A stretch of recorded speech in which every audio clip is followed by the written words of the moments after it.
Hello everybody, welcome to Karam Gaming. Hopefully you guys are having a fantastic day. Hopefully you're feeling the heat, not the cold.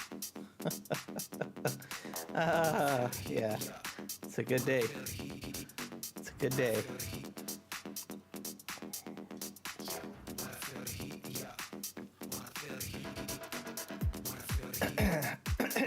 Excuse me, clear my throat a little bit. We are about to launch up Farming Simulator 22. Hopefully everybody is, situated, comfortable, all that jazz. This is a test stream today on Farming Simulator 22. We're gonna try to fix up my Terra Farming hole. To say the least. I have an idea of how I'm going to go about doing that. There is one thing I need to do first before we jump onto the test map. We're actually going to launch another test map. Just a slight, off the cuff diversion from the main task at hand. We're going to launch up another test map with no mods, using one of my favorite tools, FSG Modding Assistant. So I use that tool to basically manage a lot of my mod folders. There's quite a few extra little, tools in there, input binding, saves as well. So as you guys are aware, I did a video on input binding. So the tool also allows you to back up your input bindings. So always an option there too. A few other things you can test the integrity of your mods, all sorts of interesting things that you can do with the FSG Mod Assistant tool.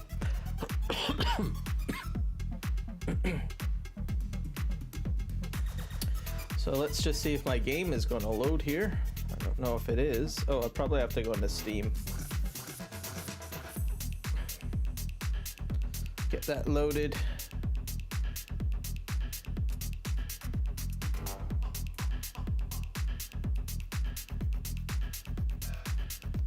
Yep, that's the problem.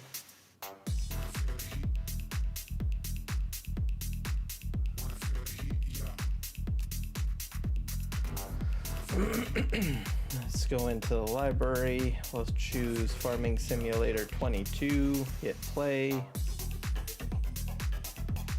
Get that running. Alright, are you gonna pop up on the screen? I was kind of hopeful that there might be some mods today. I didn't see a mod video from DJ Goham, so I don't think there is any mods for Farming Simulator 25. Might have to check the mod hub. We can probably do that while my game is loading up.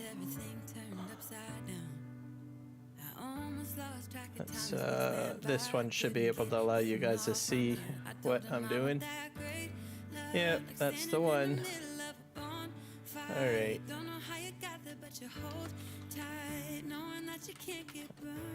Simulator mod hub. Go. See if we have anything released today. This one might be new. Machinery Shed. This is Farming Simulator 25. So these are the new mods that are available for Farming Simulator 25. This has been featured here, the Kloss Jaguar, government subsidy sign. What is this? Crossmax Soil Cultivator Disc Harrow by Vertex Design. So if you're after a power harrow for soil cultivator, there you go. Might want to try that out. Looks like it just connects back to the back of your tractor. Yep, that's what it does. There you go. What else do we got going on here? This slurry tanker. Yield improvement slurry tanker. Hot dog. Okay, so there you go. You need a new slurry tanker. It's available, 2 versions, the 6000 version and the 7000 version. Working with 15 meters. Capacity for the 6000 is 6,000 meters cubed, 7,000 meters cubed, so that's the difference of 7,000 meters cubed. Probably a price difference a little bit as well. Both of them work at 16 kph, kilometers per hour. Not too shabby. What's we got here? We got bale forks. So if you need to do any bale forks, looks like Vertex Design's been busy. Another one from him.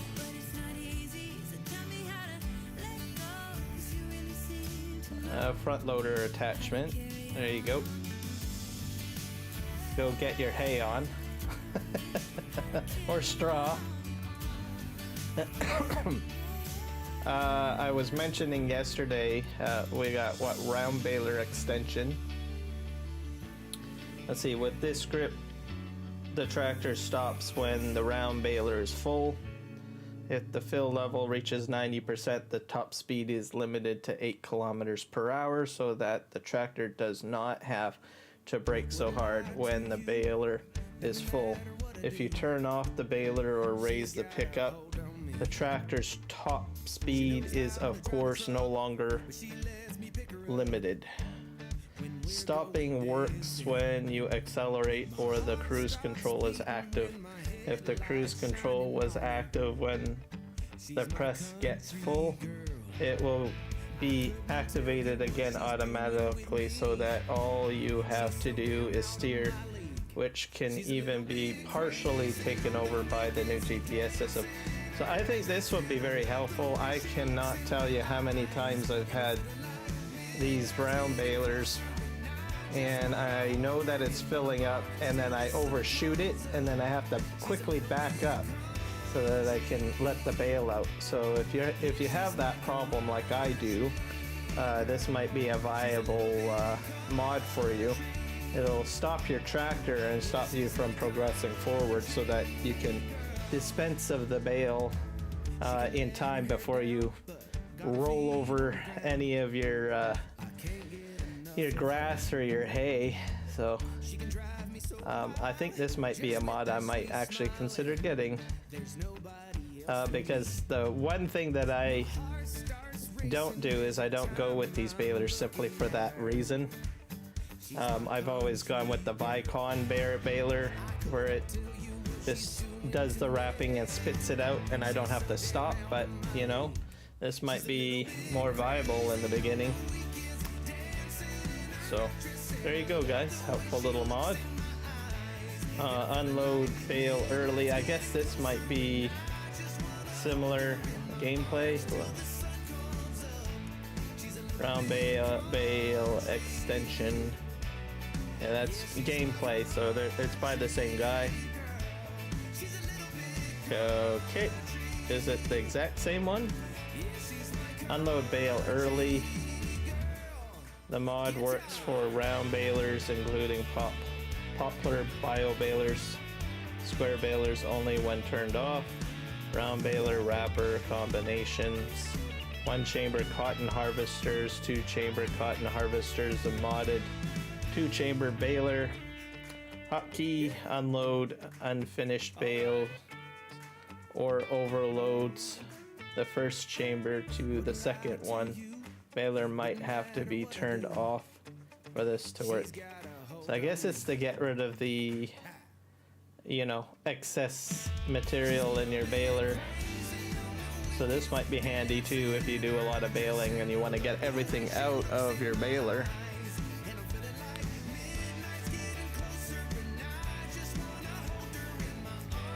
These are all FS25 mods, by the way.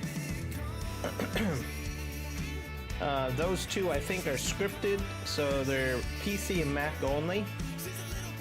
So if you're on console, I'm sorry, not available for you. Let's see, this is another PC and Mac mod, auto turn off for turn lights. This specialization ensures that the indicators are automatically switched off after turning. So if you're into realism and you use your blinkers or your signals and you don't want to have to turn them off, this will do it for you as you make the turn. So very handy. Another script mod for Farming Simulator 25 on PC and Mac. Yeah, I was going to say console for a moment there. I can wish that they would get over to console. Okay, so these three are all script mods, so they're PC and Mac.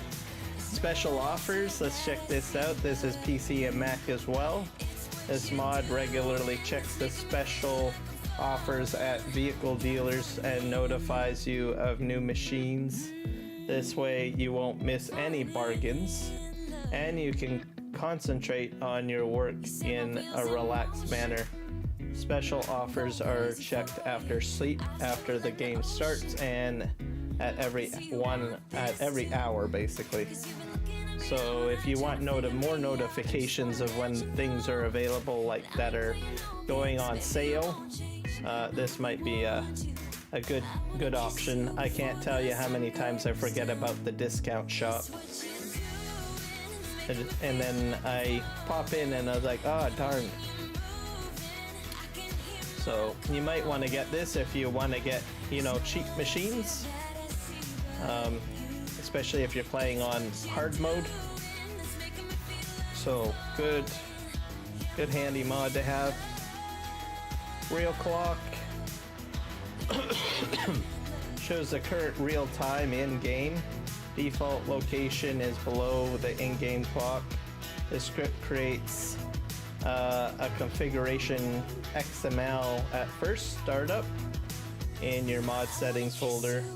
There you can adjust the following position is dynamic. So a lot of scripting stuff there. So you can, that'll tell you how to change and format the time and everything like that. If you're into scripting. Once again, this is a PC and Mac mod. I've used this on Farming Simulator 22. That way I don't have to look at my PC time. I can just look up and it's like, oh, okay, it's 5 o'clock my time. So very handy. Whenever I'm live streaming, I don't know if it's helpful. If, well, maybe it might be helpful if you're not a live streamer. You can keep track of the real time somehow. Maybe you got a busy day or an appointment or something, or maybe you're playing a game on your lunch break or something. I don't know. So help you keep track of real time. I use it. It's very handy on my FS22 gameplay, and it's PC only. What else we got? A front cultivator. So this one is PC, Mac, and console. So here we go. We got a console. Console 1, 4.5 meter, working with 70 horsepower, 17 kilometers per hour speed at $16,995. So this operates in the front. So if you want a cultivator that operates in the front and you want to load maybe a seeder on the back, there you go. And match it up. Very handy. Alright, let's hit back. What else do we got here? We got round baler wrapper. This is probably another PC Mac mod. This mod replaced the look of the default round bales with more rounded bales. So we had this also in Farming Simulator 22. It's by game Ola Haldor. So it makes the bales a lot more rounder on the edges. So I think I had this on one of my maps. It was kind of interesting. So this is normally what your game would look like on this side. And then over here you can see it's more rounded and more natural looking. So if you want more natural looking bales, this might be an option for you to go with. Bale stacking, there you go, picture. See, they look like oversized marshmallows. Another script mod. Let's see here. 120 productions possible. So this is for PC and Mac. So I believe on console you're limited on what you can put on your farm. On PC and Mac we're restricted as well, but because we're using a PC we can actually put more stuff down, but we need like a script in order for us to do that. So this is a script mod that allows us to break the bank on putting down multiple productions if we want to. So like my PV Canyon Crossing map for FS22, that's an example. This mod raises a limit of the max possible number of production placements in a save game. The default, this number is set to a maximum of 60 productions. With the help of this mod, this limit is raised to 120 productions. So if you need more productions to be put down, this doubles it for you on PC and Mac. So thank you very much, Madelcher Farming Agency. So you could have on 25 like a whole slew of different types of productions put down. So there you go. Almost look like an oil field a little bit. Are they? Is that the oil mod? It might be. Go figure. Or oil factory. Okay, let's go back. Animal husbandry. So there you go. Another scripted mod for PC Mac only. This mod lifts the animal husbandry limit from 15 to 64. So now you can have up to 64 animal husbandries per save game in single player and multiplayer. So allows you to put down multiple of these basically.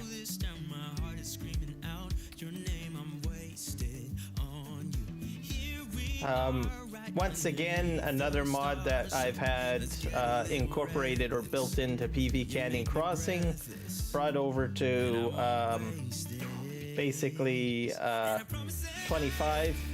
You kind of want these mods to come out early so that, you know, when you do get a 4x map or 16x map, you can just go crazy with it, right? So, very handy. VG live map, not sure what that is. Let's take a look. This mod is a development tool that allows you to export technical data to assist in the construction of an external interactive map. The exported data includes player positions, train position, vehicle position, field position, weather condition, crop calendar.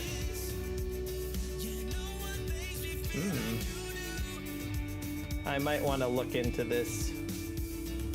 It's a scripted, of course, a script mod, PC and Mac only. That looks like FS22. Let's see here. Not sure how. Let's see. Weather report, map details. So I think it allows you to export it to like a website maybe. I'll have to. I bet you there's a GitHub on this somewhere. Crop information. Yeah. Exported data included. So it definitely exports it. If you can export an XML, you can basically configure it to be displayed elsewhere if you wanted to. So, alright. Sit back. Let's see here. We got the FH16 6x4 Palfinger Epsilon M12Z. This is available for PC, Mac, and console. Let's see, $182,000, 600 horsepower engine with 90 kilometers per hour. So there you go. Got a nice truck for you. Looks like it's got a crane option on it. Yep. There you go.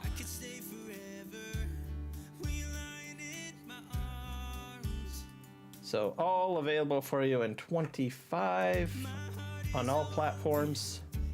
Class Jaguar. Harvester, $358,500, 925 horsepower engine, 40 kilometers per hour. It's got a working width of 7.5 meters and requires power of 650 horsepower for the header. That's the Class Orbis 750 header. And then there's what else? Class Orbis 900, 750 horsepower, 9 meter width. So I'm guessing this one's probably the grass. That one there.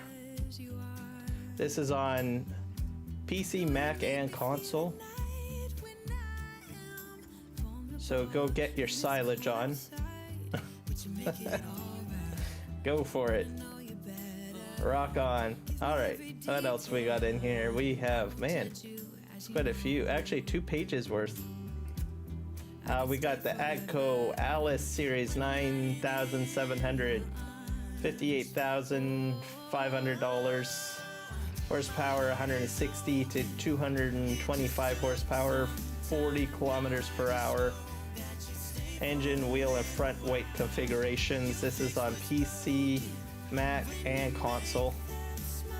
It's by Drivables Medium Tractor category. Let's see. Oh, this is by Giants. So it's brought over.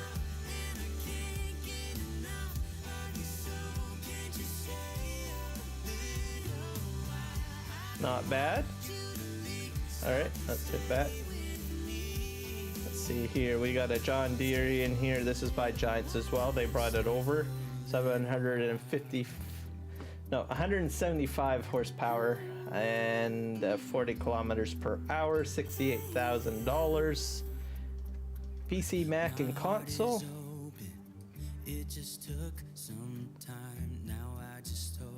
So if you're a John Deere fan, there you go. You guys probably already been using it, maybe. Available on the Mod Hub. Let's see, another Giants cedar planter.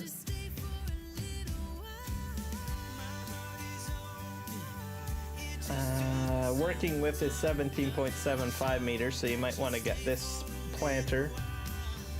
Requires a 360 horsepower tractor, priced at $234,500.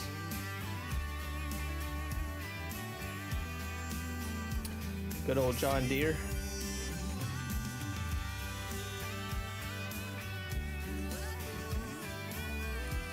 What else do we got going on in here? We have a Kuhn Power Harrow. Requires 160 horsepower engine, working with 4 meters, 12 kilometers per hour. There's the Ventra 4030. That one's got a 4 meter width. Let's see, working speed. Yeah, those are basically matching the same. One of them is worth more though. One requires 220 horsepower. Working speed's the same. Capacity is 1800. It's probably the capacity of seed probably is the difference. So you can hold a capacity, not seed, it's probably, oh, this is the cedar, yeah. Power Harrow and cedar. You can probably connect both of them together.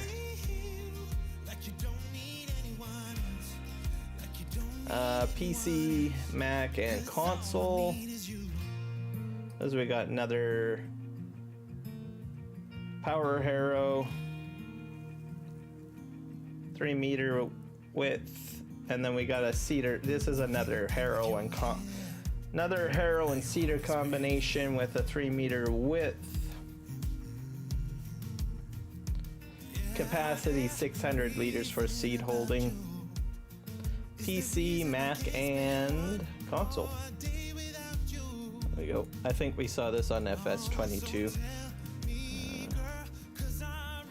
There we go.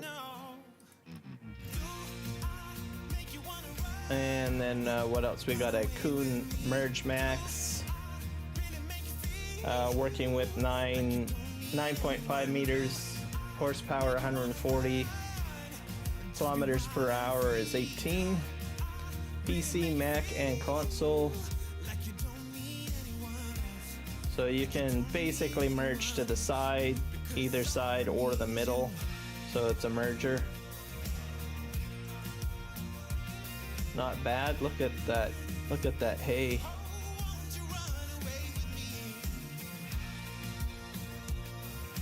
We got a Kuhn GF 8712 tedder, 16,000 liters or $16,000, 60 horsepower, 8.7 meter width, 15 kilometers per hour.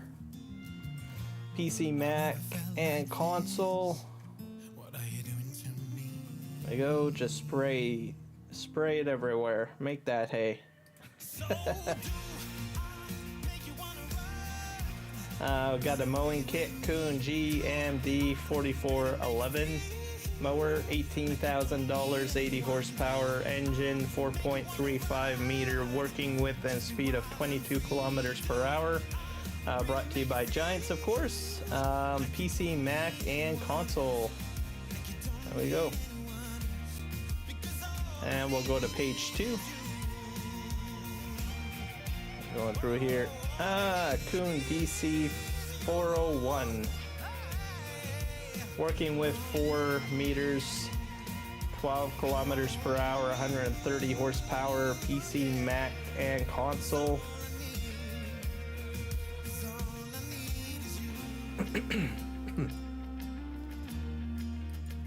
Get your cultivating on. And then government subsidy sign, of course, brought to you by Realismus Modding. So what this does, it's a placeable, comes with 2 tiers of contracts per subsidy type, municipal subsidies options per year at $48,000 to $480,000. Government subsidy option per year of 4.8 million, then 48 million. This is available for PC, Mac, and console. So it's a nice way to put on, just put the sign on your farm and it gives you like a little bit of a income. So if you want to get a lot of money right away, this is probably a good mod to get.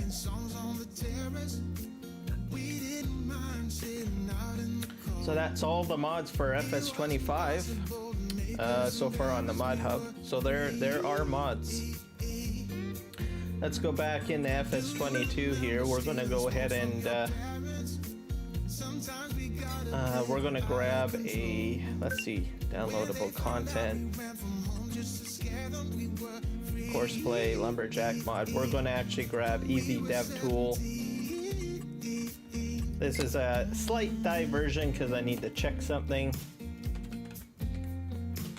Let's see if I can do that. Nope. I have to do easy. Type in easy maybe. Let's go in here. Easy. Easy now. Easy. Search. That's what we need installed. It's installed. Why isn't that not showing up in my list? Oh, it is in here. Oh my gosh, I got all this stuff in here. We're going to probably kill out some of these mods because I don't need them. Because we'll do uninstall. Because I don't want them affecting my test. Universal uninstall. Kicking these out. I'm checking my keybinds, so I'm kicking out a lot of these mods. I'll get rid of the lumberjack mod. Kill all of these. This is my base game mod folder. Auto load.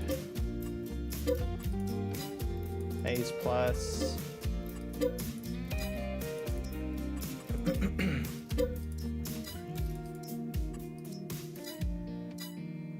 That's an expansion, that one can stay.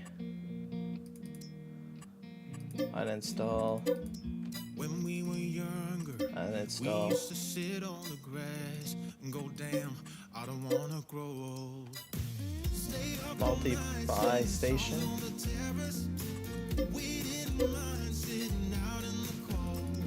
Cutter fix. Quick baler, we'll remove that one. Root crop storage. I'll have to put that on my PV Canyon map, I think.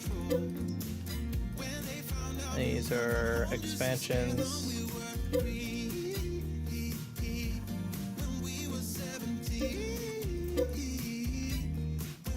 Swather pack.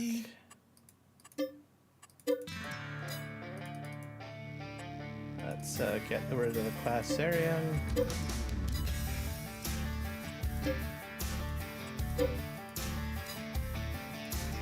Caterpillar.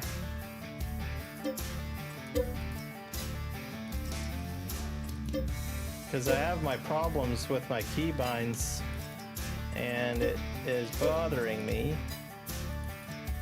So on PV Canyon Crossing, so I thought, well, I would just use a base game map with no mods, and I thought I had cleared out all of the mods out of my mod folder for base game, like Elm Creek, but I guess I didn't get around to it. So here we go. We're getting rid of a lot of this stuff. I have a lot of mods in here.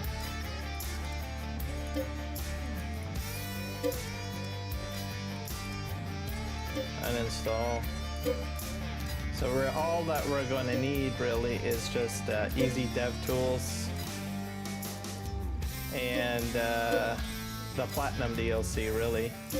I'll probably leave the regular DLCs all intact. Then I'll know that I'll have to sift through, if it does work, then I have to sift through my mods on PV Canyon Crossing to figure out why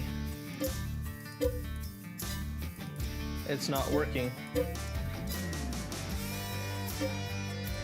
Because I don't want to have to go in and set my key bindings every time. It doesn't do that for all of my equipment, just only a few of them.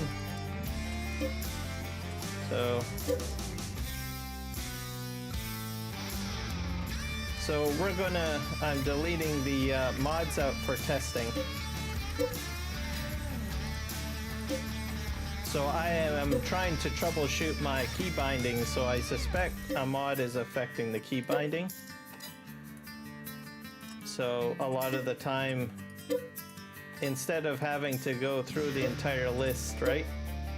What I do is I bring up a test map and I go ahead and I clear it out and I just put the intended device in, test it out. That way I know whether or not if it's a mod or if it's the game itself.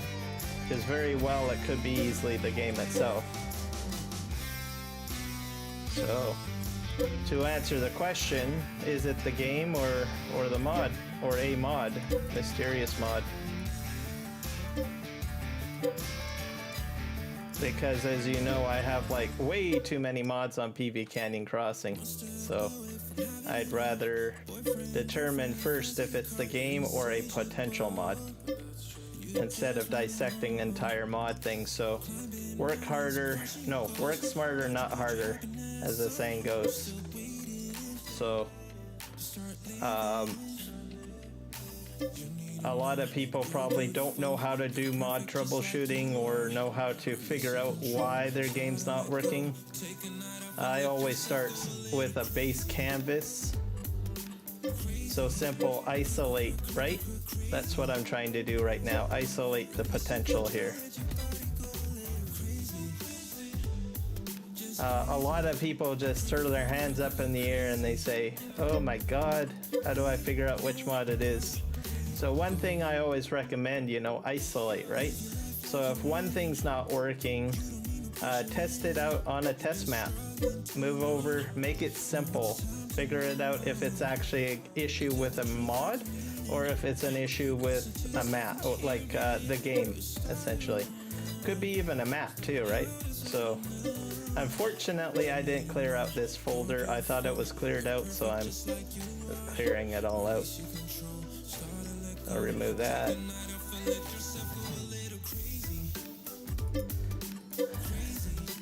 If it turns out to be an issue with the game, then you can move into thoughts of like uninstall, reinstall. If you are fairly confident that it's a game issue, you can actually submit a bug report to Giants and say, hey, I'm experiencing this issue. Could you guys go ahead and fix it?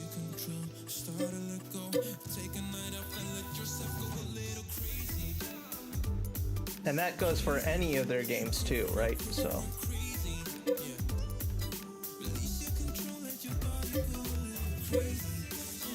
But key thing is to figure out, whether it's the game or not. So I'm going to try to determine if it's the game. Man, I got so many mods on this folder. I need to clear it out because it's the base game mod folder, the one that you get by default. This is FarmCon, that's a Giants mod. Let's do there. How are you doing, the sim guy? Anything exciting?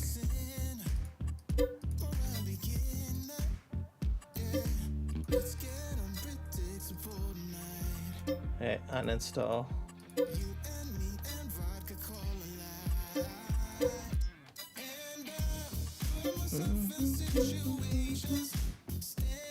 There's a Puma.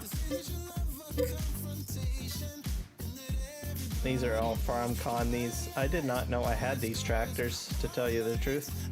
Mind you, I've never really used a lot of John Deere products. I've always sort of used Case. No handcuffs production building. That came out early in 22. Here's another one. I'm gonna take these FarmCon ones out. I can always reinstall them.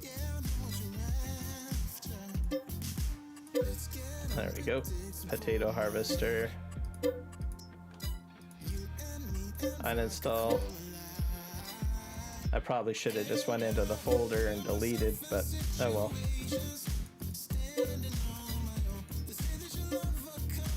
And then we'll go to PV Canyon Crossing and resume our testing to fill in a hole.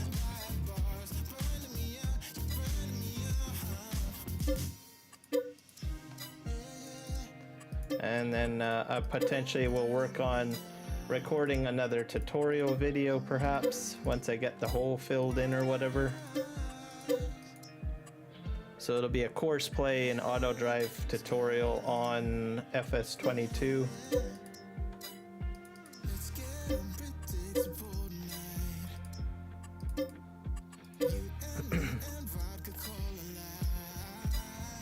AG pack can stay, I guess. Nah, we'll take it. Nope, can't remove it. Stays. That can't go either. Oh yeah, that's I'll remove this. Man, I got a lot of mods in here.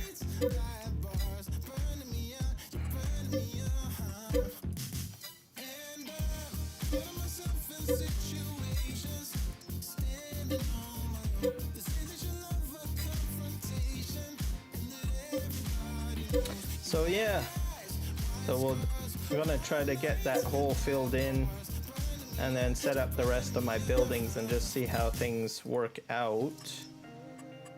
And then go from there. Make things look nice and pretty. And then if it's to the layout is to my satisfaction, I'll begin working on a tutorial video. Well, continuation tutorial video on managing a fully automated cow farm, I guess.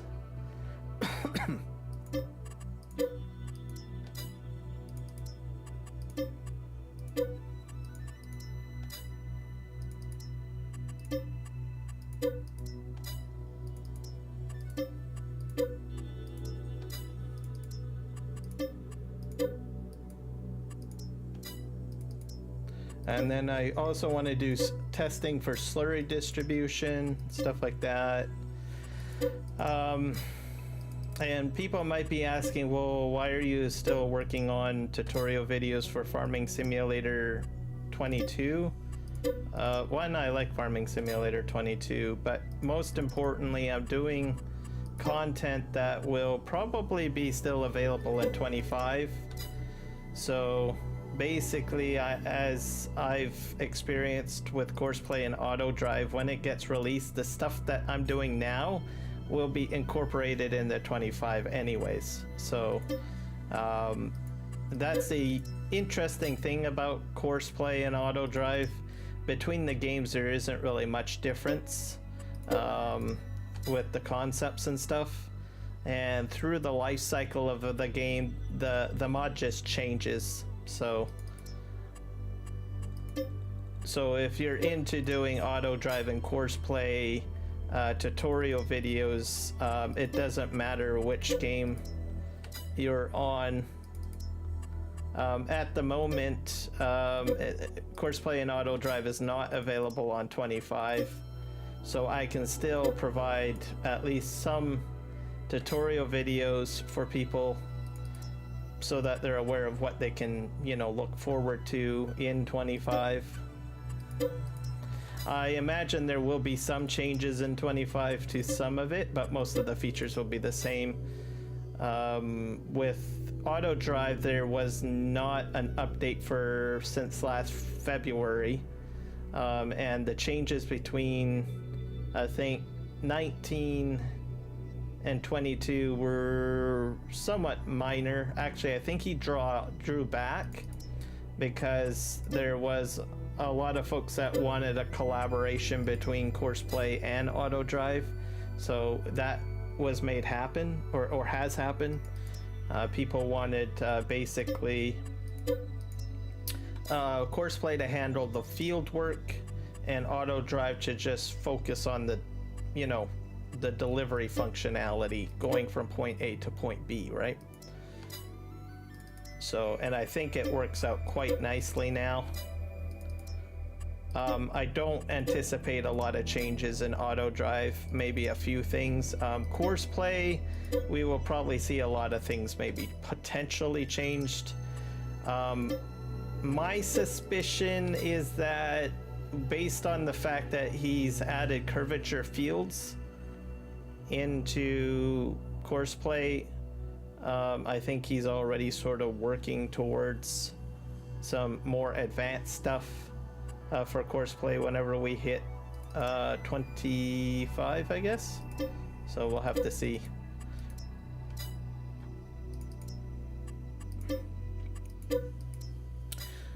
I keep on checking GitHub.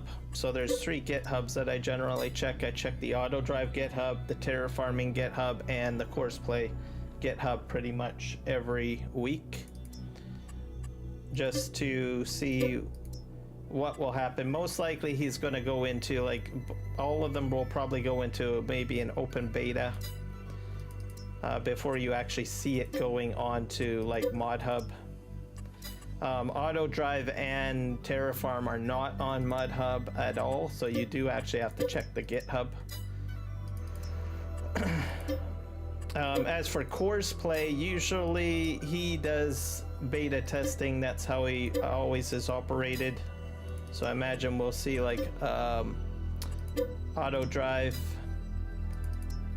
on GitHub before it actually makes it to the official Giants mod hub, is my guess. Now I could be wrong.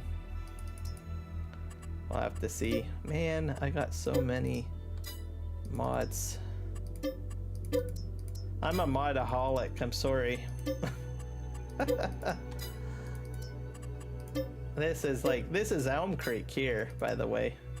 And most of these mods I never even used. Actually, that was a pretty cool mod. I did not know there was LED lights inside of a greenhouse. I'm probably going to be, hopefully maybe a little bit more conservative, I think.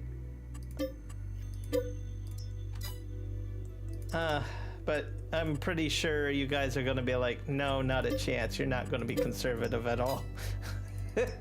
You're probably right. Like, you're going to have all the mods. But I have come across people in my community that have told me that they have way more mods than I do. So if you think I'm bad, there are people in my YouTube community that have more mods than me. So just be aware. I hit uninstall here. Uninstall. I think I have to remove that rock crusher. Let's see, uninstall.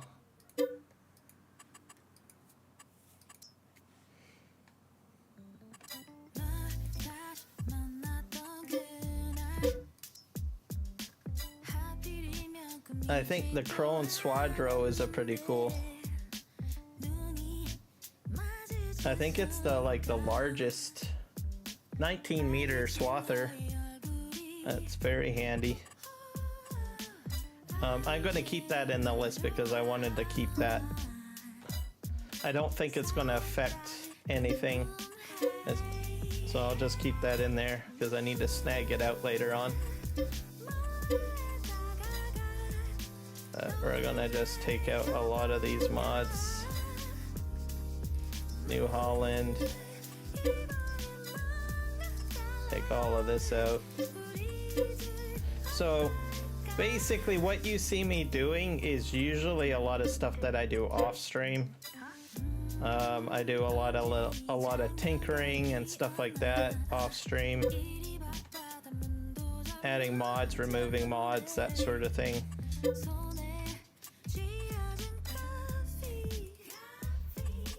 But I thought I would live stream it.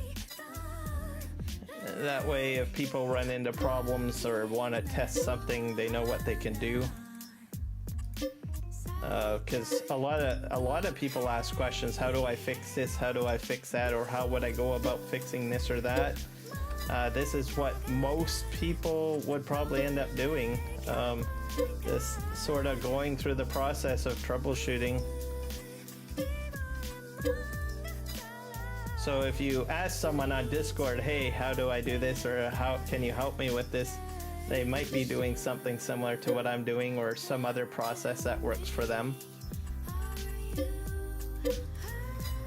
Mind you, I think they will probably be doing it a more effective way than what I'm doing right now. They probably just go in and just clear out an entire folder and start with a fresh folder. But I'm just going through my list of mods in this folder. Beehives, uninstall. We're almost to the end. It's also a little bit nostalgic too, looking at some of the mods that I actually started off with in the beginning of Farming Simulator 22, because this is like my original game save folder.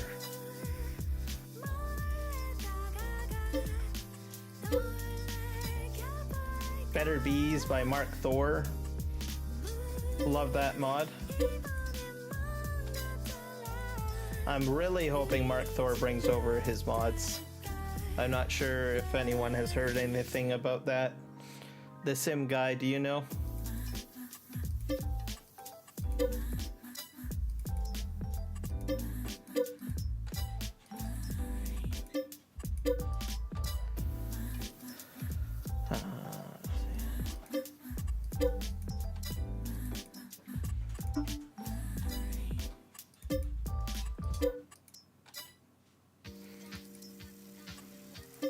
We probably might not know until it happens, I think. There's a good video by FTR Modding. See, that talks about modding and some of the issues that we had with Farming Simulator 22 when it launched. We had a lot of people like trying to steal mods and stuff like that. I think the modding community had learned from that experience. Not that they should have had to learn from it, but just to basically give a summary what had happened when the launch of 22 happened. There was a lot of people that basically took zip files of mods and tried to put them off as their own, essentially. And then what ended up happening is people would try to use these mods, but they were not properly formatted at all for 22. I was like, hey, I made this great mod, but it was just basically a zip file from 19, maybe some tweaking, I don't know. But anyways, there's a lot of people upset because they thought, well, hey, why is this mod not working, blah, blah, blah, blah, blah. They go to the original author, and the original author says, well, I never even uploaded it for 22. So, and then some people got early access, like maybe they did beta testing, or were in the inner circle of that particular modder, and they got early access, and they ended up releasing early access content when they shouldn't have been. And then same thing, problems happen, and then the modder gets blamed, but it's not his fault. It's just someone in the community that was told, hey, you can have some testing access, but please don't release this, right? So I think this time around, I think most modders might be just holding back on it, you know, or narrowing their inner circle a little bit, which I can understand, so that we don't run into that debacle again. There was a lot of people frustrated. Even I was frustrated. I wasn't even live streaming at the time. I was like, why did I get this mod? I thought it would work, right? I download it somewhere, and I was like, oh.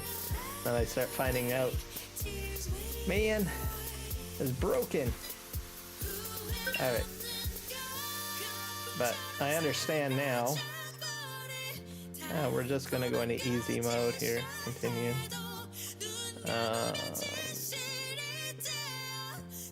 I don't know what do we want to do. Silver run. Yeah, that's good. Base game except for the quad squadro, which I don't, and easy dev tool. I don't think we're going to have any problems.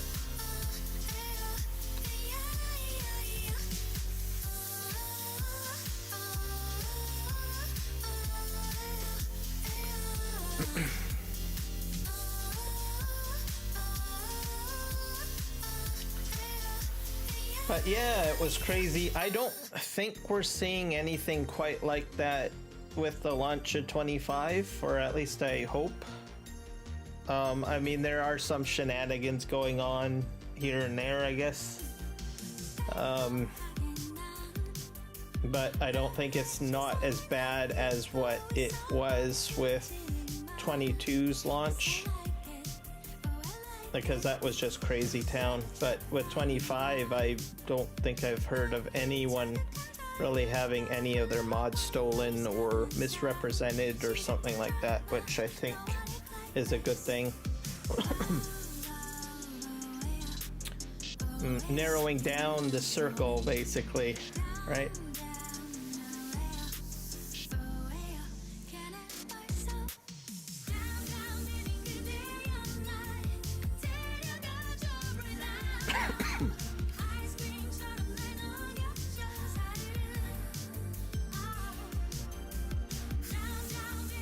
But just, you know, you lose out on an opportunity. So if you are a person that does that sort of thing where you know, you go into a community and you wreak havoc and you take a mod or something like that, you know, you're just hurting yourself, really. You get lost opportunity right there. Let's see here. And we're loading up Silver Run Forest. We're gonna load up an excavator. We'll see if my key bindings work or not. So it's as base level as you can. So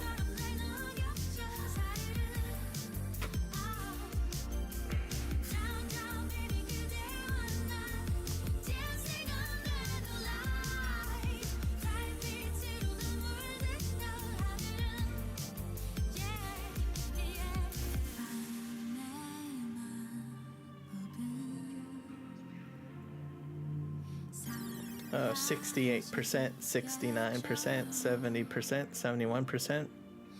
I do have a cool video I want to share from 25.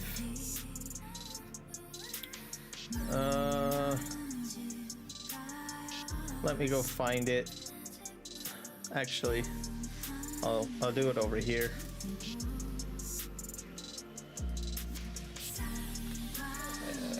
YouTube.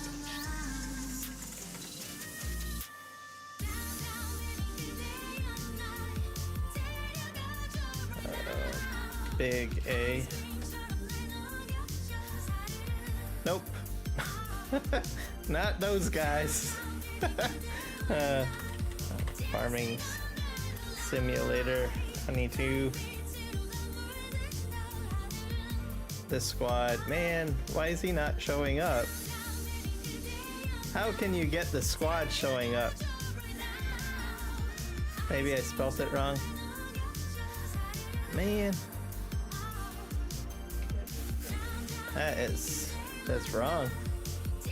Maybe it's big A as one word. I don't know. Squad. SQUAD. It's probably spelt differently.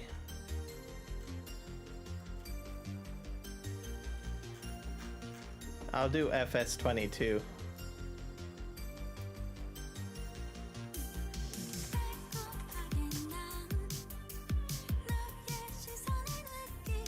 Big Pop Gaming channel. That's not the channel I'm looking for. Stan the Man. Big A, you're lost in the internet. Why? Okay, fine. I know I can find it another way. I'll load up my Chrome browser. There we go.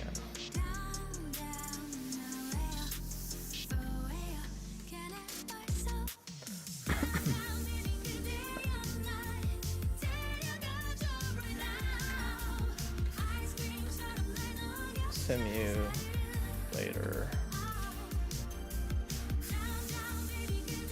Oh, farmer. I'm having problems over here. Okay, I'll find them.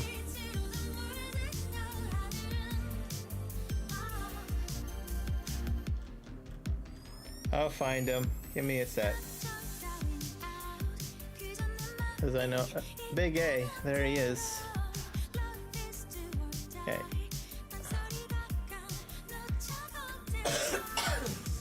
Alright, let's pop this over here.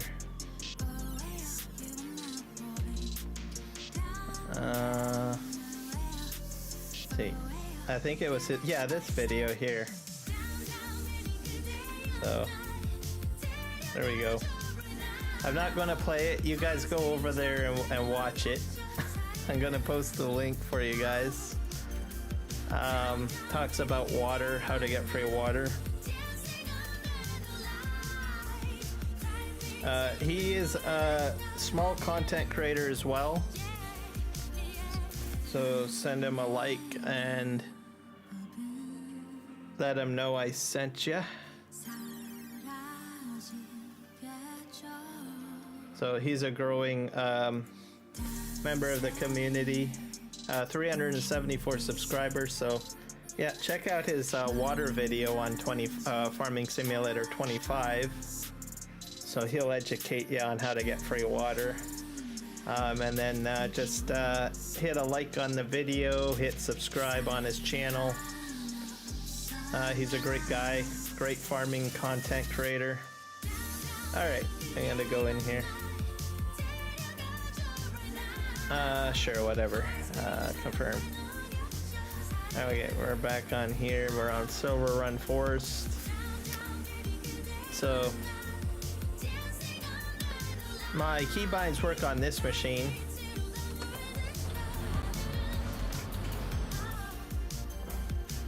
Go and cap. See? I can tilt, open, close. That's the functionality that I'm missing. But it works on this piece of equipment. Obviously on this map and also on PV Canyon Crossing. But one of the pieces of equipment it doesn't work on PV Canyon Crossing for me. And I'm just like beside myself. I'm gonna go down here. This is a railroad track. I think the shop's just down here. This is a siding.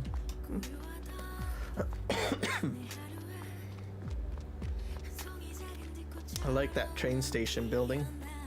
Shop's just down here somewhere.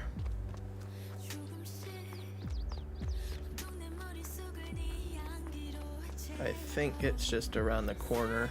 Yep. There's the shop. Now we're gonna go in the shop menu and we're gonna buy an excavator.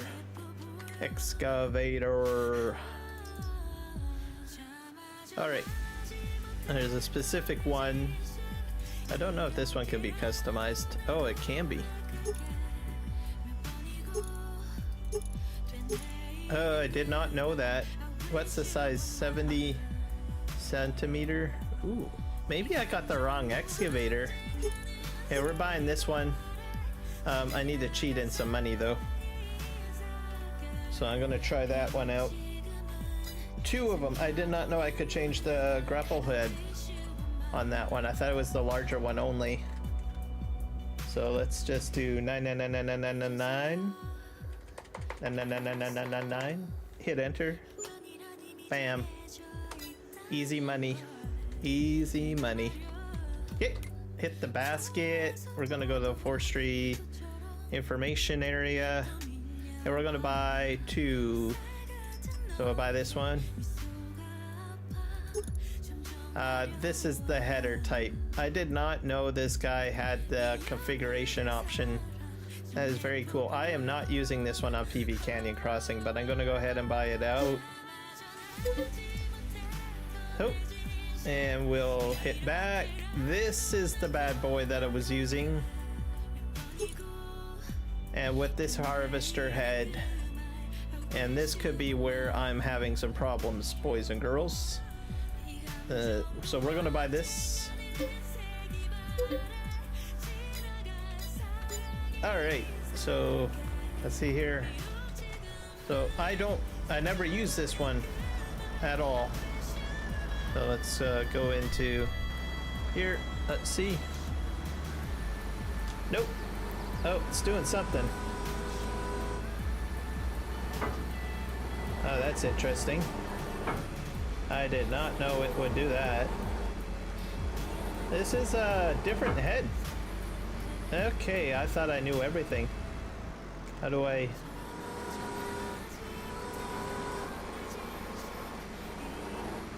interesting. I cannot power up the head though. But the grapples change. I did not know it would do that.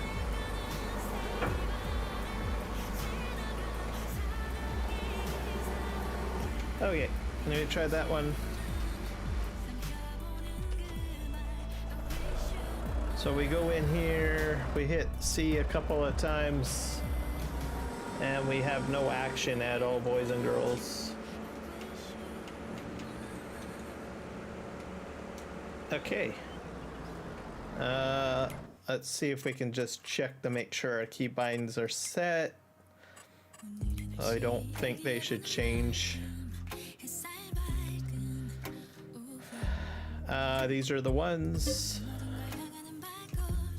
Oh, we'll reset them. Oh, that's the wrong one. And we save controls. So now they work. See? But if I get out like this, I pop back in, nothing at all. That completely forgets. Complete amnesia. So very crazy. Okay, let's go back over here. I'm curious to see how this would work. Let's go back in here. Gameplay, gamepad. We will reset these. Put that as button 3. That as button 4. Hit save. We're good to go. I'm probably haven't got a duplication thing going on, maybe. Let's see. Now that is freaking awesome there. Okay. So this is if it's on the ground.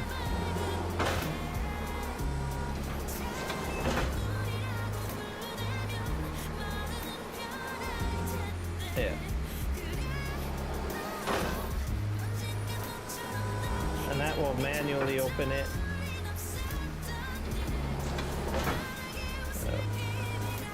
Interesting.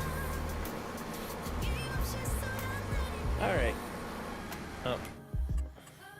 What else is cooking on those buttons? 3 and 4.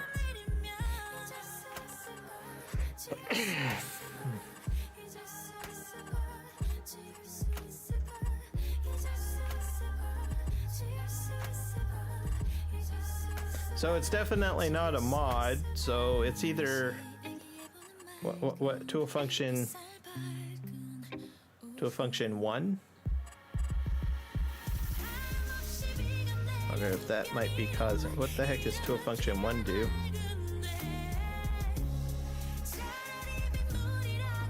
Hey, to a function 1.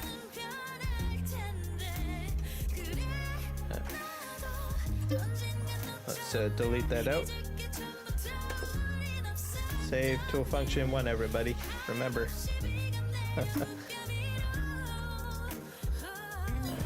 see.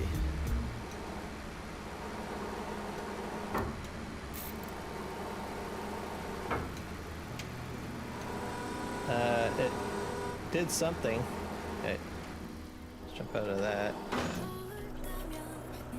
No. It's nothing. Okay. To a function 1.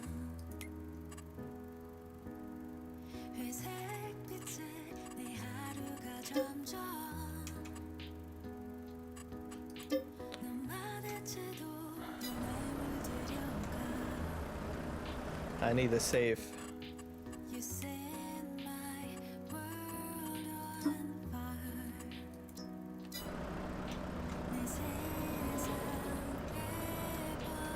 It's still not, it's not powering it up though. That's interesting.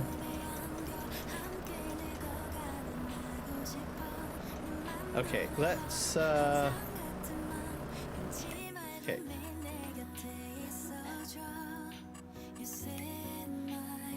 Maybe I have a conflict between the two? That could be the case.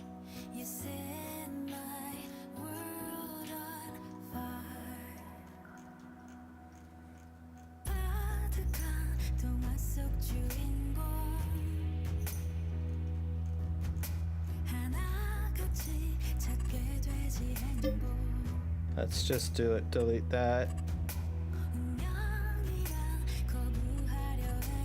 Drop tree from wood. That's the problem. So I think I might do, let's try that. We'll clear that out.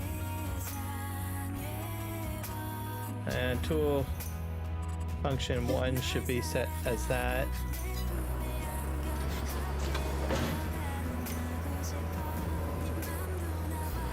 Okay, let's see if that works. Nope. Still nothing. Don't get it.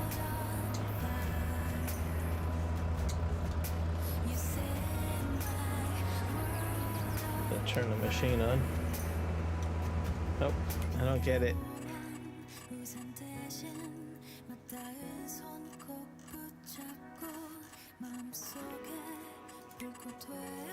Save.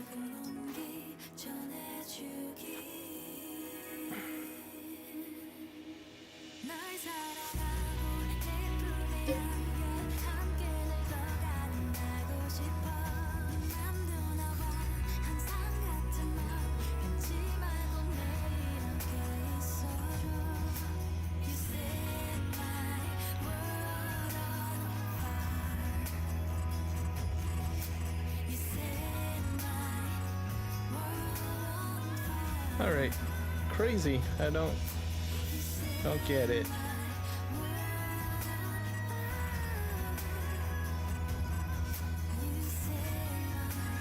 I'm scrolling down here.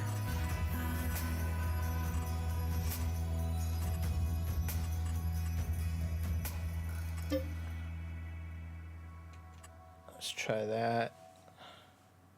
Okay, save.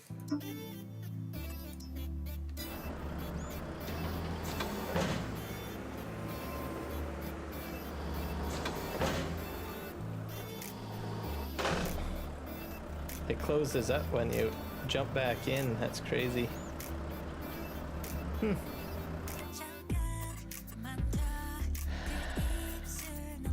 It's usually an indication that there's a conflict between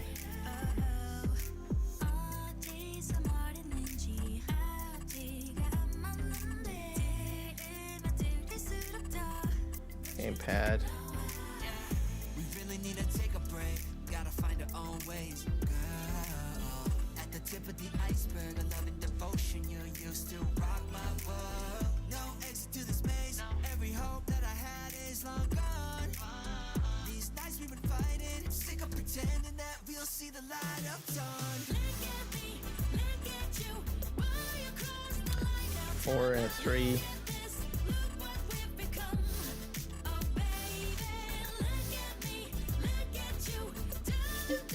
I don't need the radio. This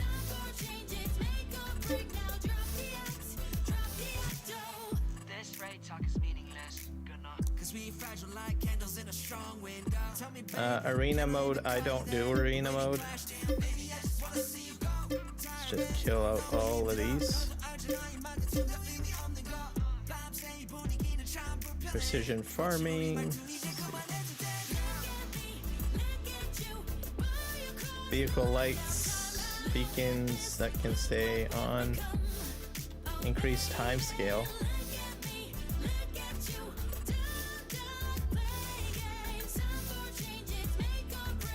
Toggle help text. I don't think I want any of that tied to my... Take that out. Select. I don't do any selection with my racing wheel. Toggle map view. Nope. Nope. Shop on the driving wheel. Nope. Menu on the driving wheel. Do you want to load the default settings? No. I'll leave that one alone, I guess. Skip message box.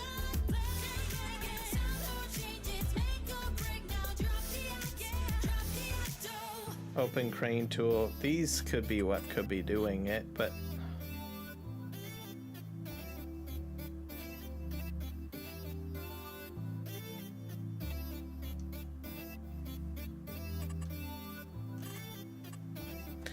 that would be disappointing.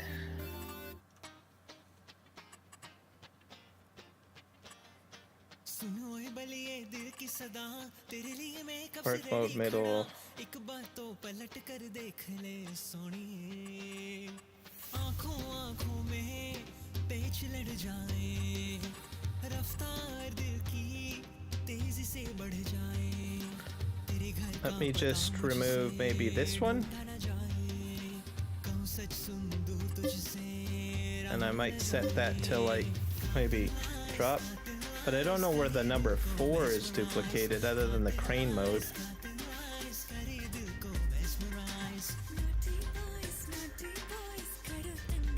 To attach tool. Problem is it controls attaching tools too, which is a bit of a problem.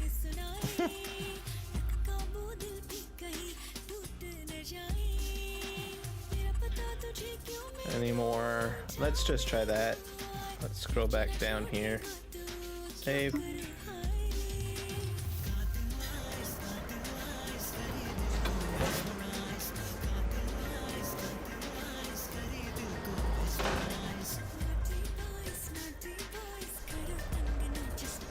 Nope. This doesn't want to do it. Wonder if I program it to a different button.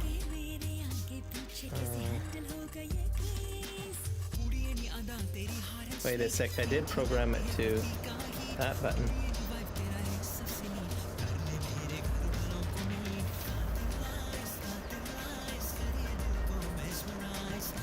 I don't know. That's very odd.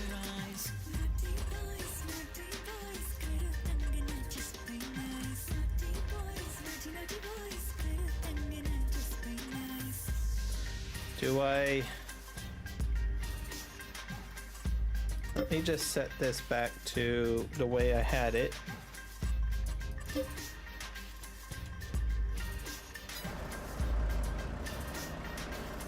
We'll save. Okay.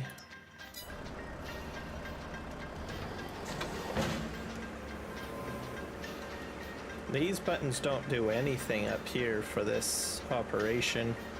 Why don't I try to switch it to that? I could try that. I've got two buttons up there. Let's try that. I'm gonna try a different set of buttons. Let's switch this to that. And then we'll switch that to that. Save controls.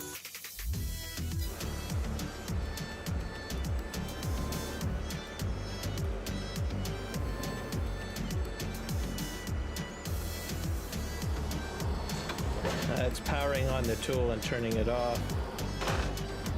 Okay. All right. Okay, that's working now. I just hope I didn't screw something else up though. But the power button is not working though now.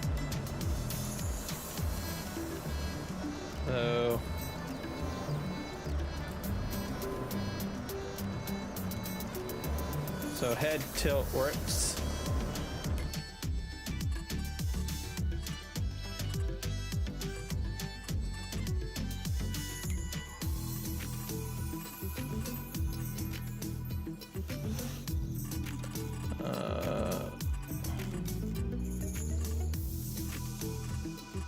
So what I should do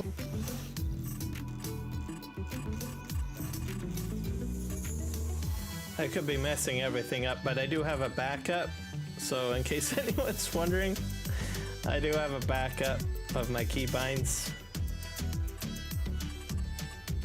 All right. So that's drop T.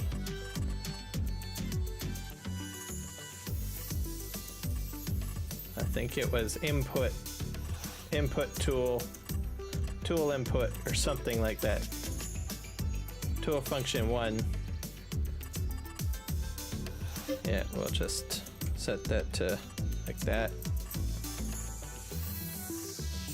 And then this could cause me a whole whack of other problems though, but I don't know.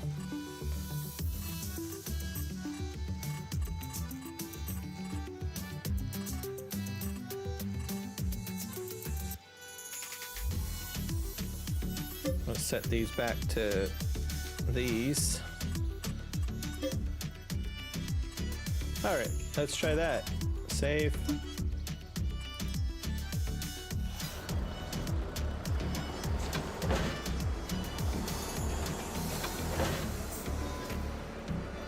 Okay, that works. Okay, now the real trick, I have to get out of the machine. Okay. Okay, that works. Okay. I think I got something going on. I think. I think. Alright, what about this one?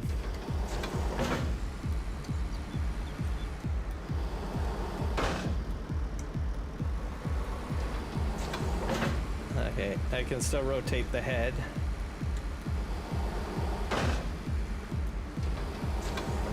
Okay, that works. Now, does the big red machine up the hill still work? This guy.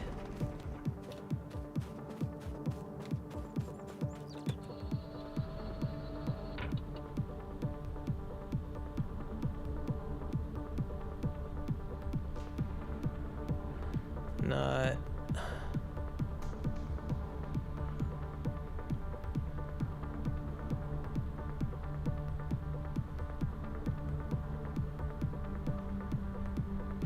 No, I'm quite all right. I don't buy my subscribers. I don't buy my followers. So I'm not interested in paying $1,000 to buy views. I don't deal with that. Sorry. If people like me, people like me. If they don't like me, then they don't like me. As simple as that. I don't buy followers.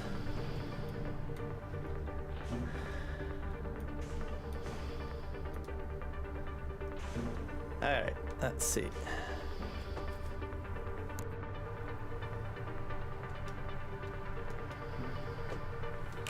Let's see here. I'm gonna have to cut something down, I think. All right, so this machine still is working. Just, I think this is my property. I hope.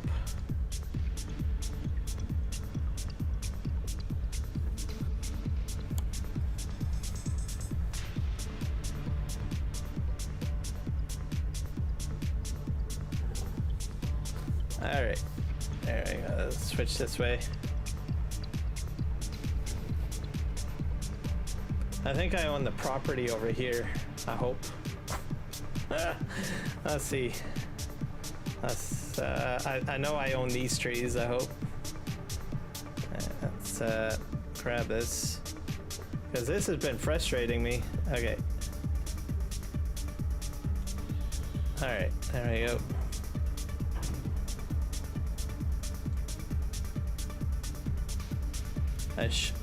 There we go.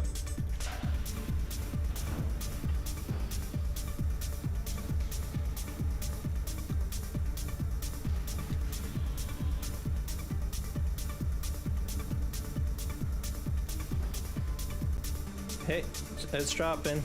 Okay, perfect. Hey, let's go ahead and cut this.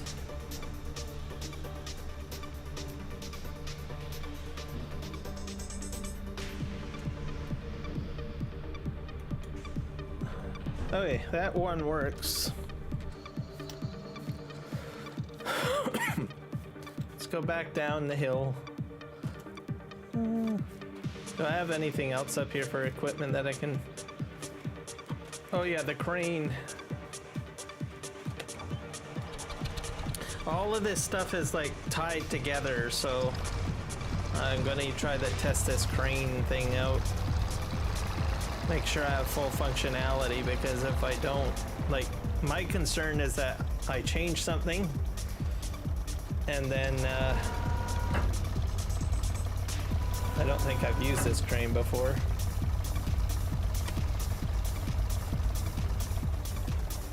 Oh, here we go.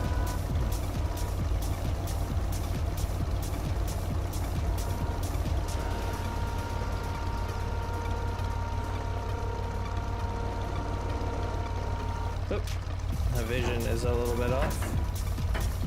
Yeah. There we go, that's better.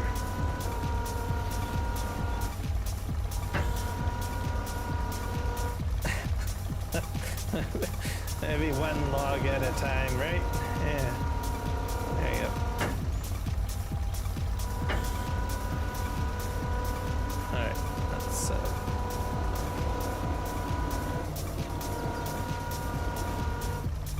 So we'll be jumping the PB Canyon crossing shortly, the test map. I'll probably spawn this equipment in over there too, some of it, not all of it. We'll see what happens. There we go. The joys of programming your your keybinds for joysticks. Alright. Oh, a little bit slippery. Oh, why is it not going down? Oh.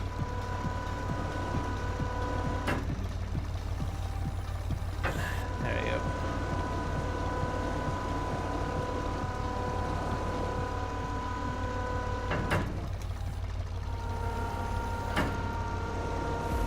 So I don't have any tutorial videos on how to program Thrustmaster control sticks and stuff like that, but if you guys want a video recommendation of what I use to get started, I can absolutely post a link in the chat on how to set up your joysticks.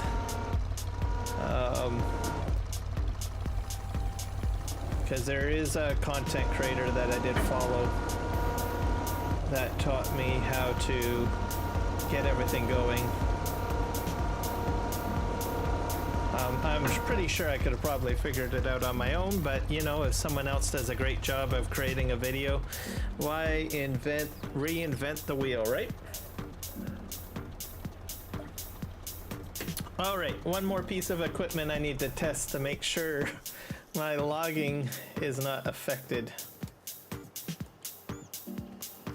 We need to go back down to the shop.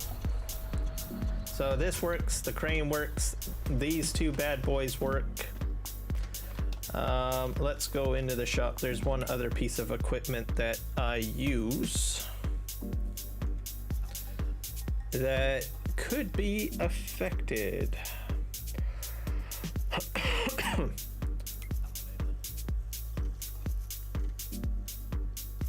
Worst case scenario, if I do come across a piece of machinery that isn't working properly, I'll just re-enable my other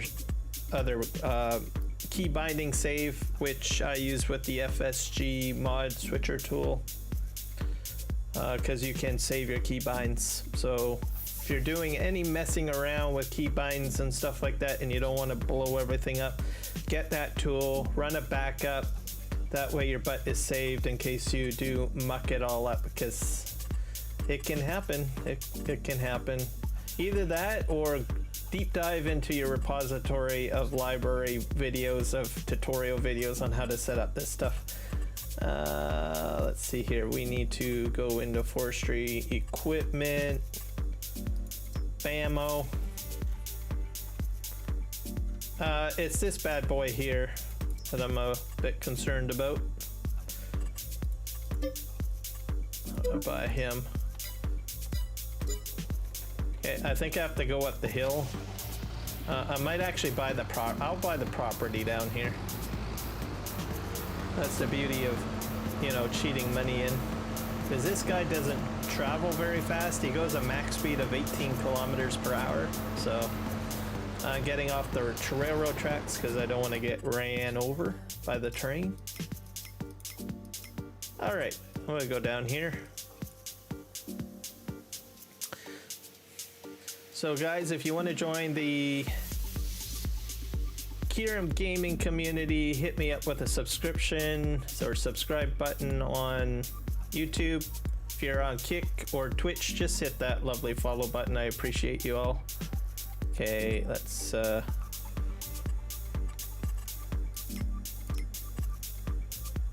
to farmlands. Oh, I own it already. Well, let's go buy this one then. I did not know that I own all of that when you start off. That's a pretty impressive piece of equipment. All right, property. Let's see here. Let's go in here. All right, mammo. Let's go ahead and cut away. Hey, where's my tree? All right, grab that. We'll grab a second one, make sure we're doing all right.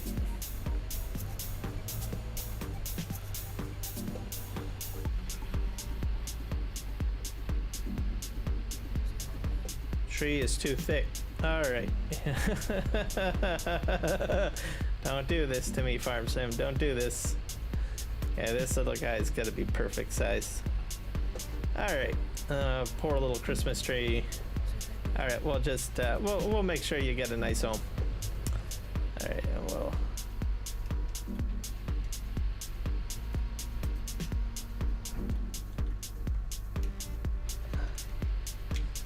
this is not letting...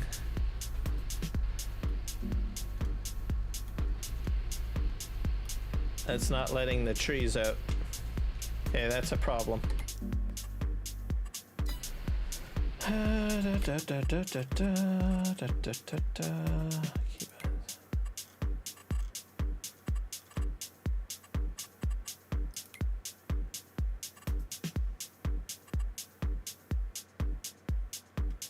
Tree drop should be left. I should be able to drop it.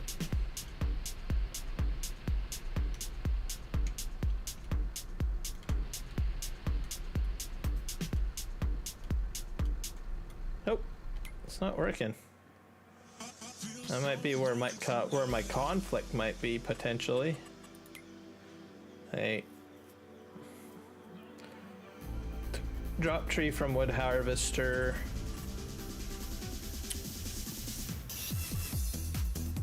There might be another function somewhere.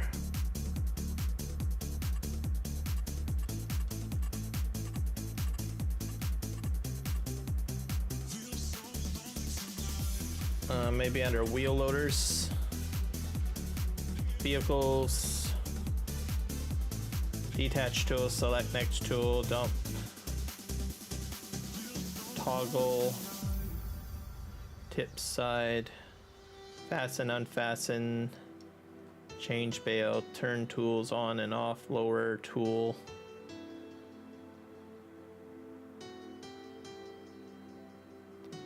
That's lower tool, tool function. I'm not sure what tool function 2 does, but I'm gonna just kick that out.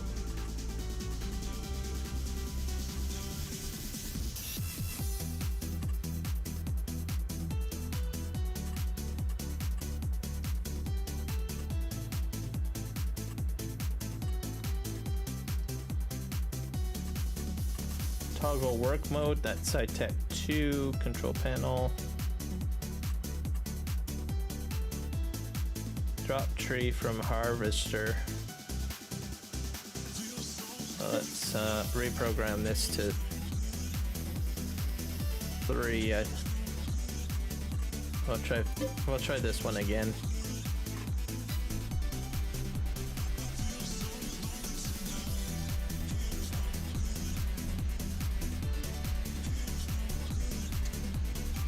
Nope. I probably have to save, don't I? Did I hit save? I don't think I did. Gamepad. Save.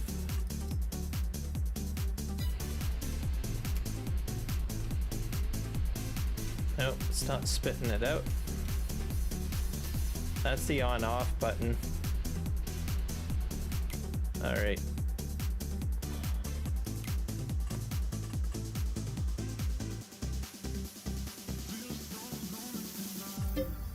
I'll have to switch this to DP. Space.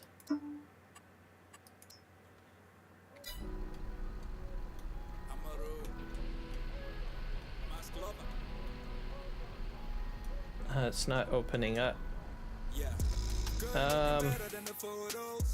What else could it be?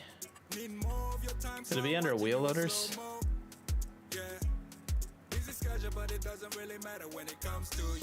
Or button 1? Oh, it's V? Oh. Okay. I need to find the programming for that then. Okay. What does V control in this list? Lower lift container. That's pumps and hoses. Go wheel pack. It's in here. Let's see. Let's start from the top, work our way down.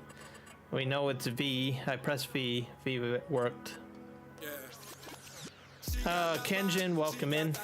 I'll just get you up to speed. I'm trying to fix my Thrustmaster key bindings. Might be another machine in your control list. Yeah, that could be it. Let's see. I'll look for V in the list here. Lower tool? I don't think that would be it, would it? Hello! I don't think it would be this one though. Lower tool. It doesn't make sense. 10 to 12 minutes eating. Oh, okay. So then you're up to speed on what I'm trying to do then. Okay, cool. Lower raise all tools. Okay, so it could... It's a bad description, lower tool. It could be this one, but I doubt it.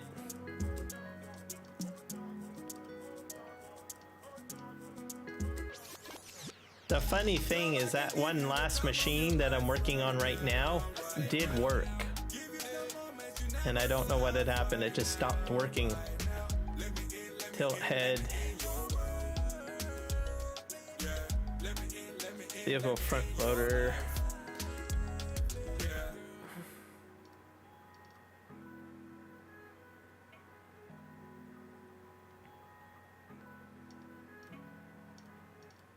C, pause, P,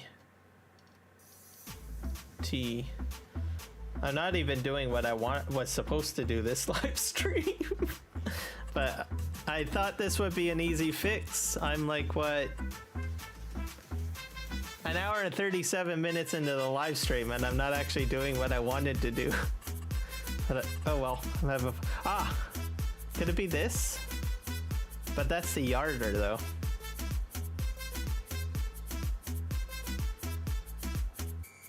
I have a hard time believing that it would be the yarder. It could be though. It could be.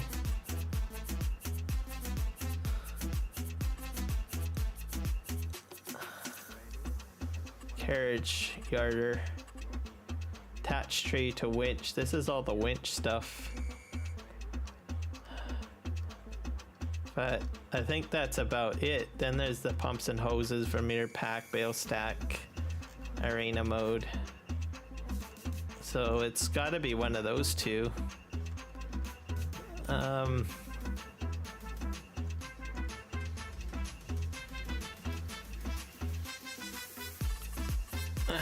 Let's just go ahead and I don't use the yarder very much, so let's just try it out. Yarder. Keep going down the list. Yeah, I got nothing. I got a whole whack of other DLCs in that area. Because it's the Platinum DLC equipment, right? Okay, this is precision farming, easy development controls, arena mode, which I deleted everything, bale stacking, Vermeer, pumps and hoses, premium, Kubota, go wheel.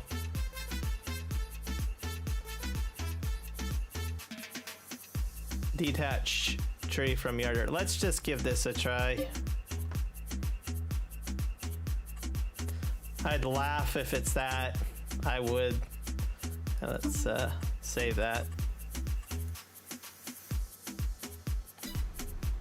Let's see. Actually, I should probably use a button that's a little bit more prevalent because I'm using those buttons. Oh, did I save? I didn't save. Let's go back here. Actually, I'm going to change it to a different button. Put it to that button. Take it out of my main control group. All right. I've turned the machine on. Oh, okay, it did something. Why is it doing, oh, on-off switch.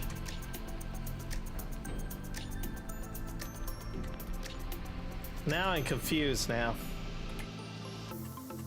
Okay, let me get out of the machine.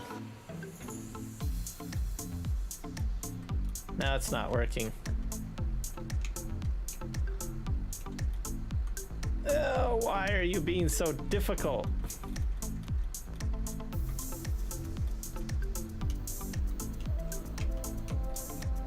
Now you're being very difficult. Now you're not doing anything at all.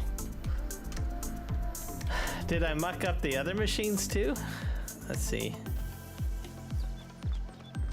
Maybe there's a conflict between the two.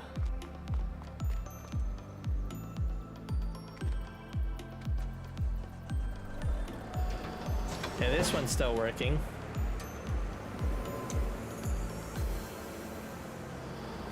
Okay, thank God. I have a feeling it has something to do with this one machine. Golly. Okay, let's... You're making me very sad. Alright. So, I did... Let's just delete that, I guess. Yeah, I don't... There should be a premium control list. So this is platinum expansion. This is all to do with the yarder though. So I don't think it would be in there. Detached tree from winch. Let's see.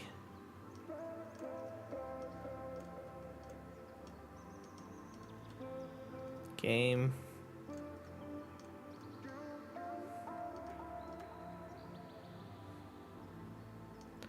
Crane works fine.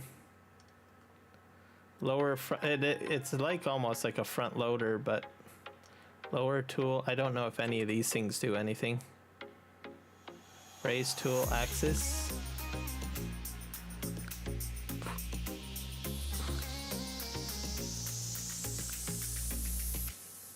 Yeah, let me just, we'll set this one to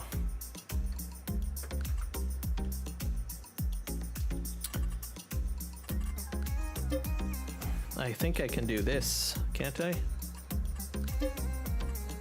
I'm using a button out of my control set. Like a random button. Okay.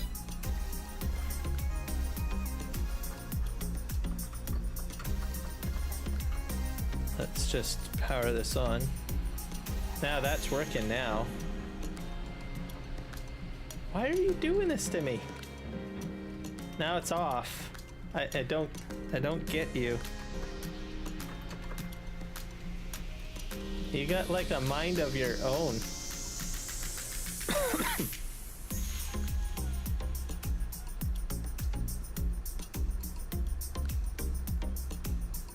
Yeah, exactly.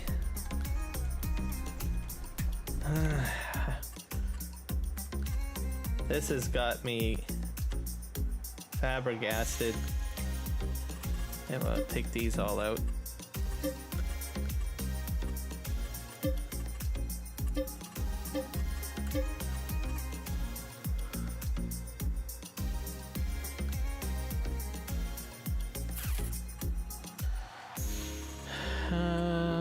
Work mode, middle, change wood cut length.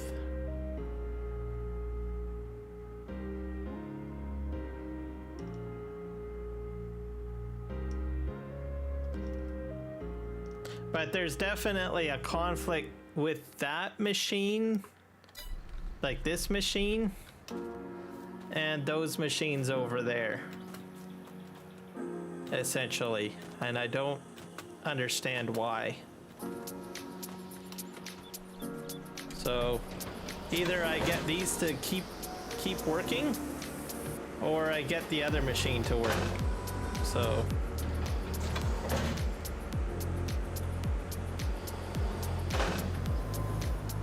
I'm confused. And even if I set this to something else, like I don't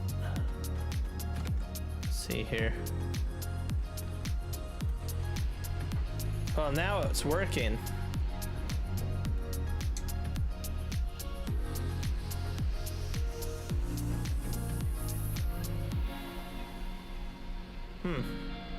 Okay, if I get out, now it's, what the heck? I don't get it. Okay. That's just driving me up the wall. Okay, so it's gonna work now. That's not too thick. I think I've got it as best that I can get it.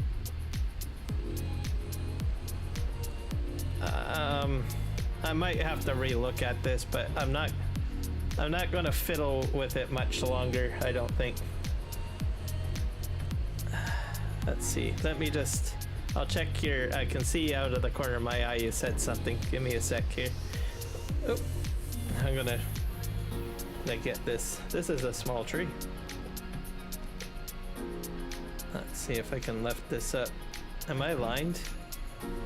I want to try to get the 2 trees in there for testing purposes. Okay, I got them. 2 trees. Let's just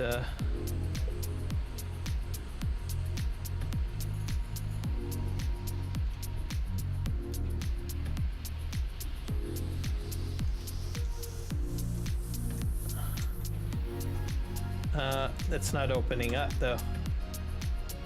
That's just turning the tree saw on and off. I still got a problem. Okay, turn that on. V works though. V definitely works.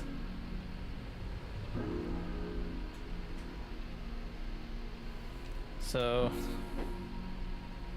the machine is on now. Okay.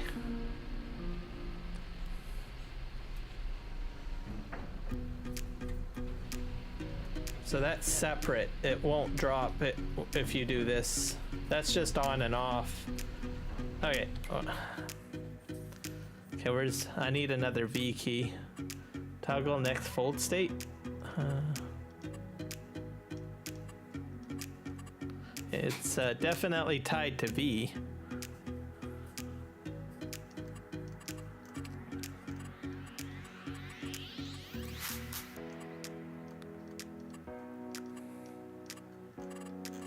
Alright, let's start from the top again. That's walking.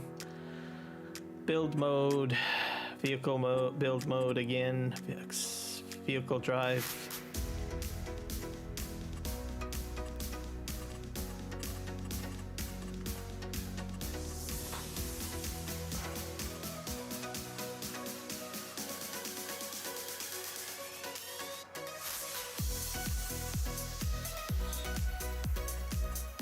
Lower tool.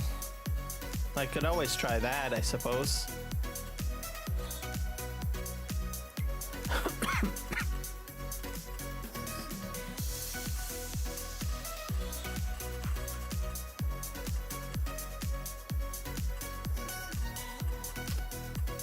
I have that on, I think, a button bind already, I think.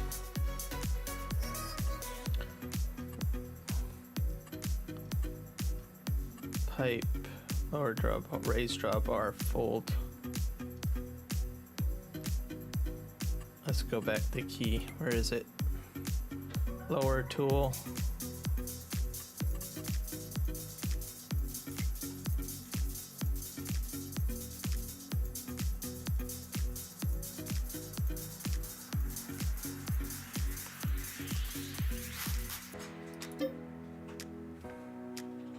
This one's programmed to something.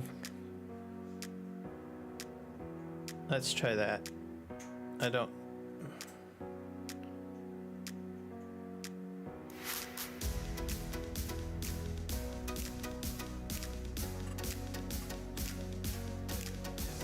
Let's see what that does.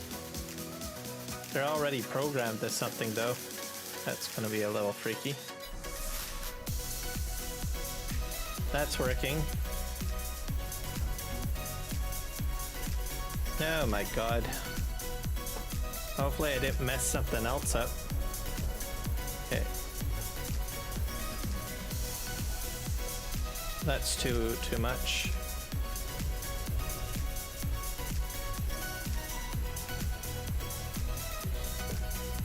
I might have mucked something else up. It's hard to say. Let's see here. There's my tree right there. Okay. And alright, that's fixed. Now I have to get out of the machine and back in and test again. It's working. Okay. Alright. We'll cut another tree down. I'm getting paranoid here. Oh, I ran over a stump.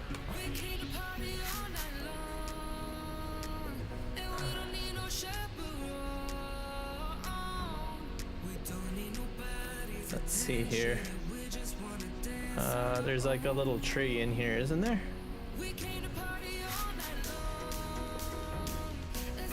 Okay, yeah, I think just straight this way. Okay. Alright, this machine is working fine. I can get in and out of it.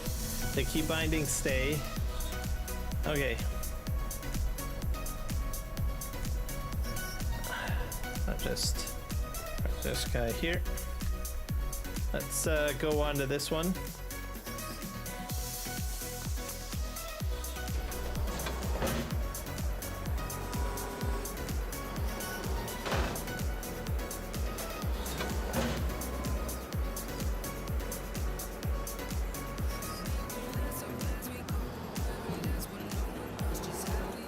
Only motor control. Yep. Perfecto. Okay, that guy's working. We're gonna get this figured out one way or another, Kenshin. Alright, because it's been bothering me and driving me up. Because I bought one of these guys on PB Candy Crossing, and I'm like, I am getting tired of going in and out of keybinds to reset. Alright, we are...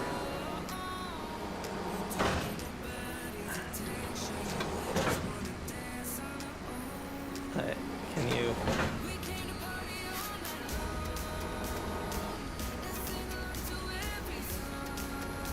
That's a manual. Oh, that's interesting. If I just want to pick up, I can. That one's kind of interesting.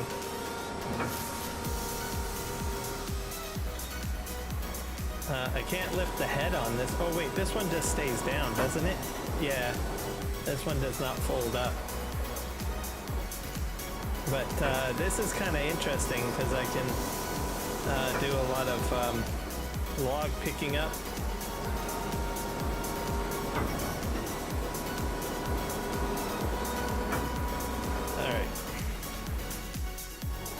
Yeah, because that one just lays flat like that. If you want power head control of tilt, you need this one. So if you want to go up like that. But this one here, the P60, is meant for like just ground pickup and processing. Whereas this one can be done with upright harvesting. Alright. There we go, Kenshin. Thank you, man. Okay, those guys are working fine. Let's go back over to this guy. We'll make sure my crane controls work. We'll go back to him. This guy does have... we're going to... Yeah, we're almost done here. We're getting there. Okay, this might be too thick. Okay, let's back this up.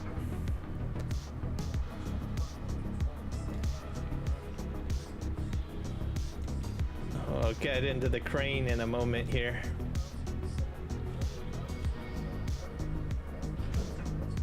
All right.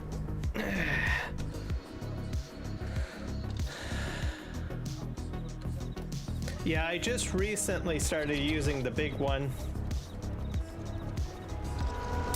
And I've added it to my fleet.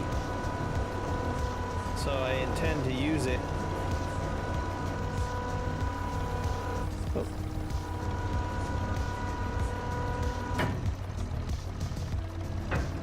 I'm a little bit stretched out.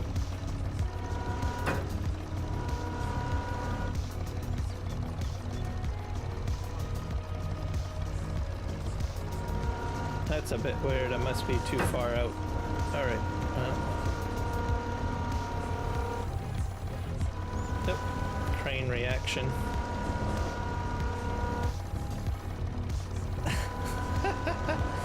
Hey, I was doing fine earlier.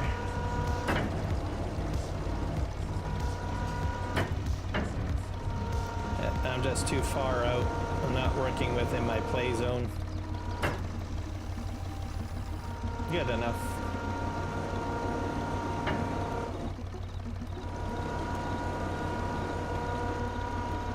I'll probably have to turn it this way.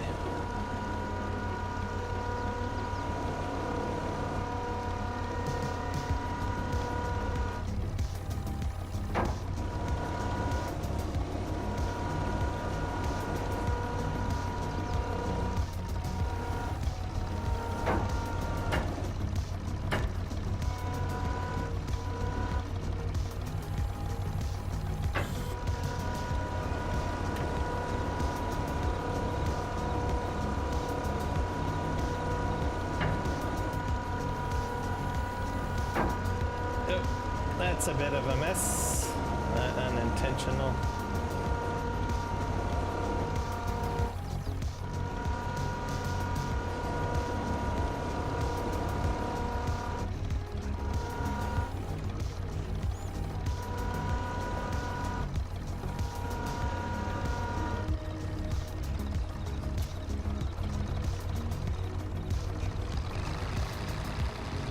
There we go. We're in to go.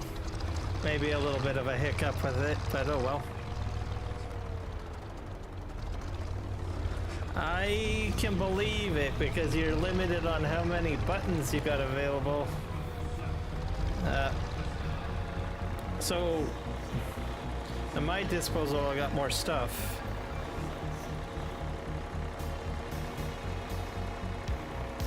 Drive down here.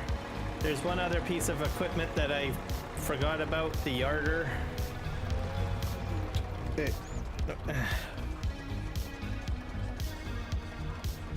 Which way do I go? Nope, not that way. I'm gonna unload these down at the store, and then we'll see if we can get the yarder to work. I imagine it should. I was like, I almost was like thinking, I'll just leave the yarder alone, it'll be fine. But I'm gonna do it now.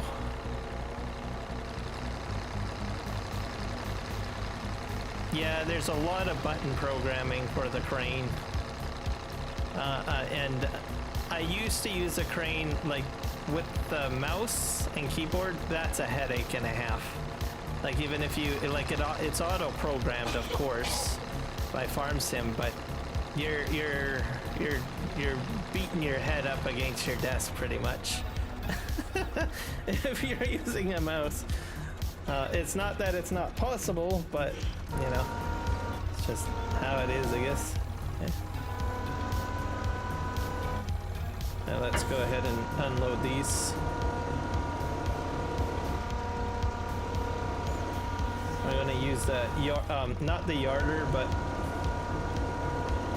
what is it? The machine that has the winch on it.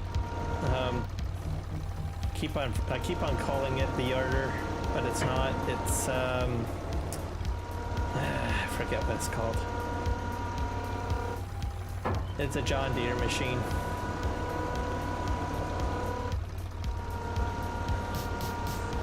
It's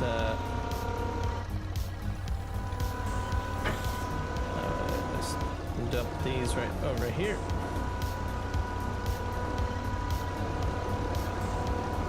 Like a pro. Ta-da. This crane does not fold up automatically like the other one, so you just have to move it back like that manually. Let's park this guy over here. I forget what it's called. Skidder. The skidder. That's the word that I'm looking for. Like, go buy ourselves a skidder. Alright, we're gonna go in here, find this skidder.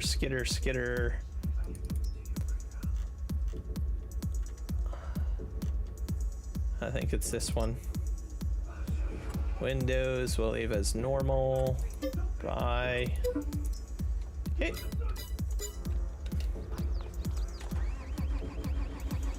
Not sure how well this is gonna work. I think it'll be fine, but I was going to assume it was fine, but I'm not going to assume. We are not going to assume anything, boys and girls. Yeah. I haven't figured out the blade yet. I'll get to that one day. I have to use my mouse to activate the blade. But that'll be an experiment for another day to figure out how to operate the blade. It's the little things, right? Okay. Okay. Ah, it's still working. Okay.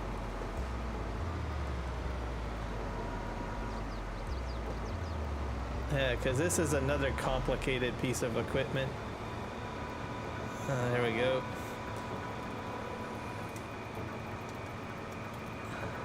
The only thing is I'm not able to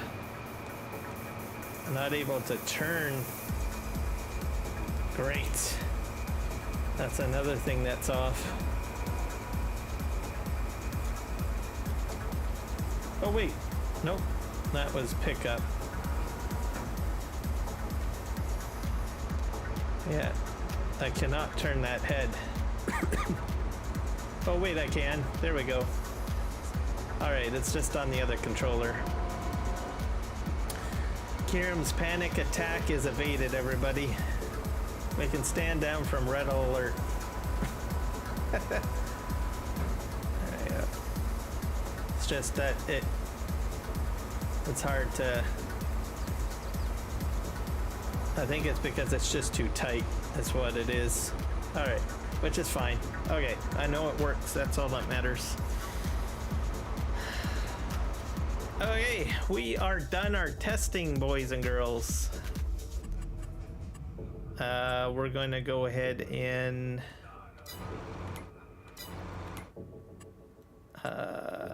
hit escape and quit out of here. I'm going to change folders. We're going to jump over the PV Canyon Crossing. We'll hit save on here first, because I might want to return here to do more testing with this. Maybe try to get the blade on the skidder to work at some point. But not today, because I do have a way of operating the blade, even though I have to go to my mouse to do it. But it's a small thing. I'll figure out the blade another day.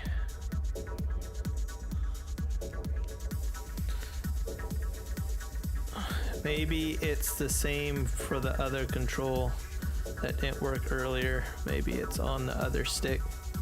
It might be. I'm gonna leave it though, Kenjin, because I got what I need at least working the way I need it to. So I probably will look at the blade another day.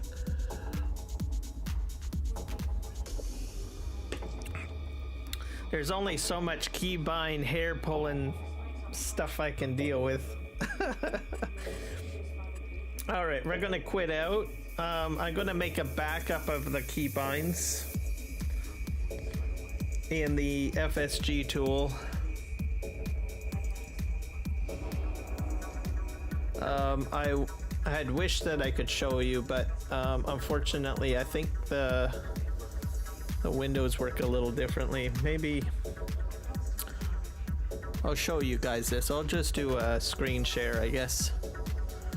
Temporary screen share.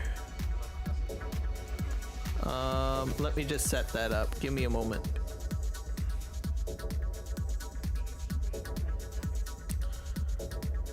I think it's under window capture. Nope. Video capture.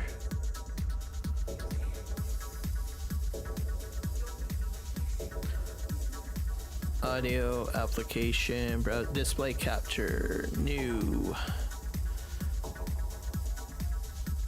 Yep, that's fine. I want to name it though. Display capture. That's up. I'm gonna have to adjust it on my stream here.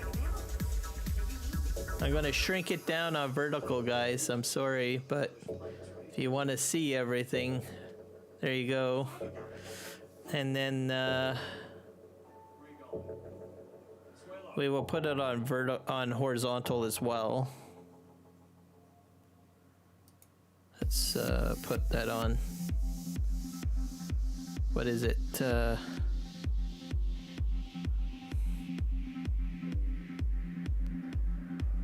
Jennifer Erker, welcome in. Hello, hello, hello.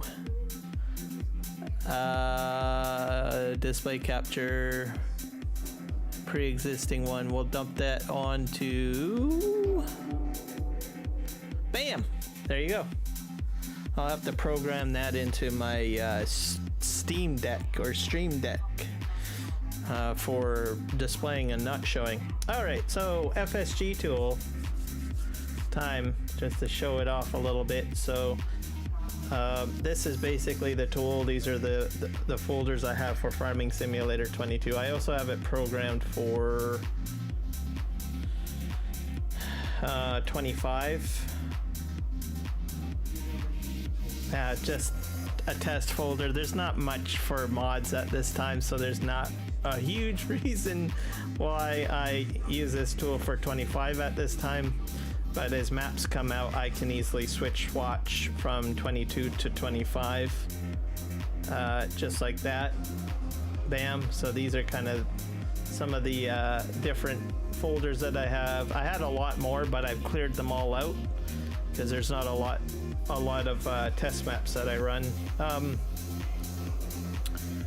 So it gives you a lot of information about each mod. As you can see here, this I can probably remove. I never bothered using this. Probably eventually go through clearing out this, reducing the 16.8 gigabytes of mods. But anyways, for keybinds, that's why I brought up here is a little controller. You can click here, and I've already created one backup. I'm going to create another backup, I think. So this is active as of the 18th. So this backup is my original one. I'm probably going to keep that one. So, yep. Please provide a name for the backup. So we'll call this backup 11, 18, 20, 25. Include FS version information in the file. So you want to include, like, that'll indicate that it's from Farming Simulator 22. So hit copy. Go. And then you've got your bindings here for 25 as well. So I could probably restore a backup. I wonder, let's click on that. So are you sure you wish to restore this to the active configuration? This will overwrite the active file. So there's 22. You can set it to 25. So if you want to take your input XML, like if you're using the FSG tool, I've got a tutorial video on how to do it without the FSG tool, but if you want to do it inside FSG tool, this is how you would do it, right? So I already created a backup. You would go in here and you would say, yes, restore. So that's what I'm going to do. Wait, did I choose the right one? Yeah, we'll hit restore. I go to 25, say yes, restore. And that has just successfully updated my input bindings in 25 as well.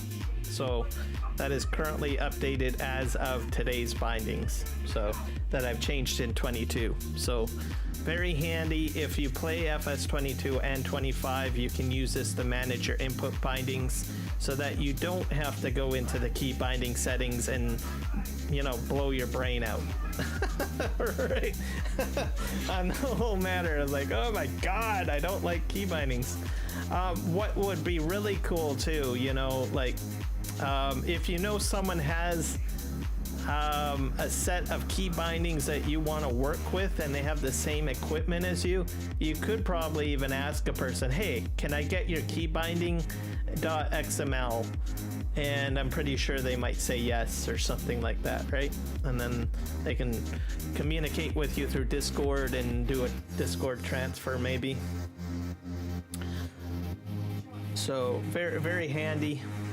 All right, so that's there. My 25 is updated with my key bindings that I've done in 22, and my 22 is updated, so rock on. All right, so we're going to switch over to PV Canyon Crossing too. So if you want to switch whichever directory of mods you want to use, you just go to this little drop down. It's been disabled because I wanted to use the original mod folder for Silver Run with all that other key binding testing. So you just choose PV Canyon, set active.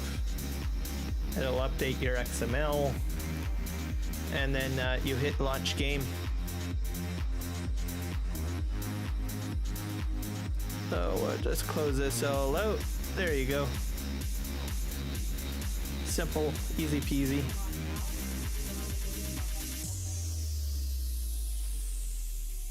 All right, I will see you when you get back, Kenjin. We'll actually get to the nitty gritty by the time you get back.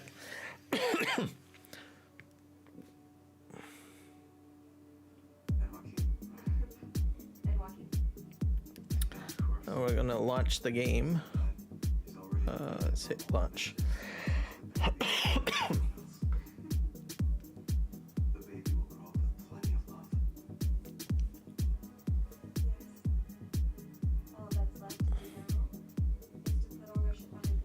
So I might do an FSG mod assistant tutorial video, maybe just outlining those steps, I suppose.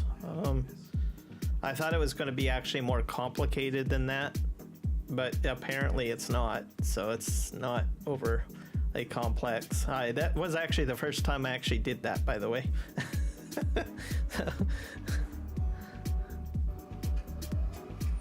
But like I said, make sure you have a backup just to save your butt. If you do any file changes, that way you know how to correct it. All right, why is my launch button not working? It's trying to... I might have to set it to active. Let's just set it to active and launch. If it doesn't work, I can always launch from Steam. That's always an option. Okay, and we'll do it from Steam then.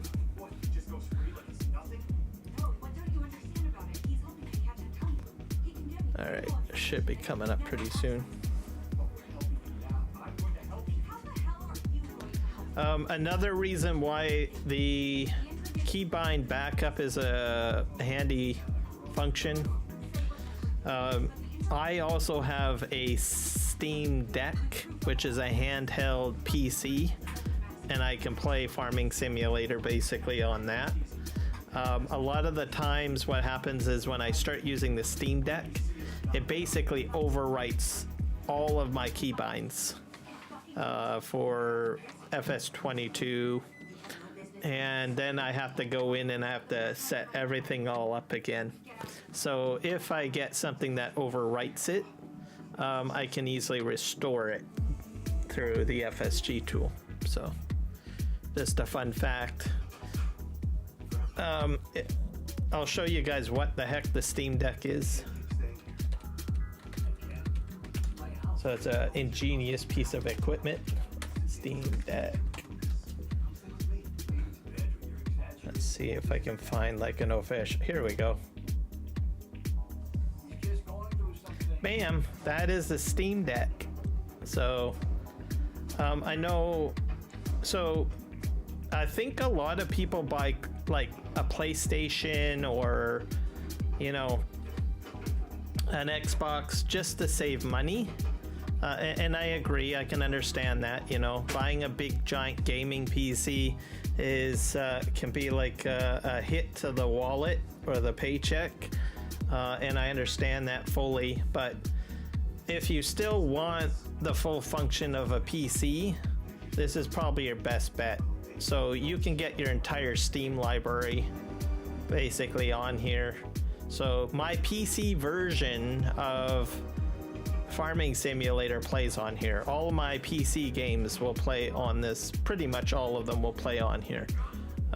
So I've been able to get Farming Simulator to work on it. So that's Canadian dollars. So maybe if you're looking for American, I would probably kick it down to maybe 700, 600 US maybe, right? This is basically, you know, well, how much does a PlayStation go for? So you just note that price. PlayStation. I don't know anything about PlayStation stuff, so I might be... Oh, I did not know they had a handheld device too. Huh. Let's go to... Is it in here? Oh, there's a November sale or something going on. This is wrong, right? PlayStation 5. Let's go into consoles. Nope, we don't want to. How much buy now? I don't go here very often. Buy now. I just want to buy one. Come on. Buy. Is there like a buy button down here or something?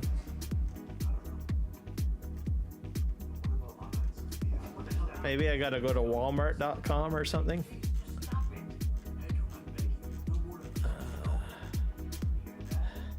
Yeah, don't ask a PC guy how to buy an Xbox or a PlayStation.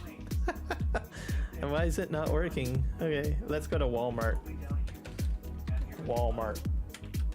Walmart.com. Oh wow. PlayStation. Let's click on there.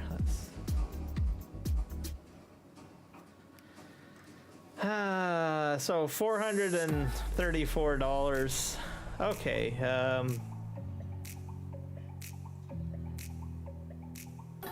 All right. So maybe the PlayStation, digital console slim. I don't know if that's a good product or not. But if you want to get, I guess this is a granddaddy one, right? $674.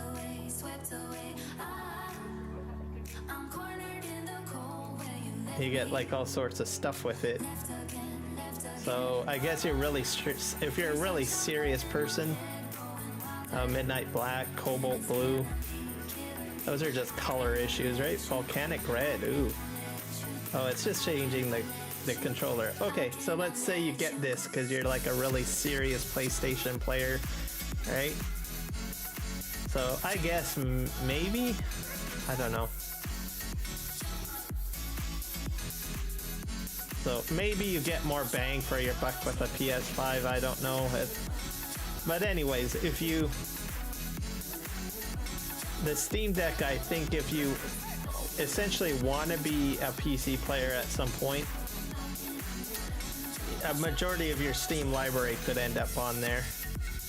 And I know that that's a lot cheaper than having to buy like a whole gaming PC. So Steam Deck. Asus has a similar device too, by the way. So this is still fairly new. But it's viable. So you're probably looking at about maybe $600, $700 American, and then you can play the vast majority of your Steam library on a handheld device. It has a Linux OS on it, and it has the ability to use some, probably a good majority of the functions that you would get maybe on a PC to a degree, software-wise. So I find it a viable alternative, I guess, and it's a handheld device, so you can take it anywhere. The battery's good, lasts about 2 hours. Literally, I've played Farming Sim on it, and it'll last the entire 2 hours before it craps out on me and I have to charge it. So I'm very impressed that they're coming out with this. I think this will be very handy for folks, I think, in the long run, to bridge the gap between, you know, PC and console. So I thought I'd bring it up.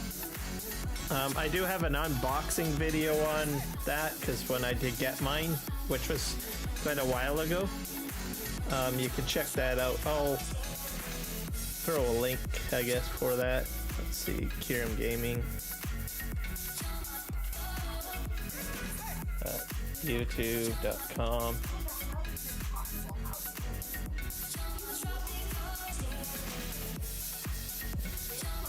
Kiram Gaming. Alright. Oh, what do you know? I'm live streaming on YouTube. Woohoo! Beautiful. I don't... The translation is working too. I did not know translation worked. That's awesome. Alright. Let's go over here. Let's go to videos. I think it's... Here we go.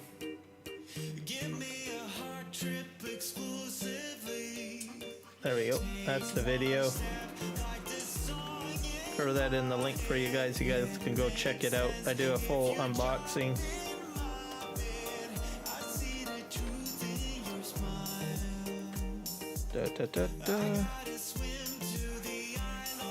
And then I got the more expensive one.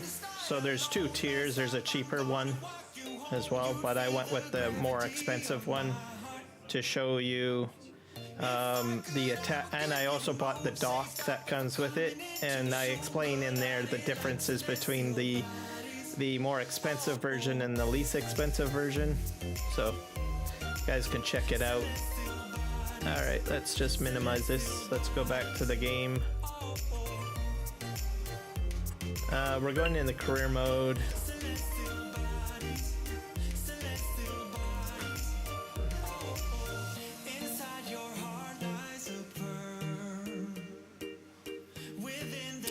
Oh, we'll go in here and we're going to try to get some of the terraforming fixed. I have an idea to fill in my hole. I don't know if it's going to work though. It's gotten dark all of a sudden. There we go. Turn my little light on.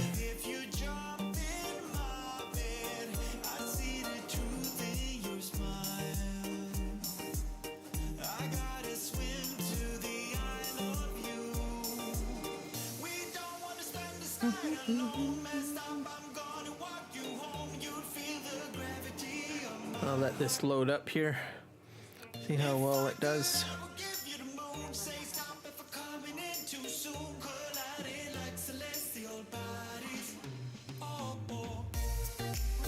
So at least I got the keybinds fixed, so that'll be all set for when I resume my gameplay.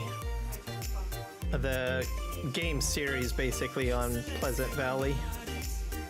But today's just a test stream, so...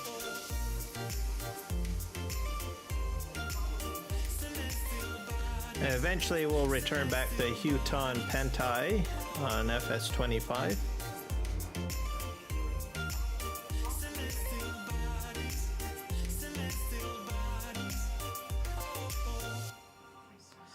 Alright, still loading 33%.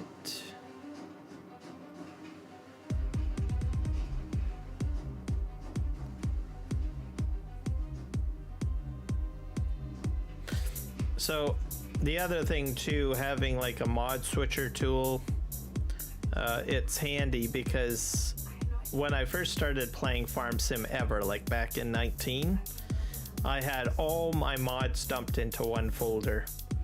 So that was, and I had several maps in my folder, and I don't know, I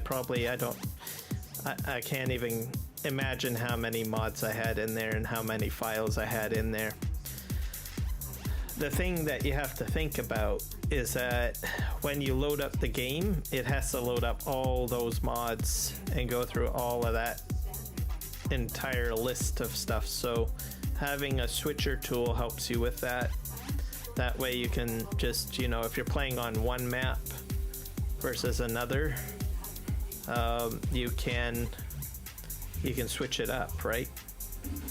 Sometimes there's map conflictions too, like if you have two maps in the same folder, you can run into some problems there too. If you're pretty, you know, thrifty with your mods, meaning that you only have a set of mods that you use all the time and you don't make a lot of changes. I mean, there are people that play Farm Sim that keep that practice solid. If you fall into that category, then you probably don't really need a mod switcher tool, simply because you don't change up your mods a lot. So if you know you use a small group of mods all the time, like you use only one baler, you use only one harvester, you use the same you know, logging equipment all the time, and you don't do anything and you don't divert from it at all, right? Either that or you just use base game and it's just a small allotment, then you probably don't have to use the FSG tool or mod switcher, FSG mod switcher tool.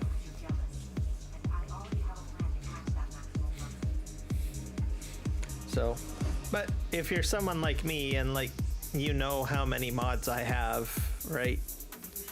And I get a little crazy. Someone like me needs you know, a helping hand with my mod dilemma. So a little organization helps me out, I think.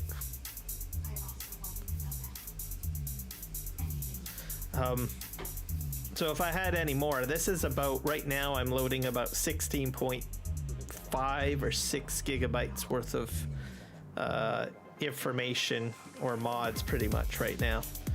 So the more mods you have, the slower it takes to load everything in.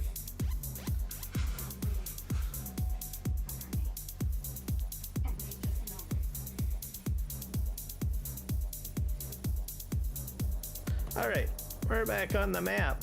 Booyah. Oh, can I get outside? Yeah, let's go over here. I'm not sure what's going on. This looks very green.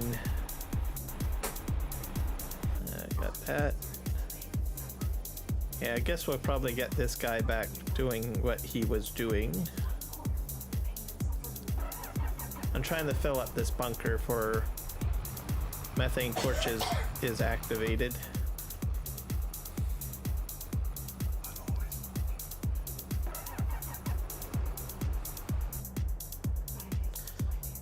This is my other test, the slurry test, when we get there.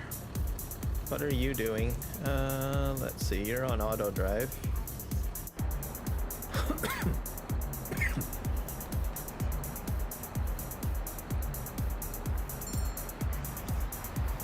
Go. I got a problem over here. Let's just back this up.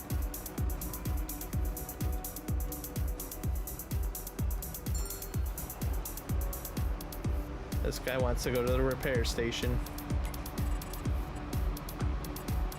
I don't think we want repairs on.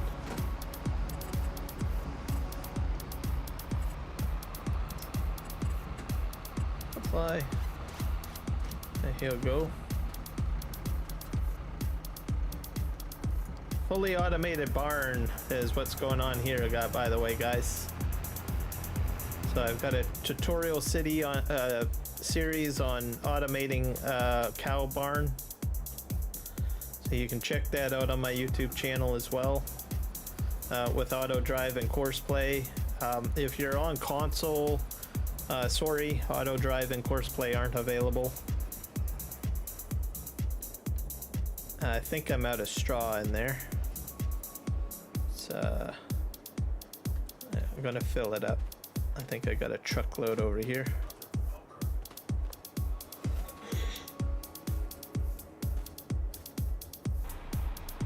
This guy can go.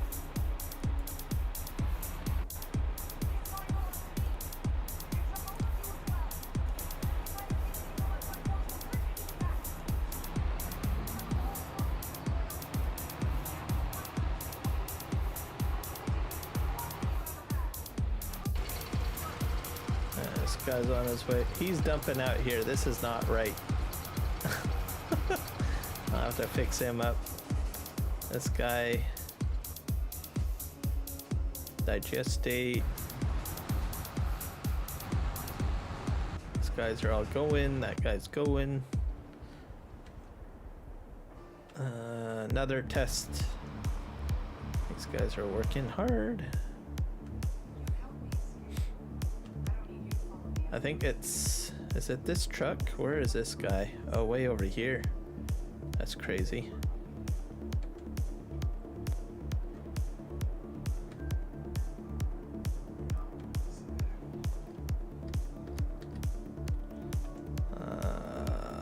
Nope. I'll get this guy going. And there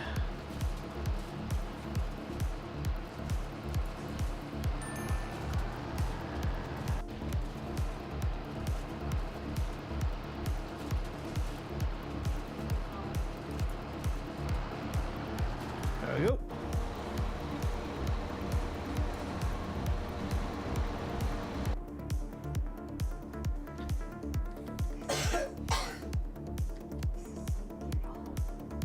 I have no light on this guy.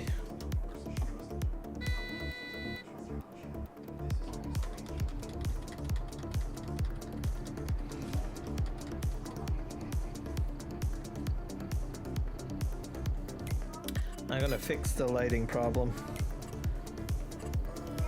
Let's see.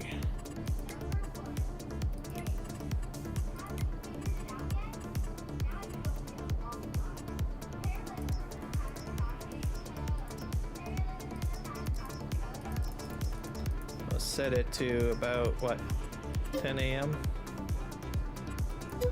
That'll work. Alright, here we are. We're going to fix that hole. I got an idea. Not sure if it'll work, but we'll see. We'll see what we can do. Construction. Let's see.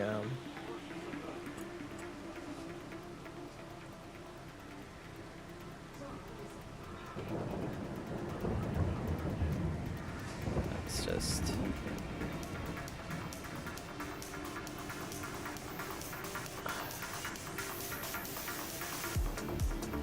The shop area restriction. Yep. I'll put this over here. Let's go back in. I'm not sure if this will work, but I'm going to give it a try.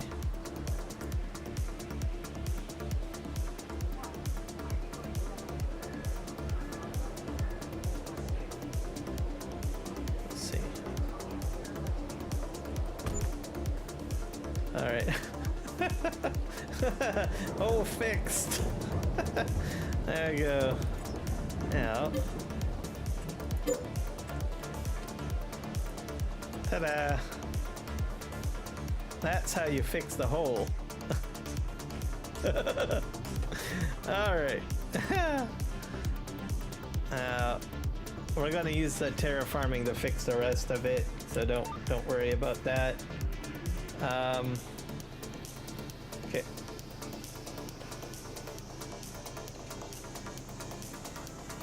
this guy's already pre-programmed, so we're gonna...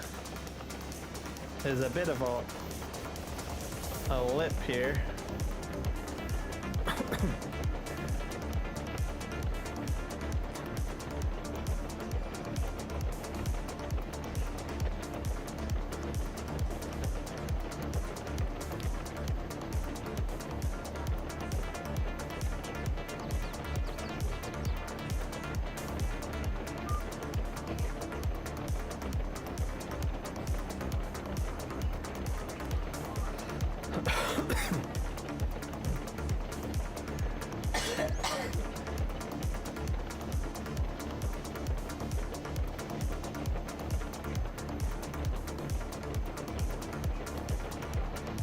Actually, I might switch to the other dozer because I think it has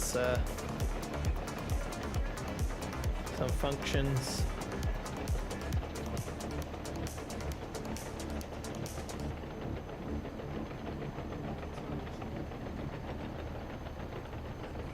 I'll move the caterpillar over here. Spending time far away. It's never what I meant to do for us. Even though you're Here we go. okay, I wish that I could give you all of me for you to say. When it gets dark, I'll take the blame for what. All right, up we go. Hello, Hawk. Welcome in. 78 degrees Fahrenheit. Nice. We are sitting at 3 degrees Celsius today. So we're just slightly over freezing. If we hit 0, that's freezing for us.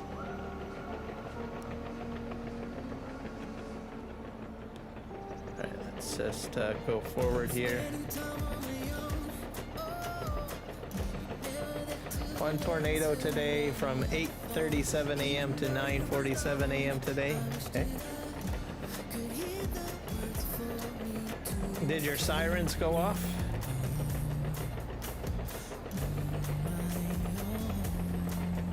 So we're gonna clean this area up here.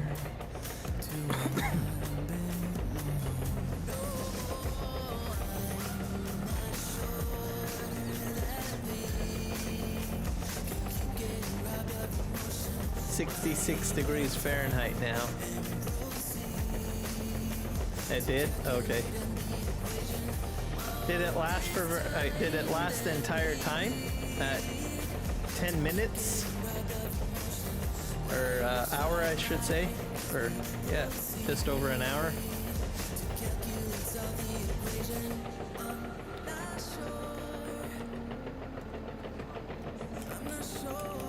There we go. Let's keep this like that.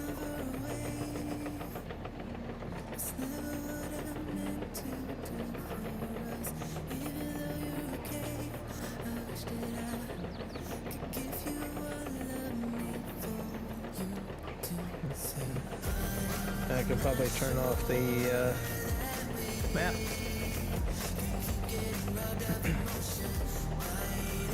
Yep.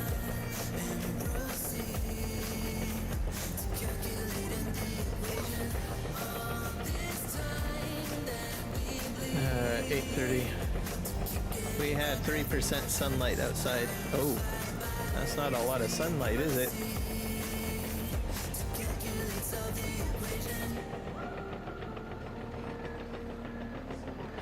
Did you get hail too and rain, or was it just wind?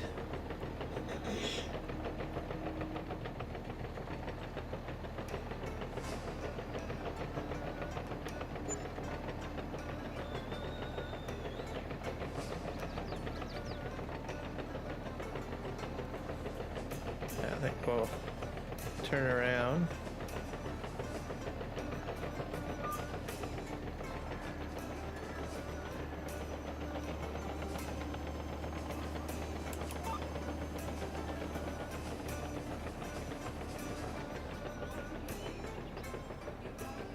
Just wind? Okay, so it's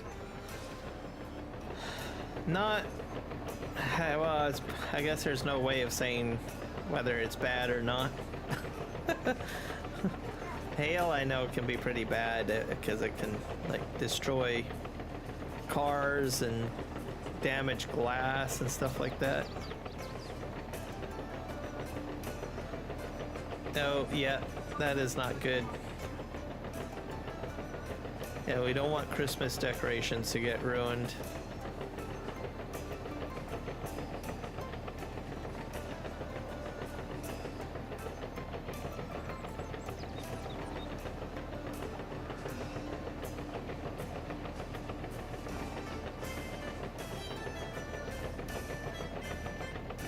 Straight line winds up to 90 today.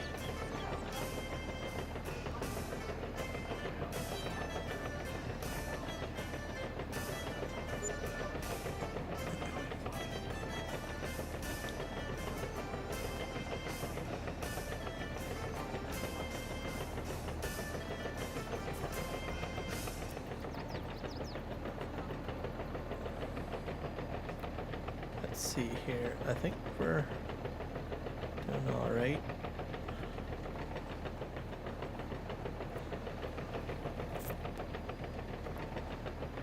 So, Terra Farm at its best. Or 140 kilometers an hour.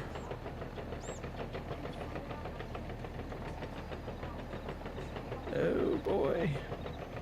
We're tilting.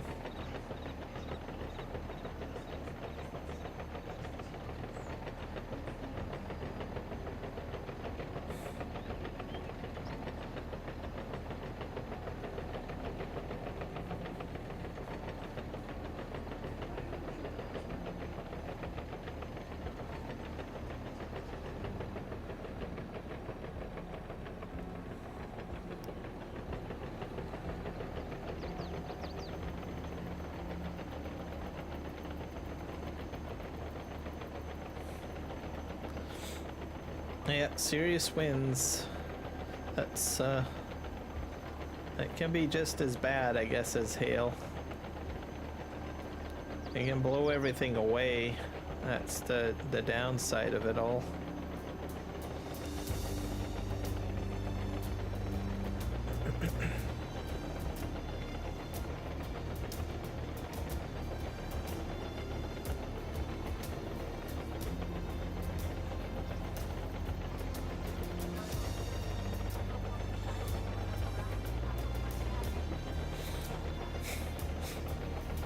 Yeah, today was a fairly sunny day for us, and you can see over the ocean there in the graph it's all blue, so that means low winds.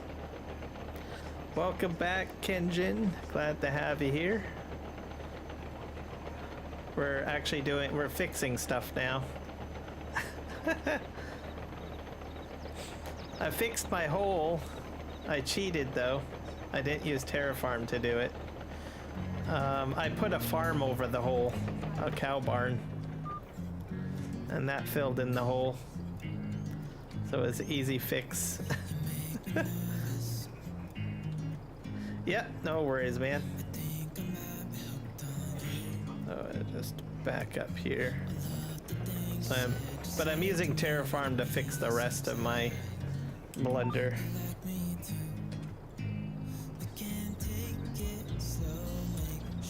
Yeah, so I just took like the largest placeable object and put it right on top and it filled it in. So I was like, oh, thank God.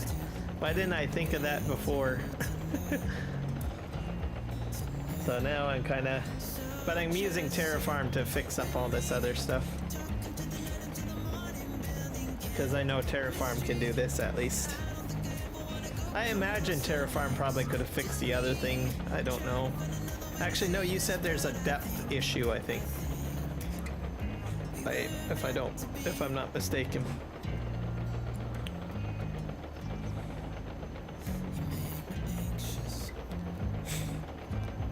Yep. So I'm Speedy Gonzalez here. And then I'll get all this flattened out, and then I can do some landscaping. I'm probably gonna have to slow down a little bit down there. Wind is worse than hell. Yep. Wind can be worse than hell, Hawk. Don't want to get blown away. Okay, this is where I'm gonna have to start slowing down. I'm gonna have to go down to, I think, probably about 4 or 3.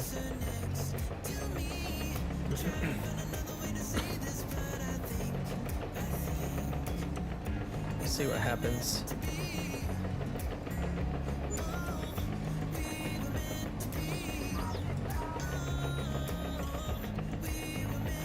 Yeah, it couldn't reach the bottom because we tried that last time, so it was just really deep. So, best advice I have is like get a placeable that's big enough to fill the hole and put it down. So I took a large cow barn and put it on top, and then that filled it in. So you see that white area over there? That's where the cow barn was put, and then I just deleted or demolished the cow barn.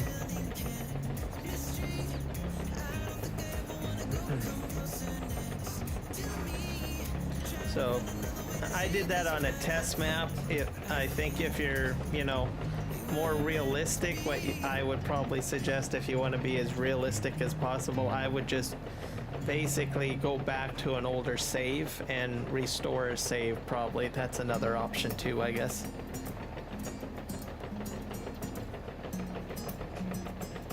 Yeah, I don't know, I just thought about it today because I was like, at first what I was going to do was just put plants around it and trees and just hide it.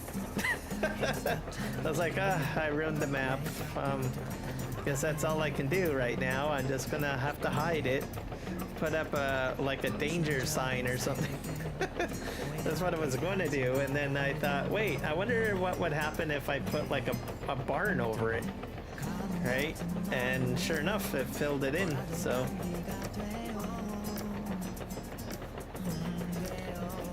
So, no hiding of the hole, I guess.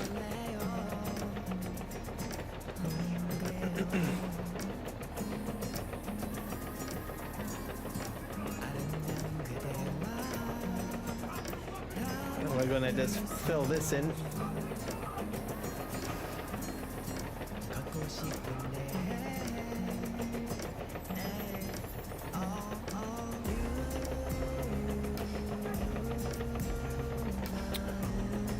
Wheel loader and raise tool, yeah.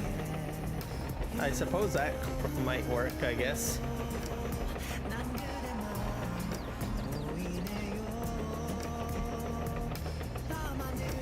Yep, you can build something to fix it.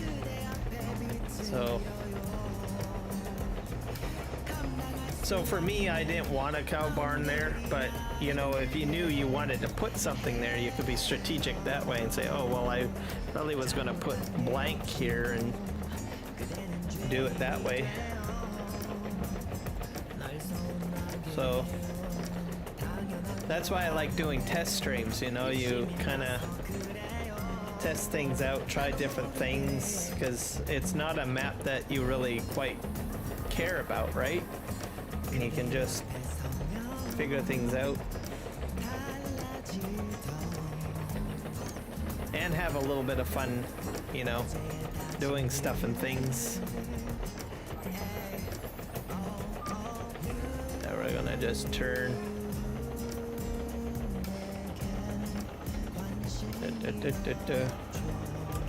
Drive forward.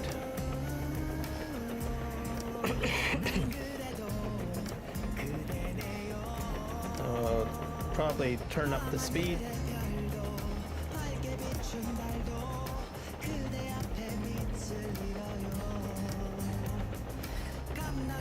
I'll turn it down a little bit.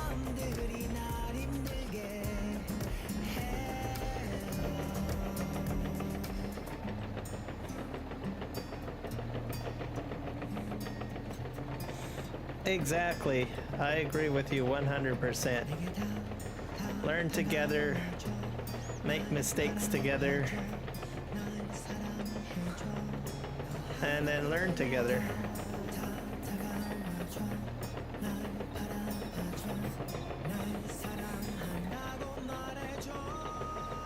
Alright, this guy, I really do like this. It's doing a great job putting the dirt in front and filling this hole in. I'm gonna probably go as far as the tree line, I think.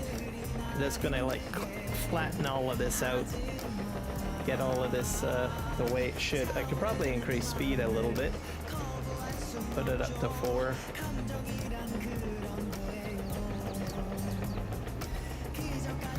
And then I'll end up putting like different stuff down in this area.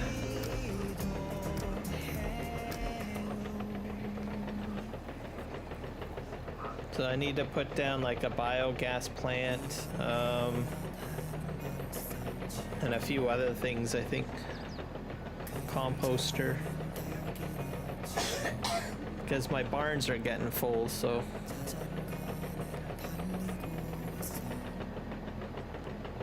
Looks like I got snow in the forecast on this map.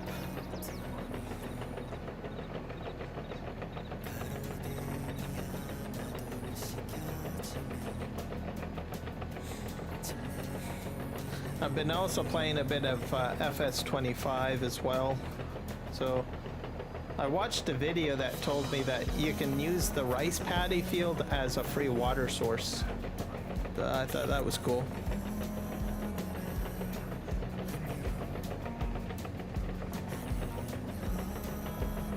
Yeah, I guess I could do that. Let me get to the end here. I don't want to stop quite yet. Let's see. I'm just going to make it to the end of my cut here.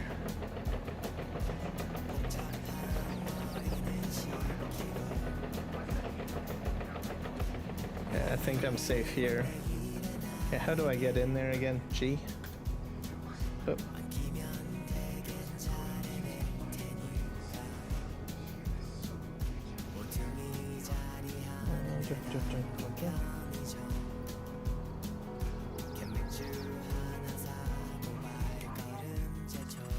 Access it in here, I think.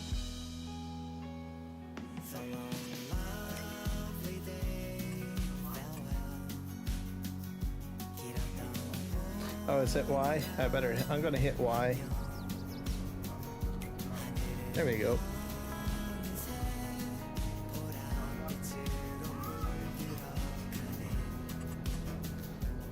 I have to increase my radius, I guess.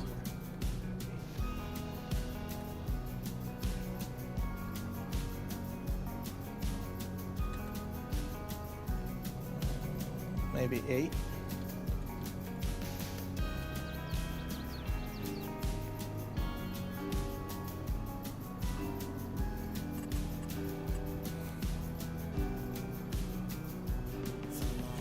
Maybe I'll put it at 10.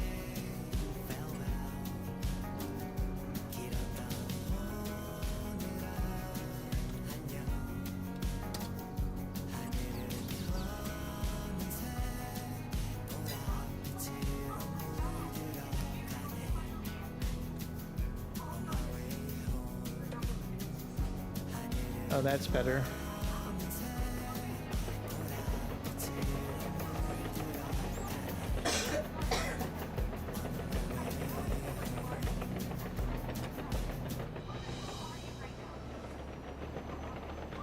There we go.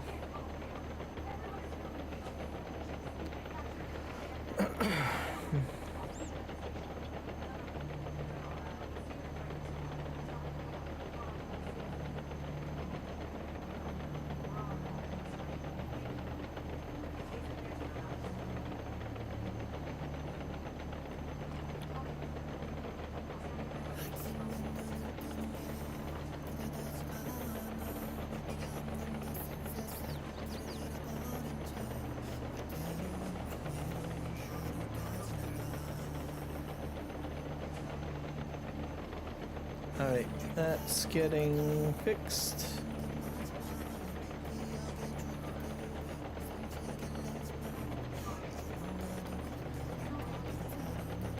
I'll go right to the end and then we'll turn off and then turn around, I guess. Yeah, much faster. I like it. And we'll slow down a little bit.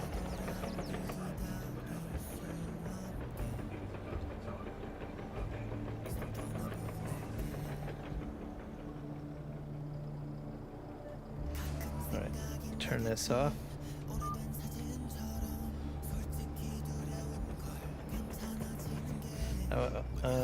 Give me a sec here.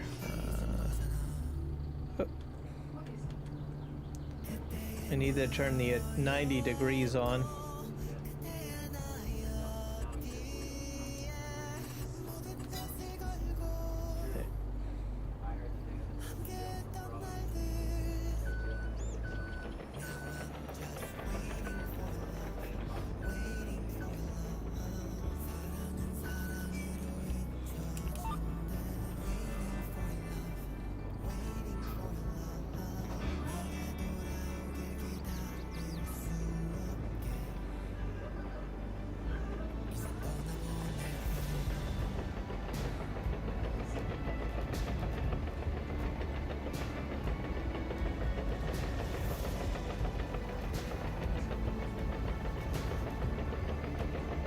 There we go.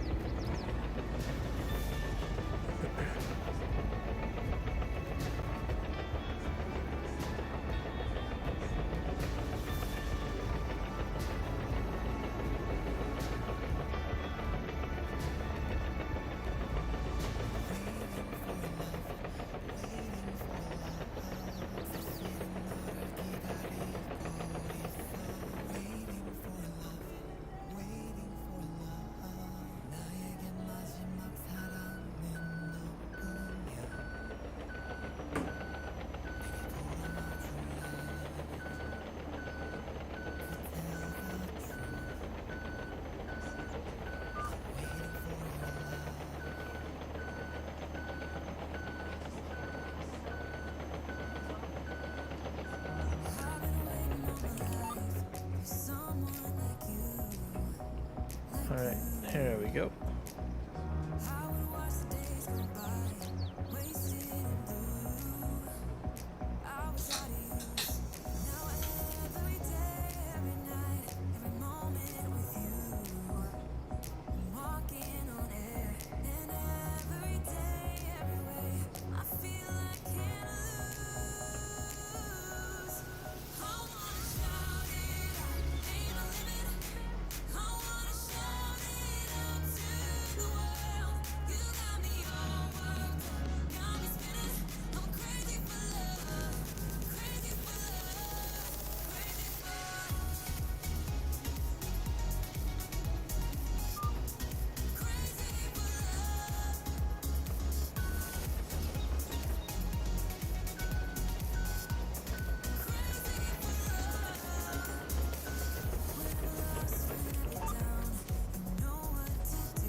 All right, off we go. There's going to be a biogas plant put down, compost facility, and probably something else that takes like manure.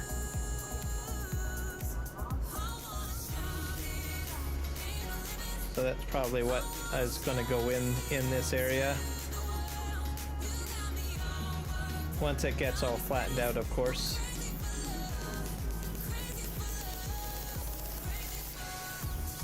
I think I have to go over like one more row, I think. Yeah, I'll go make one more pass along this edge.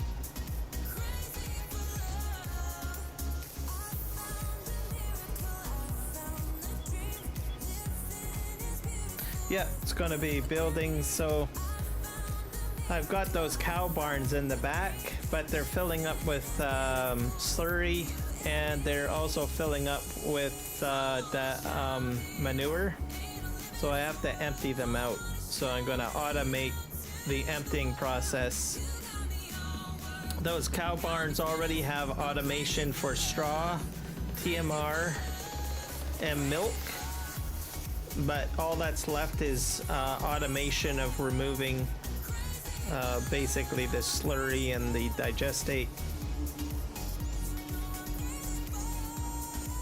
So I need to put down some sort of production or a placeable to take those substances away from the cow barns. So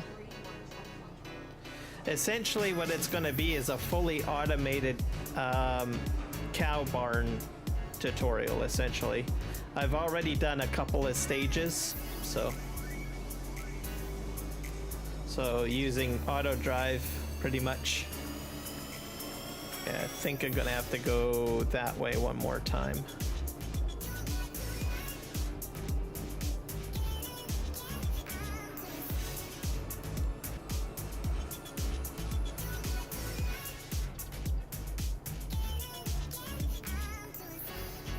Well, check out my series. I have a series that I started, so you can check that out and you can get a rough idea of how to go about it. So essentially you can get like one tractor to go to one input on each farm. So like most people, when they use auto drive, they have like, if they have 3 cow barns, they usually have like 3 tractors going and managing one specific task at that barn, right? But the way that my tutorials are working is that I'm doing multi-delivery and multi-pickup, so I can take one tractor to pick up one item from 3 or 4 locations of the same product and distributing it. And that's basically what my tutorial does. I could probably get you a link for the... I think I got it in a separate playlist. Let's see. Go back to my... Hope I got it in a separate playlist.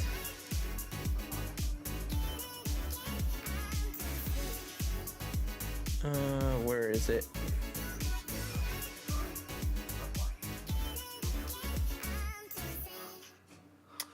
Maybe I do have to put it into a separate playlist. Is it in here?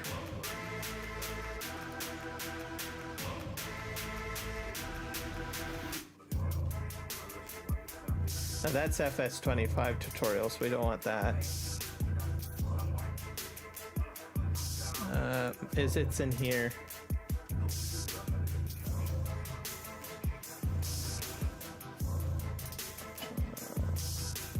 Forward. That's a bad looking image there. Oh, here we go. Yeah, this will probably be a good link.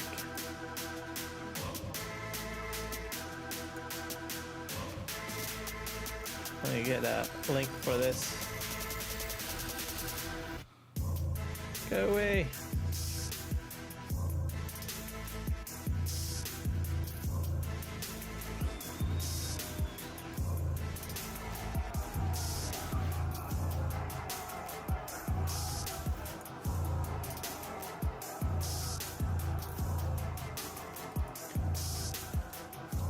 There you go.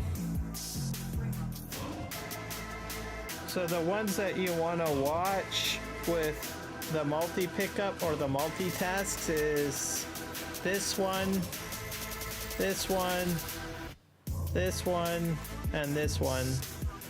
So I actually did grain management too, like field operations as well. So, but the cow barn starts in with the silage one, the TMR and straw, and then the milk delivery. Those are the ones specific to the cow barn. So, yep.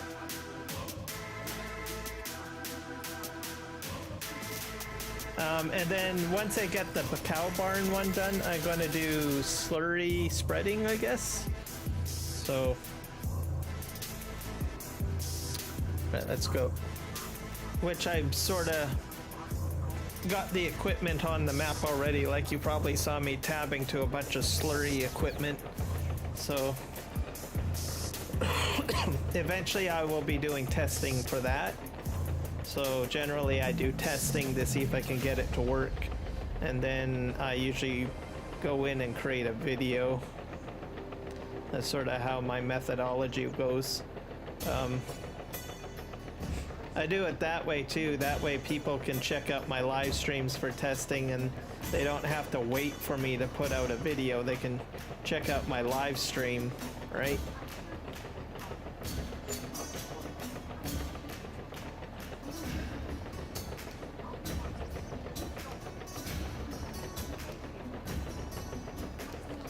Oh, I think I went too far, did I? No. Let's see. I'll just go all the way to the edge here. And then we'll turn around. I think I have to go down the edge a bit more. I think we'll go up to about somewhere over here, I guess.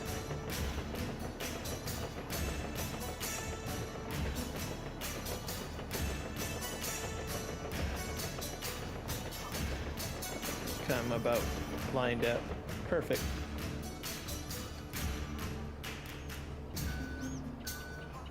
I'm gonna just back right up because I just need to move over slightly.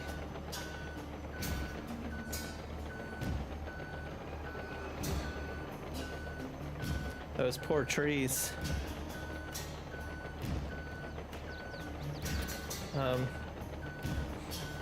There's some people that know about all of the multi-pickup and delivery, but I'm probably the only one that's actually doing tutorial videos on it. So Disturb Simulations was the one that brought it to my attention because he actually did the first tutorial video on it, but he didn't do any expansion. He just did a very nice overview of it, of the functions and stuff, and then left it up to people's imagination. And then I thought, I could probably do a series of tutorial videos on expanding on ideas and concepts of what people could potentially do with it. So that's what I decided to do. RXZ Gaming, I think, used it once in one of his Chilliwack maps with TMR. So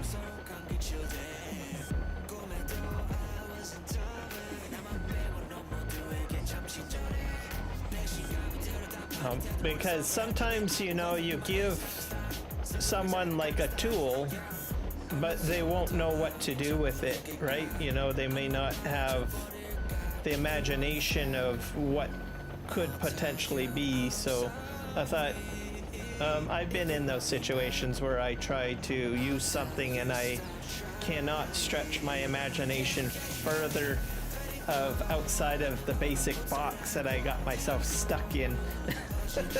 So I thought, why not create a tutorial video series on maybe some ideas to get people familiar with it, right? Because a lot of people like to see what it can do, right? So that's sort of what I kind of came up with. All right, let's we're gonna expand this a bit.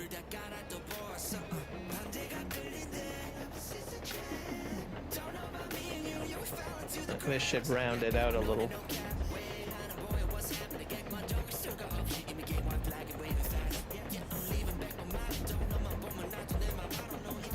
I think that should do it. That'll get it nice and square on the edge. I guess I could probably increase the speed.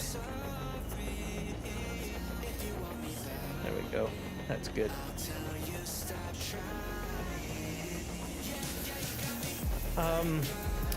Yeah, because there's a lot of settings that you have to set up. Originally, when I started the series, I thought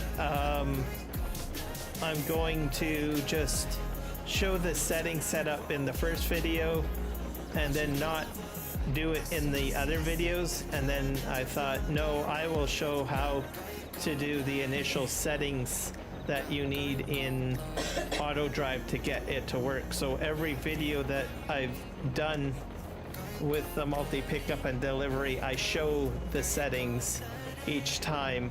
So I do a recap on each video how to do it. And then my video editing skills have gotten a little bit better, so I can actually show the icons quite large on the screen, like I zoom them in and out. So I've been doing that, showing people in detail which buttons to click on and stuff like that. So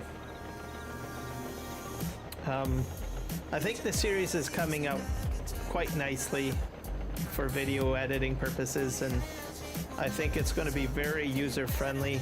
Myself, I'm very much a visual learner, so oh, poor tree. Oh well, bye tree. So I think you'll find it handy.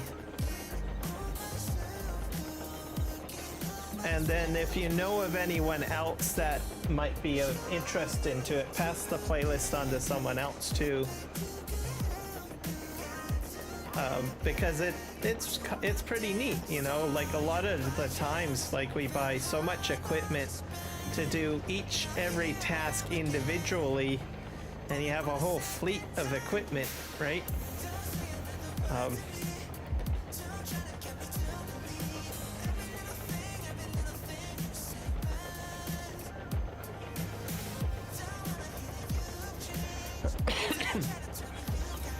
Yep, that's a good thing to do. Share out your videos with your friends.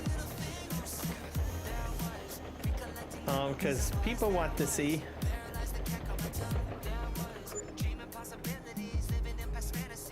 And then you just listen to their feedback, right? And then you just become a better video person. Content creator, I guess, in the long run. Some of my older videos, like when I first started, I was like, oh my god, I look at them and they're god awful. But you know, if you gotta start somewhere, really. Okay, I think we're gonna just turn around here and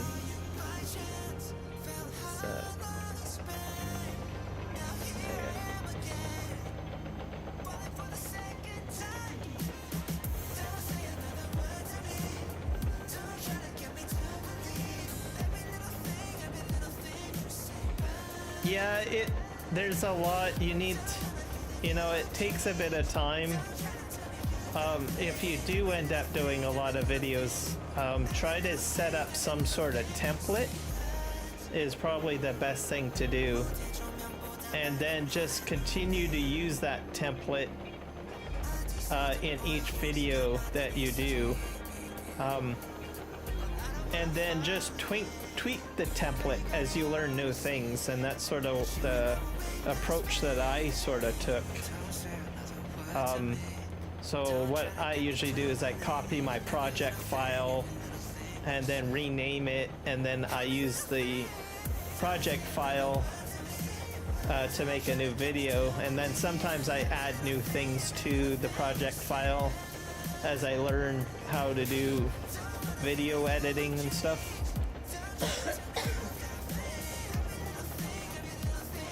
Yep, beginning for everything.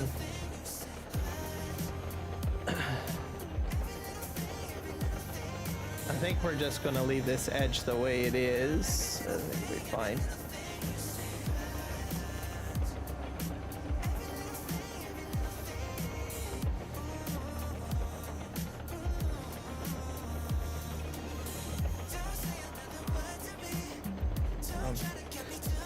So doing live streaming and doing video editing, you know, it does take quite a bit of time to learn.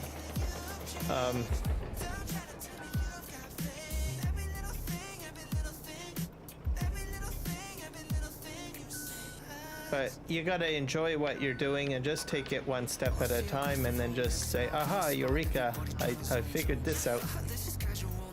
Okay, let's do that.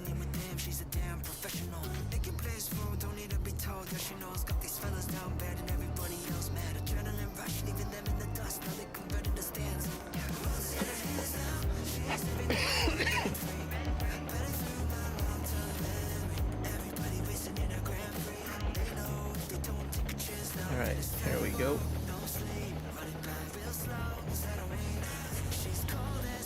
I have to get a straight edge because I noticed that it's not exactly straight. Yep, exactly.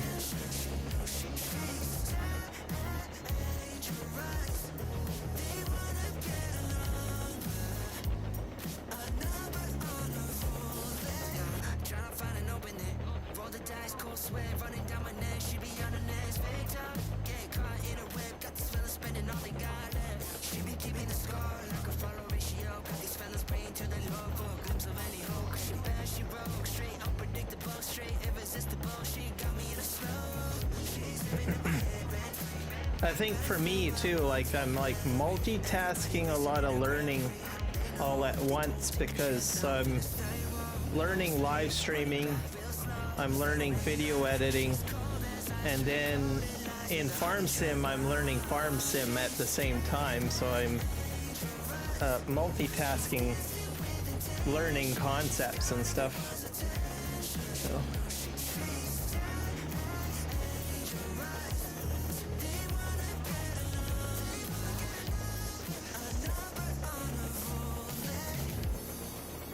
Oh. She's gonna get all your views.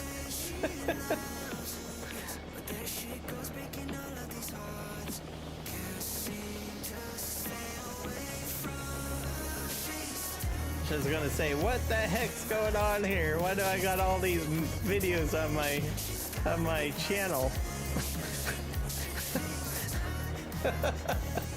That's hilarious.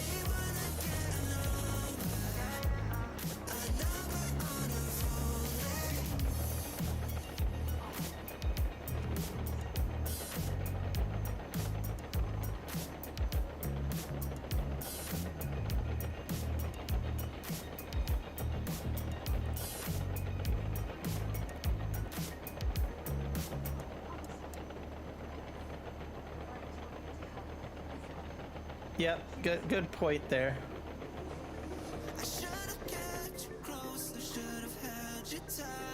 I think we're perfect. Okay, I think we're gonna turn this off, and I'm gonna try to, I'm not sure if I can square this up somehow. Let's just back this up here. Hopefully this works. Okay, is that working? Okay, let's go.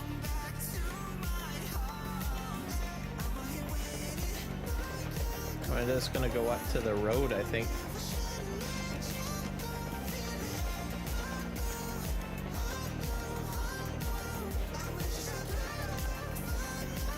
I think.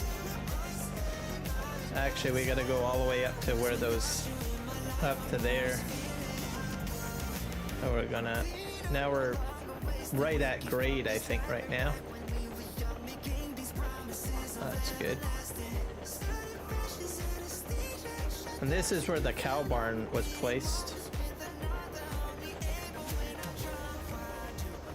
I'll go about, that's good.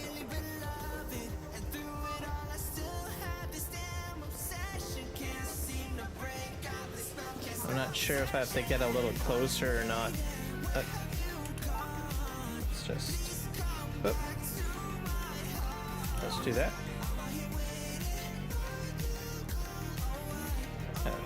I'm not sure if this is right. Yeah. Let's do that. Let's just pull forward. No, I gotta go over a little bit. Ah, that should be fine. That's fine. We'll just go all the way to the end. Flatten everything out perfectly. That's pretty good. I started off that way too with videos. I had like videos that were just 9. It'll grow over time too. As long as the videos are up there, people will discover it.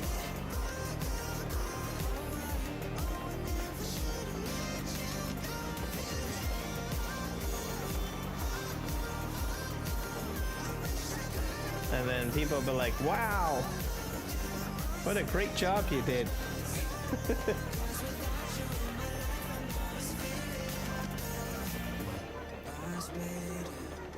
Yep. And if you do get a bad review, like I've gotten like people putting negative comments in some of my videos, don't let it bother you. Just, you know, keep doing your own thing.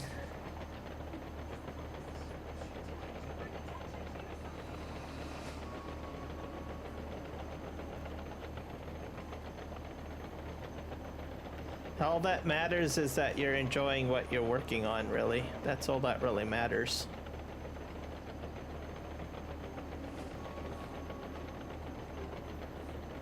Alright, we're coming up to the end here. We're doing a great paint job here. This is like painting right now.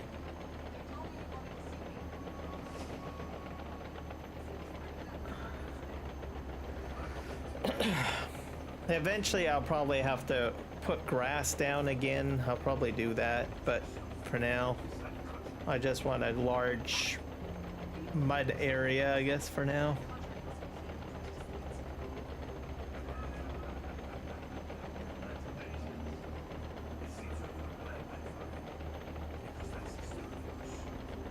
Yeah. I think probably about, maybe we're getting pretty close.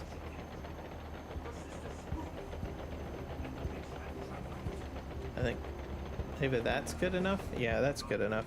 I'm going to the other end because it's maybe a little bit easier.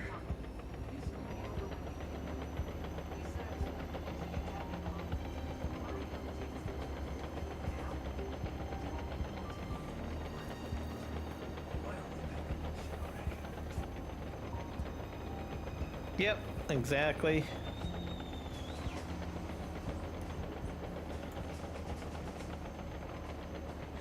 As in most cases, there's always someone that's going to enjoy the content somewhere. So people focus on all of the negative. You get nowhere. You gotta enjoy just the positive. Okay.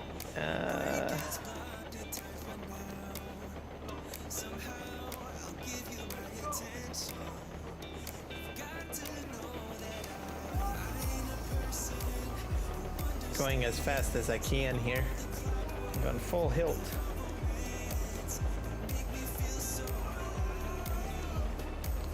There you go.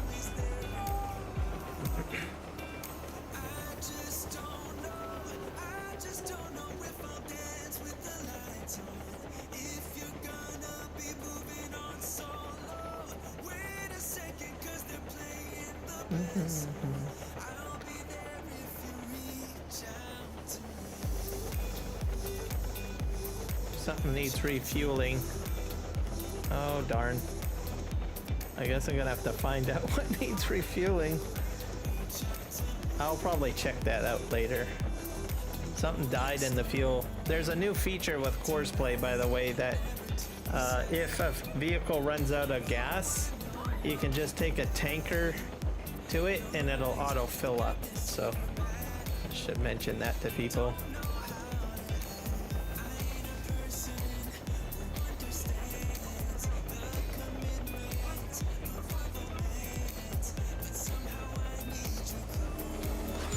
Yep, exactly. I usually listen to constructive criticism, and then if it's just pure like hate, then I'm like, no, not worth my time.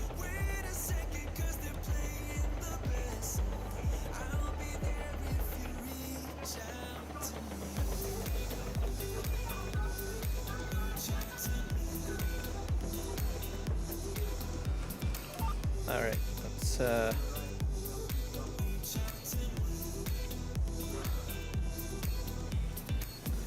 let's go forward.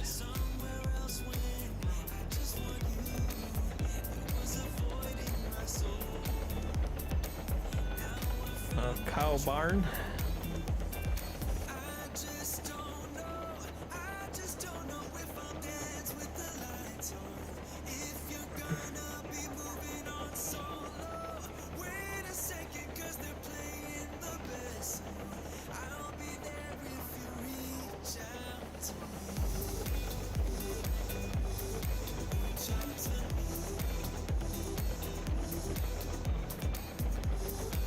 Guess I'll have to show you guys the refueling function for course play in a moment. One of my guys is stuck out in the field without any fuel, so it's a new function in course play. But I'll explain it momentarily when I get this filled in. I think I'm not too far from getting it done. I think I have to do like one more pass, or maybe 2 passes, and then this will be finished. Okay, can I get past this? It's gonna be a close one. Do I have to get out and move them? I don't think so. Nope.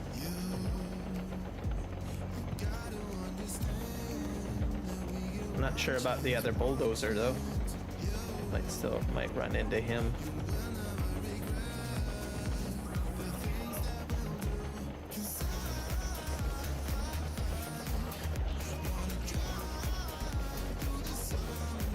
I guess I'm gonna teach you guys a lot of stuff, I guess, and on this live stream, more than I thought. I didn't think I would be showing anyone the refueling mechanic for course play.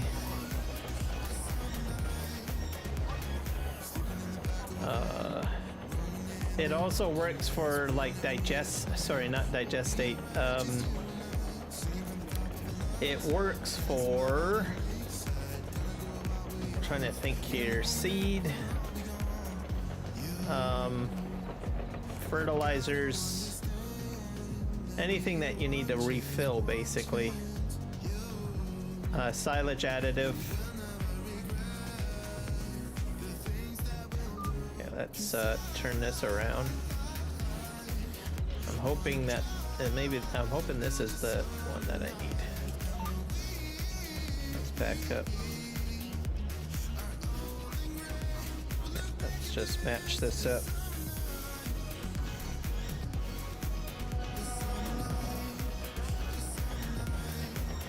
I think that matches up. Yep. Sorta. There we go. That's good enough.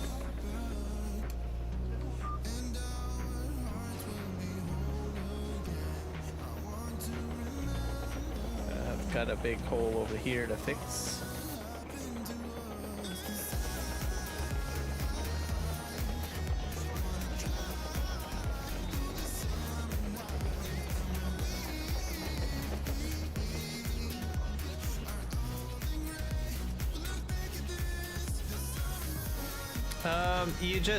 I think you have to drive it close to the combine, and then it'll automatically fill it up, is sort of how it works. As for it driving to the side of the field, I don't think it works that way. You have to bring the actual container next to the combine, and then it'll fill up, is how I understand how it works. I mean, maybe it might work that way. That would be new to me. Yeah, I'll show you, because I do got one guy that needs to be refueled. Yeah, actually, I'm probably gonna have to go out there and do it now, because I think it might be blocking something.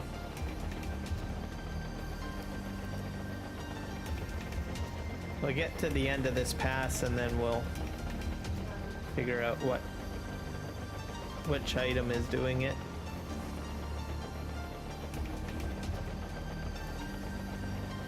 Oh no! Why did it do that? That's crazy. Oh dear.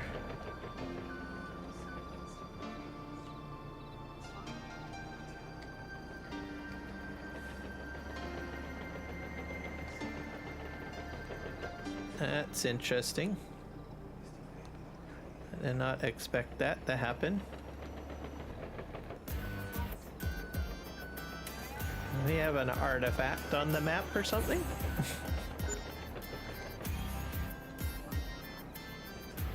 Maybe it's a little too deep to help it along here. Alright, I think that should do it.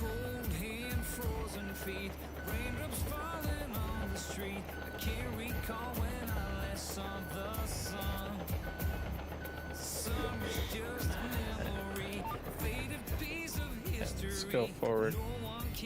I don't know what happened there. It's a little freaky.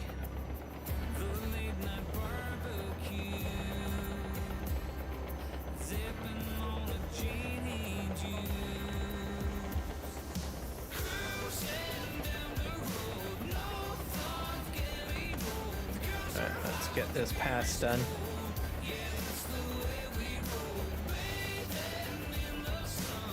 Yeah, it's a bit too deep. It's having some issues with these holes, I think.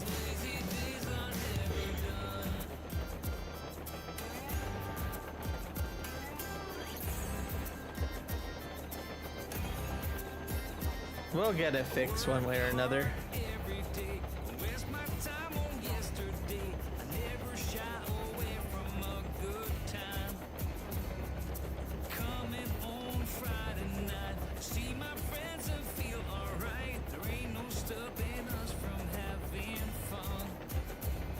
Force nodes activated.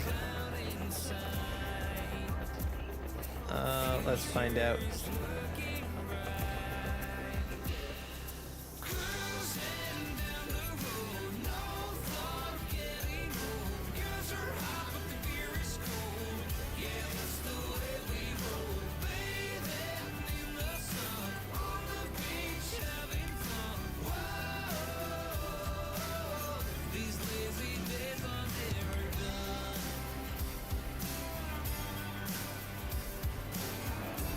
I don't know where that is. Oh, yeah, Force Nodes is on.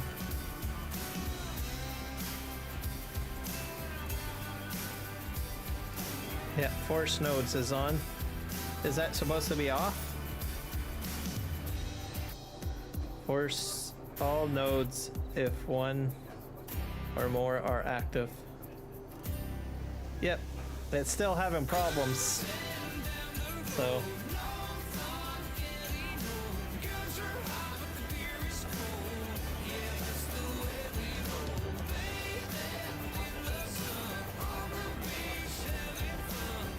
So you're probably going to still have problems. Yeah, probably. So it's going to narrow in the radius basically. But as I get, like you can see, it's widening the radius now.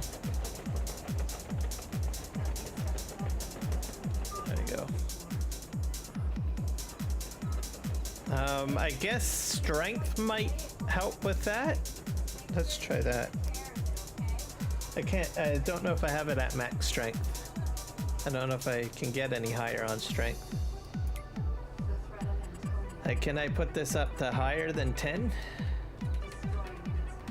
That might help. Let's try 20. For science, everybody. What? You don't like anything higher? Oh, 15 is the highest that I can go for strength.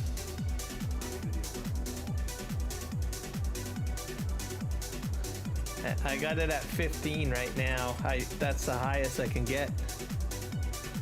Okay, so we'll leave it at 15 and see what happens when I go in the opposite direction. We'll see if that helps. Because it might, because how the radius system works is that the furthest from the center, the weaker the terrain change or painting changes. But if you increase the strength, it moves it out further on the radius, I think. At least that's how it is, I think, with the, what do you call it? Oh, I better turn this off. I don't want to mess up my edge. Yeah, let's go over here. So we'll see. Let's just back this up. I think that's good enough.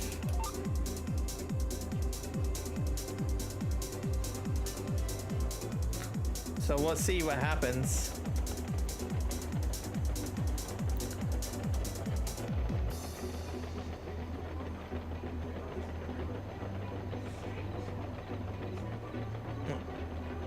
Let's see. It's working. See? So it allow the strength. So your radius is basically your container, right? And your strength basically is how quickly it can fill the container, right? So if your strength is lower, the material. Well, maybe I spoke too soon. But it was working a bit better. Oh, I'm probably going too quickly. That's the best analogy I can come up with. There we go. But it's working. So if you make your strength equal or greater to the radius, the more effective it'll fill in. If your strength is lower than the radius, the less quickly it will fill in. Hopefully I'm making some sort of sense, I hope.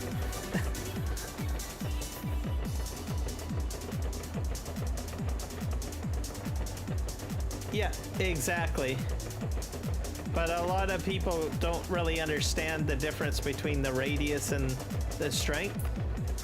So the best analogy I have is your radius is your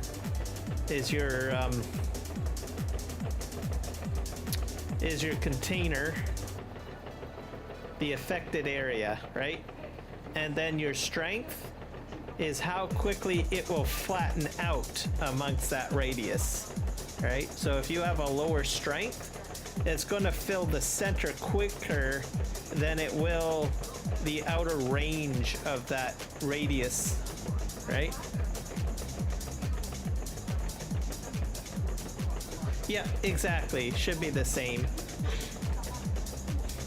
The same, or your strength should be greater. So if your strength is less, then you're gonna have a problem. Yeah. You know what I'm talking about. I can tell. As for the rest of the people watching, maybe I'm going over their heads. I was like, what the heck are you babbling about? So, I guess the other analogy I could use, okay, is that you've got a container and you're filling it with basically candle wax. The candle wax is going to spread slowly on the bottom. But if you increase the strength, and it'll be like you're turning on a tap of water, and it'll basically instantly cover the bottom evenly. That's probably a better analogy in case anyone's messed up with my analogy. That's the best way of looking at it. Yeah, exactly. Listen to Kenjin. Don't listen to me. That works.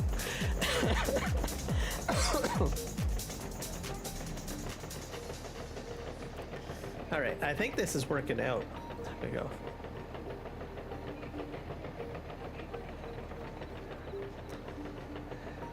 And people are going to say, what the heck is going on with you? You're talking about water and candle wax and...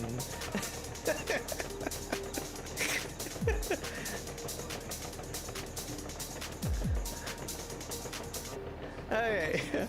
I think I got like one more pass to do by the looks of it. I can do it, I think so. What do you think, Kenjin? And then we'll show you guys what I'm talking about, the refueling. I can probably go a little quicker. I can go a little quicker. There we go. Put this at 10. Yep, that's what I'm thinking.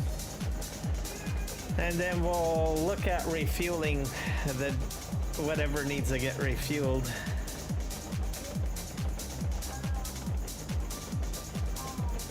Oh, I'll just turn this way. We're gonna go slap dab right in the middle, I think.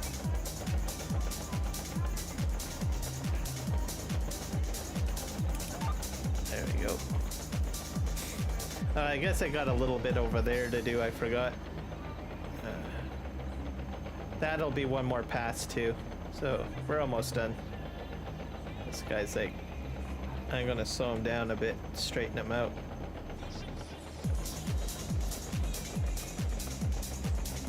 There we go.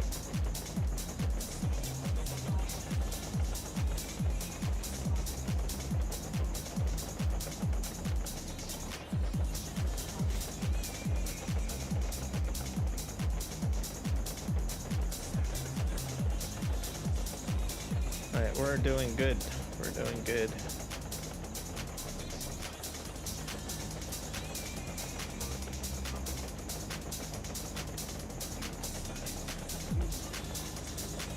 Yeah, I got one more divot over there by the bulldozer.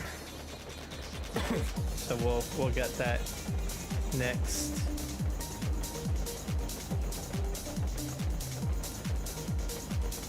And hope I'm gonna probably have to slow down a bit.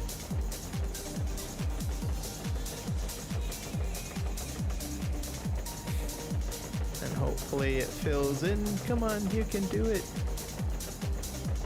Yep, it's working.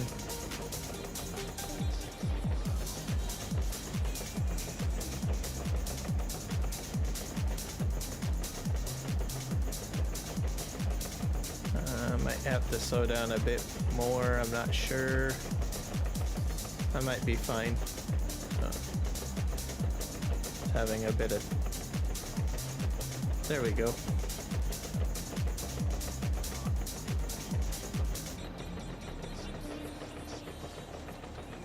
Alright. Full hilt.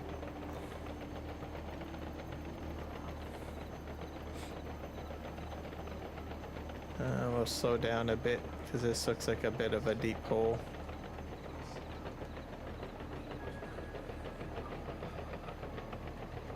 There we go.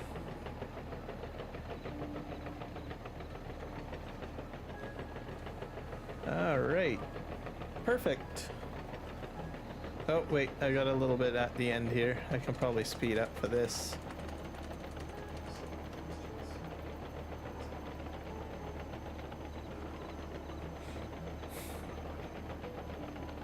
Okay, I think we're done there. Let's just go this way.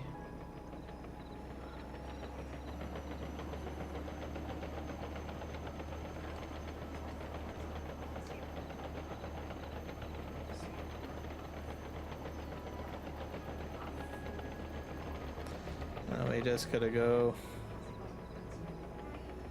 that way.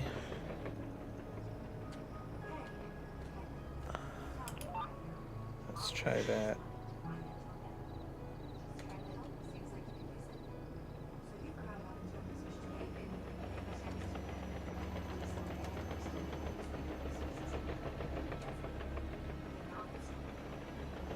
Now off we go. This will be the probably, nope, I got it all.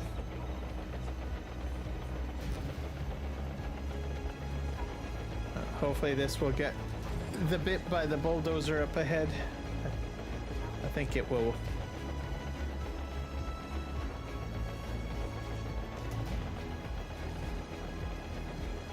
And then this area will be completely flat, and then I'll be able to do what I need to.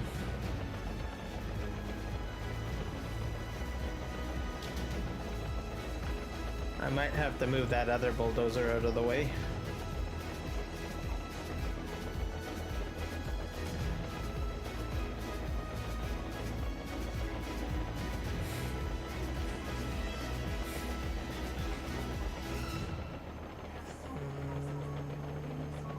Yep. I'll move you out of the way.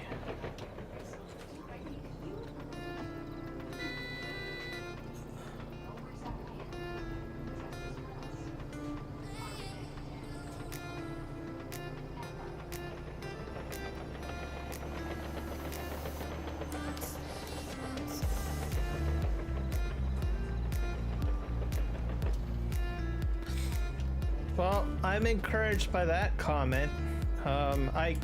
I mean, we can, like myself, I can suspect that things are gonna be like awesome, right? But I'm not the modder, so I mean, I see potential with what the game provides, so that's great. I'm glad that he is saying that there's some awesome potential ahead for it. I'm curious to see what he comes up with, because I know what deformation can do in 25, so I imagine he can do a lot with it. So thank you for the news. I'm happy. I'm just getting into this stuff, and I'm like, wow. Okay, let me get straightened out. I think it's gonna be better. I've seen like games like Construction Simulator, and the way that the equipment in that game interacts with like soil types and stuff like that. I'm like, you know how it looks like some material is very loose and whatnot, like powdery. I think that would be kind of cool if we could get equivalent to the style that Construction Simulator can provide. And I think probably RGC is probably trying to go in that direction, or get as close to. And I'm hoping that ground deformation will help him with his project. Because if he can do that, I mean, I will be sold on using Terra Farming quite a bit. I mean, I'm already sold on it, so I just say he's just got to keep on working on it.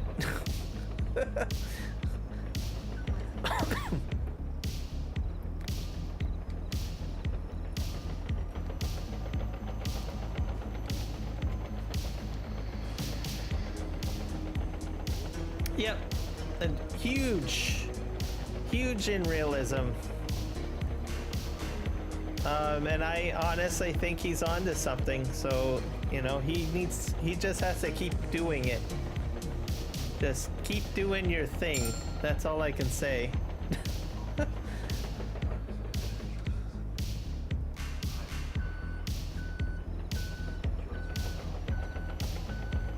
And I don't know, it seems like we're getting close to that. I mean, they've incorporated more construction projects.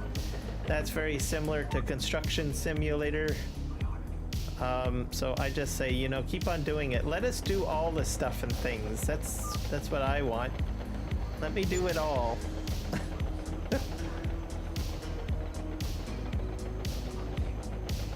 I think I got a divot over here I need to fix. And, you know, if people like say, well, what does grading have anything to do with, you know, farms and stuff? Well, it does. It does. Farmers have construction projects that happen on their farms. Leveling and grading, there's actually a farm that is north or south of where I live, up in a valley area, and they actually use grading equipment to try to level out the fields, and because it's very hilly, and they use grading equipment to do that.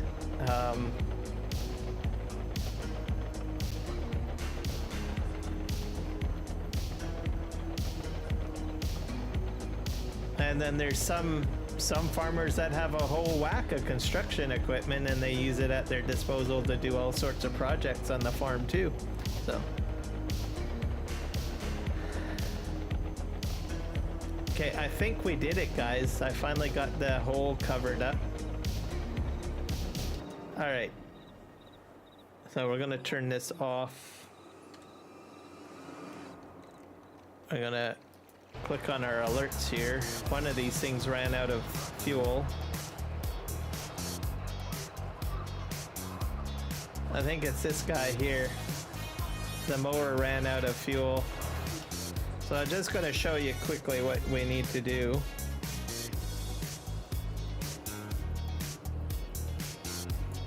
Let's put a sell point right there. This guy, I don't know what's going on. I'm going to have to turn him off.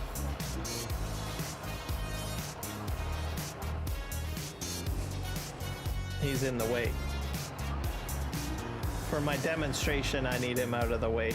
Well, I need him out of the way for other reasons too, but let's just put him over here. We'll get him going moment. So we got this machine out here. Let's go into the shop. We're gonna buy something to hold our fuel.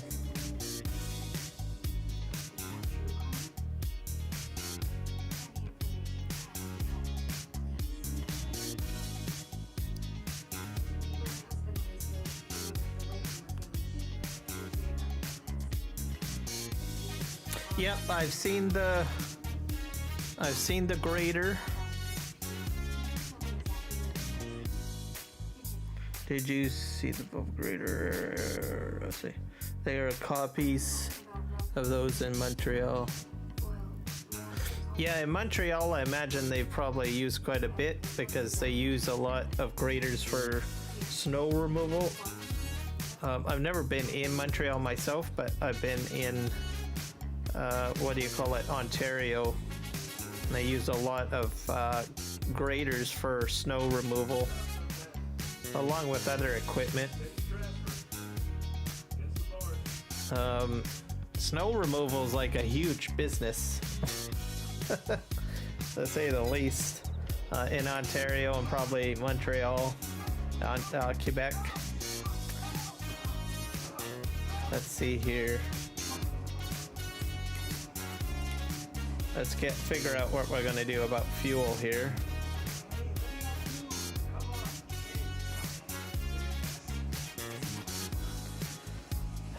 I guess this is a fuel device. Probably use that.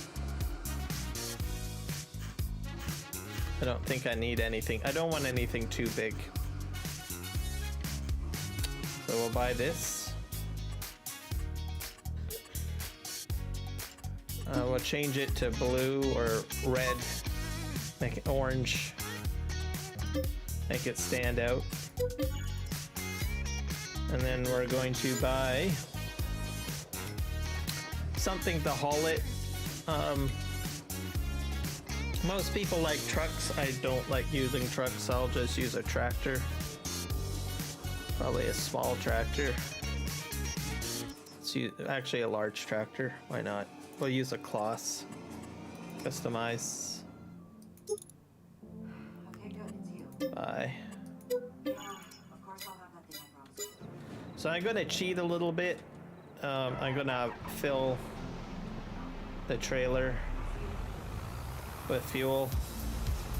So just pretend I ran to like the gas station to fill it or something. So we're gonna go into F12.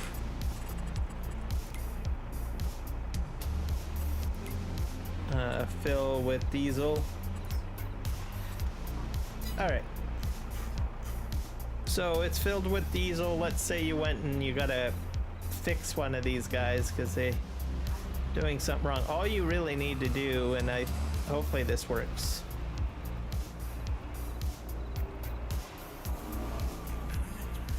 You're supposed to drive up next to it and it should autofill. Hold on a sec. It didn't work. It's probably because it's been sitting here for too long and it kicked out. So what you need to do is you need to turn this back on. He's refueling. I think this should work.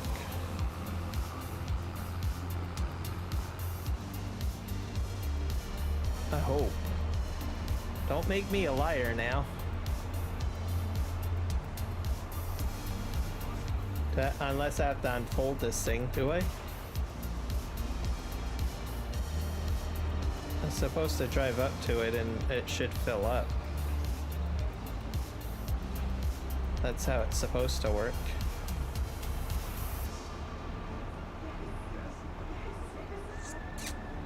Interesting, it's not working.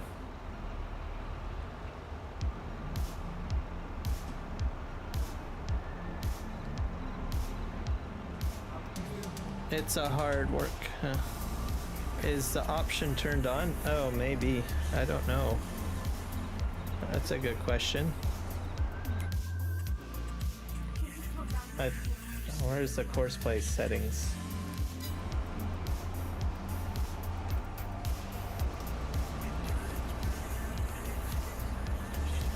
We'll just jump back in here.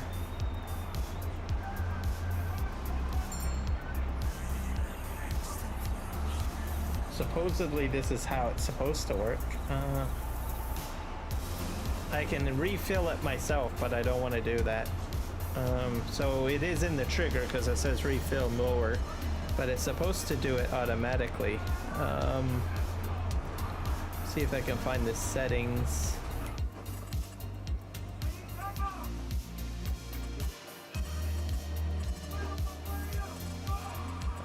One of these, let's see here. Fuel savings, turn on the vehicle while waiting. Okay, that's fine. Turns, allow reverse, allow using Pathfinder, full tools.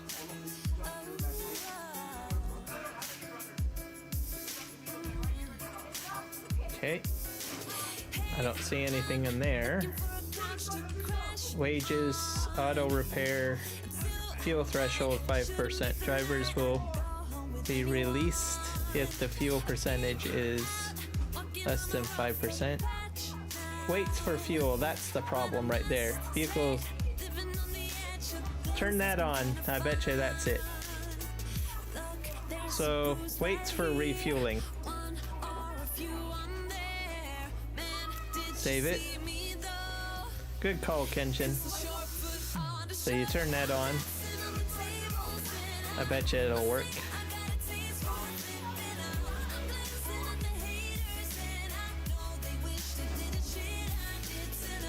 Long save. Okay, and then you turn it on. It's refueling right now. It's refueling. Oh, that's just that I'm a little too close, so you can see it's already refueling.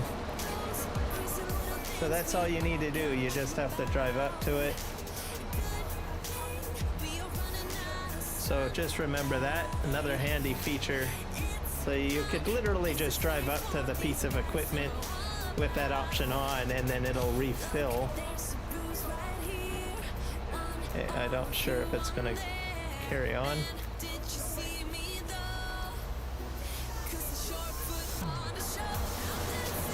Nope, it's moving. It's going. There we go. Fixed it.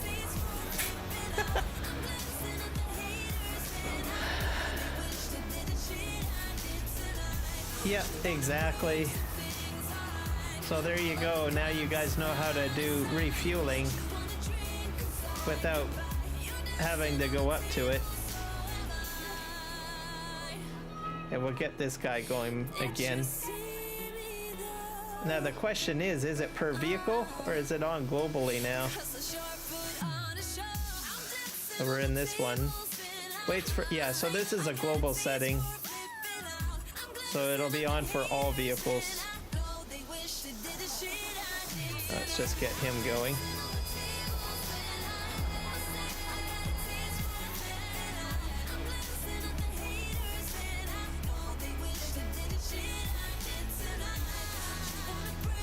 There we you go. That makes me happy.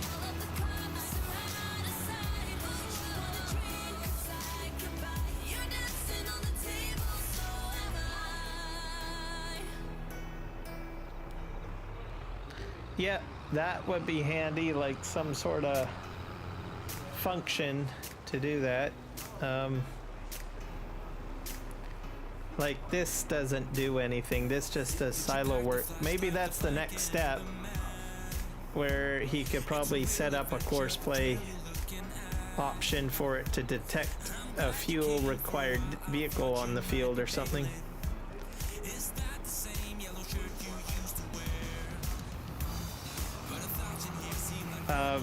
So it's just the small things, like he's even got an option where you can like increase your, like drive out to the field and connect your combine header.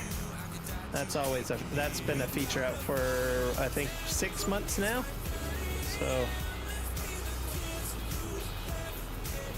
So everything is getting better and bigger and better with course play and auto drive.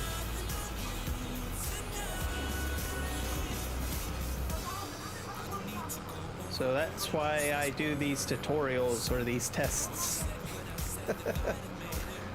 It's snowing. I'm trying to get off the field here because I got other equipment trying to pick up all this stuff.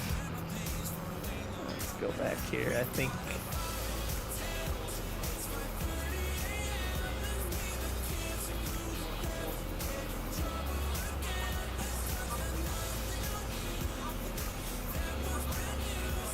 there's a bit of a mess over here.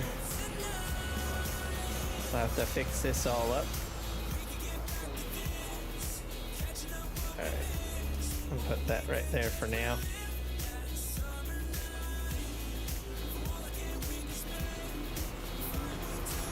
This guy's not doing very good.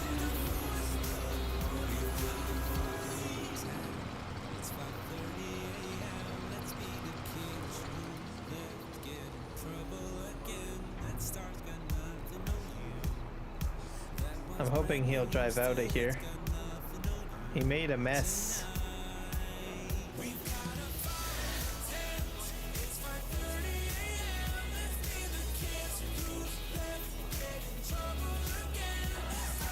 I'm gonna move him out of the way.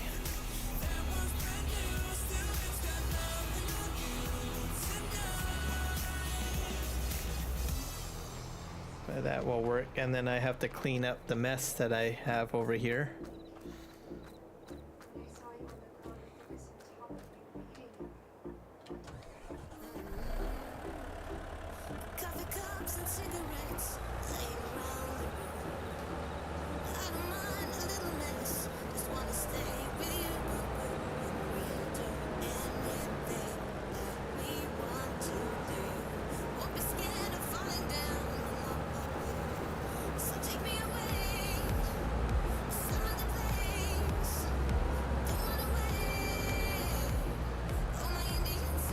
Go get this all cleaned up.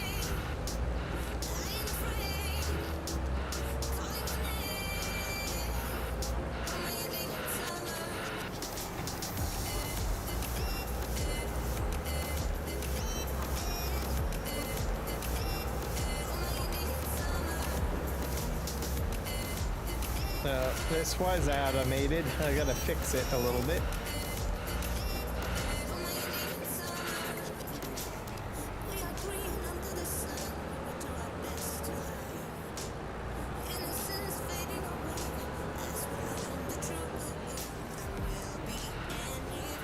Get this all cleaned up.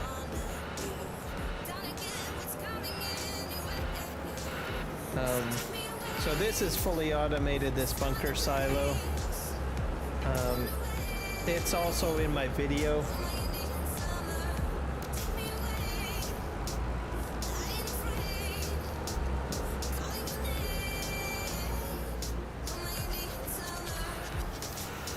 I think I've learned a lot since the video, so it's kind of like a rough sketch, the video that I made. It's not bad or anything, but There's a lot of stuff that I had learned after I had done that video with regards to doing silage.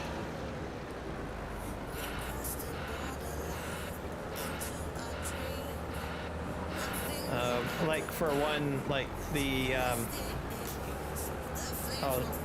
I gotta switch something up in a moment here, but the blade that I use for that tractor back there, I don't recommend using that blade because it folds up and that delays the whole process quite a bit.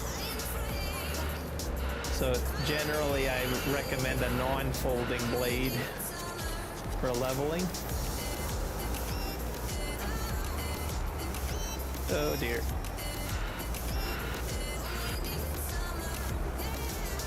Am I gonna get this picked up? I'm not sure. Yeah, it's not picking it up for some reason.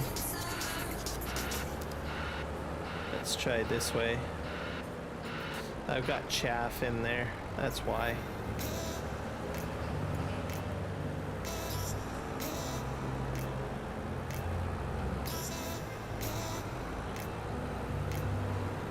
There we go. Good enough. I'll clean that up later.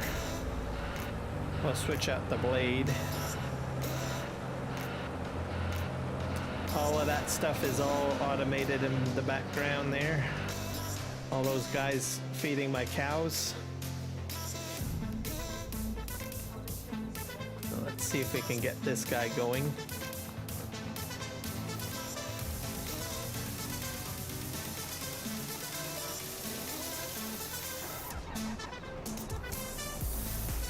Let's drive this guy forward.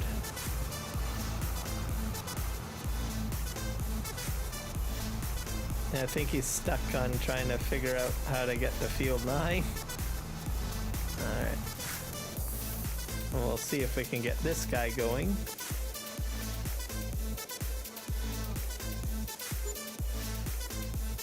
You know what it is? It's because that other guy's stuck in there. It's this guy. Yeah, he's the problem.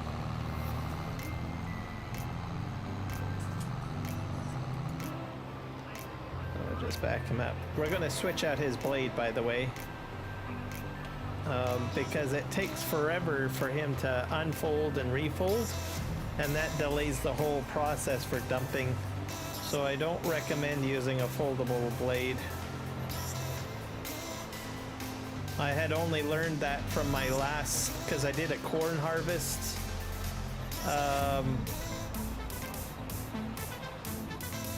Yeah, he got stuck. So we're gonna outfit him a little bit better from some of the stuff that I learned from my corn harvest on PV Canyon Crossing, because I did a corn harvest I think last week and I automated it. So we're gonna change up his kit a little bit.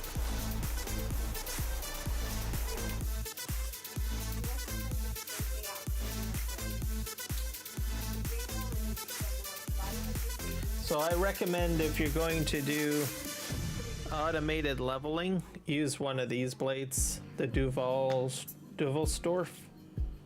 Or maybe, I guess you could probably use some of these, I guess. I'm not sure about this one. If it doesn't have any foldable flaps on it, you could use the K9 dozer blade too, I guess. But I think that connects to a specific one, or maybe this one. But anyways, I'm gonna stick with this because I haven't tried those ones. So buy this, and then we'll go and get ourselves some weights. See here.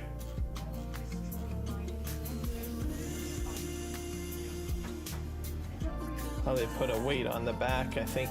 What is this?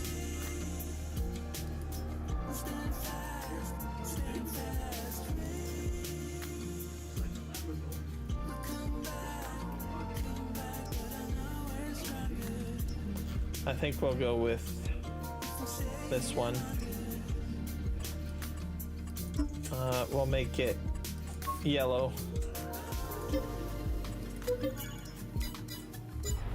Alright, let's go ahead and get him.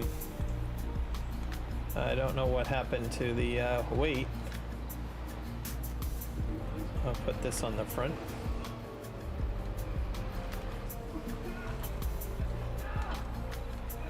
There we go.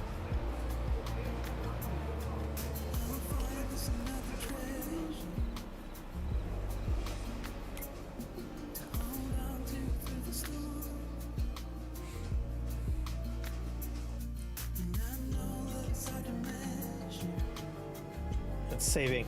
So with the foldable blade, what happens is the tractor just stops. Okay, and then what happens is it has to fold up, and then it will actually start driving once it's folded up. Then it leaves the pit, and then whenever it goes back in to do work, it has to unfold first before it actually starts driving. So normally when you and I use the machine, we would be driving and folding, but because you're having to deal with the fold up and unfolding when it's exiting and entering the pit, it will delay those guys from going into the pit. So that's why I don't recommend using the foldable ones. I learned that the hard way on my testing. So we're gonna go ahead and buy a weight here. The weight I've never used yet, so I'm hoping maybe that might give me more traction. So which weight was it? I think it was the Fent. Customize, we'll switch this to, I think we'll do a solid red. Yeah, that's a bit, whoop. Solid red. Bye. We'll see if that helps with it not getting stuck. I could be wrong, so I don't know if it'll prevent it from getting stuck. So, but I'm gonna try and see what happens. It might not even be related to weight. All right, we'll go ahead and hit play. Also, this blade works better on the edge of this particular bunker. The other one kept on hitting the edge, so I had to do some crazy stuff to get things working. All right, looks like he's going up.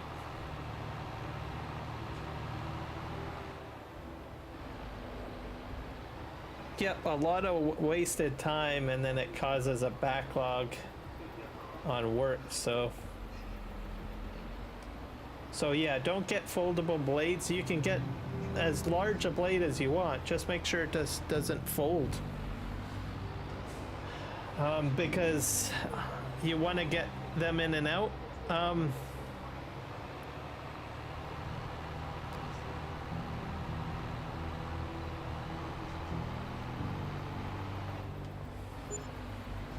So far, I think he's doing much better with the weight on. I guess we'll find out. That stuff's pretty chunky over here. Let's see how he does on this.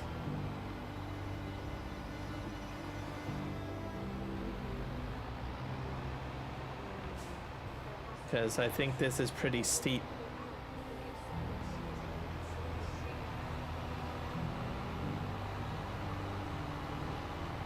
So yeah, I guess maybe having a weight on the back would help.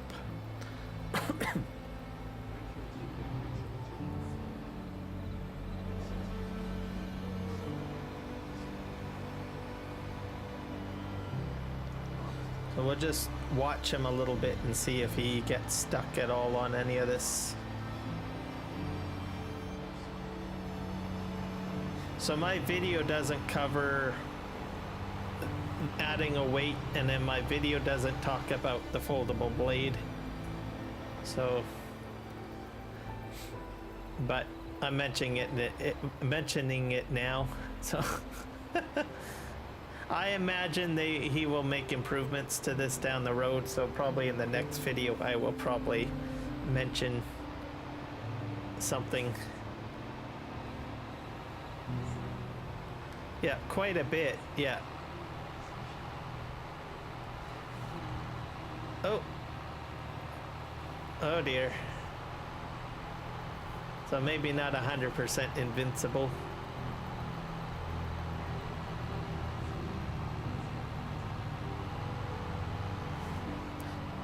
But eventually, if it, you know, it corrected itself anyways. So it does have the ability to do that. But now it's backing up, right? So, because a guy has come up to unload, this is far quicker now. Someone's coming in to get unloaded. Yeah, there he is. So he got out of the way a lot quicker because he didn't have to fold up the blade.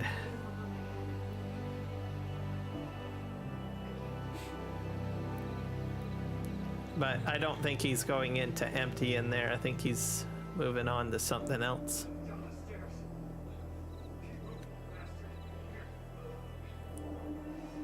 have guessed? The one and only Governor Sanabria. Another pro tip, I put the silo so close. If you're not in an make sure you don't have anything else where excess traffic has to come around this silo bunker.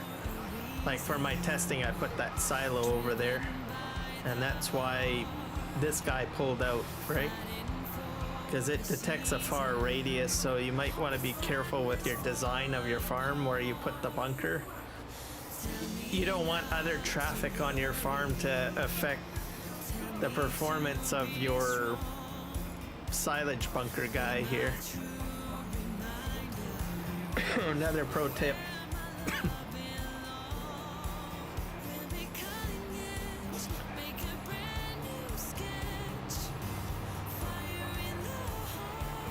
There we go. But he's performing a lot better, I think, with the weight on, so.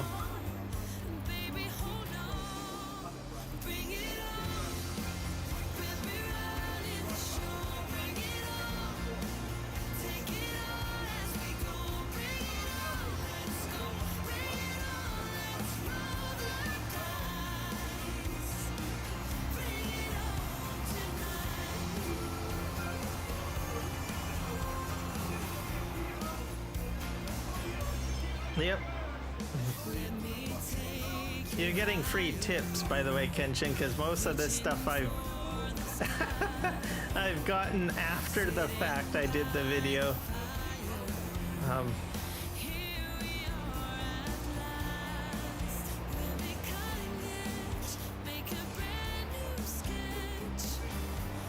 At some point I want to try that K9 dozer blade. That might even work better, but I haven't tried that out yet. I might do that down the road.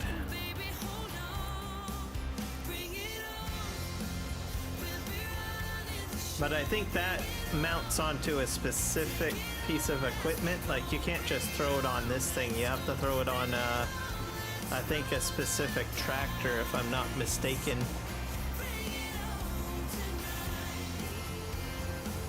Yep, exactly. Exchange of knowledge. There we go.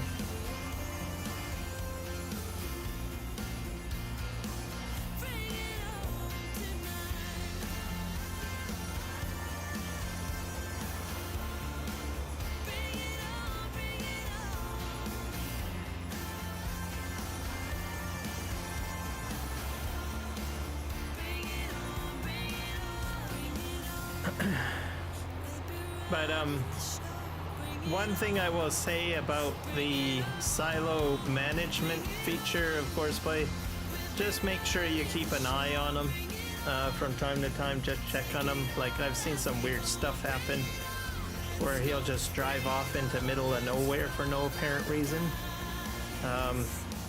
So just keep that in the back of your mind if you're doing stuff.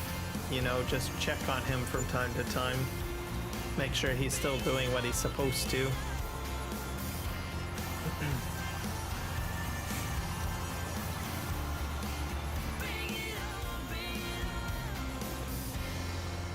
But I think he's performing a lot better with the new blade and also the weight. So, and I guess at the same time you're compacting. I don't know what the compaction is like. Chaff. Compaction is at 99%, so it's fully compacted as well. So we'll let him continue on doing his thing. I think I need to change the... I need it to be daylight again.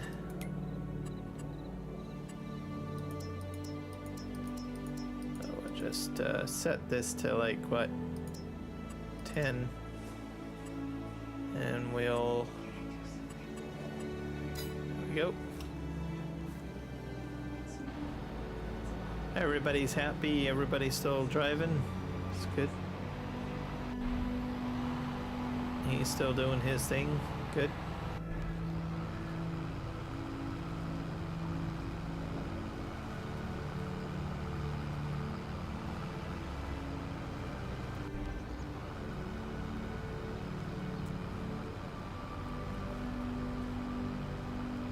This guy's almost full. He needs to unload.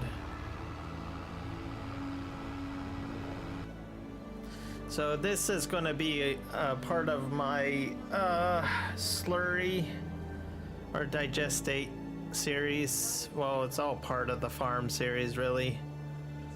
So I'm trying to figure out what would be the best spreader. So I've got like, I'm not going to be able to do this today, but at some point I'll do a test stream. So I've got this spreader. Does this do a good job with courseplay or not? I don't know. Here's your standard PG235 from Farming Simulator 19. So try that out. And then we've got Custom Modding's biggest and greatest Max Track Duratech Valmetal spreader that I put together. And then I've got these side tanks basically, which will be put at the side of the field, and then I'll have a trucking service filling these tanks,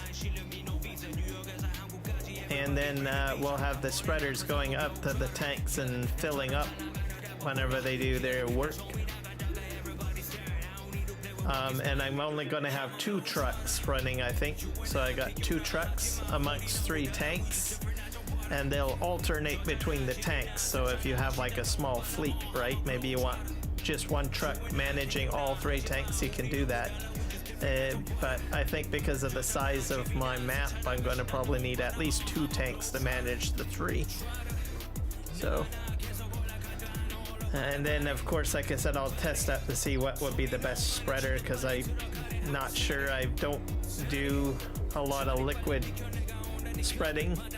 I just do, well, a lot of people just do solid fertilizer, right? So because of the fact that you have to dump so much on the field, right? So, but I'm gonna try to automate it all, and that's another project for another day. We're gonna head over here. We're gonna go over here.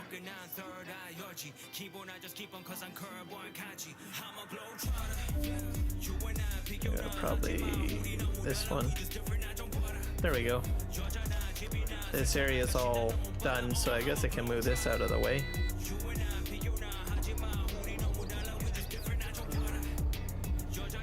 I'll put this over here. There we go.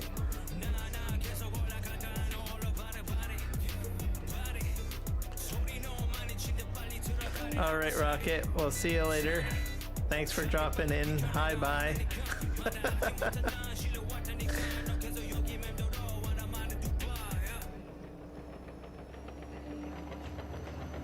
Let's go over here.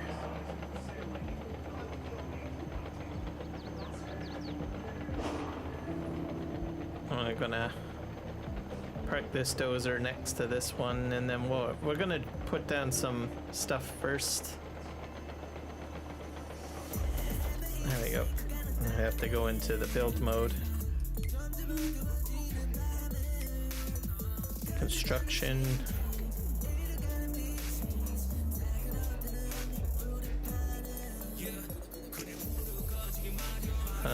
Okay.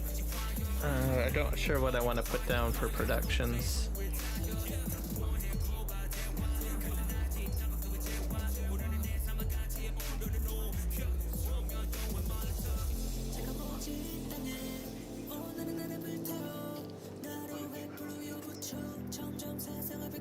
That's wood chips, barrels, wood chip silo again, farm storage. I guess that holds silage bales or something.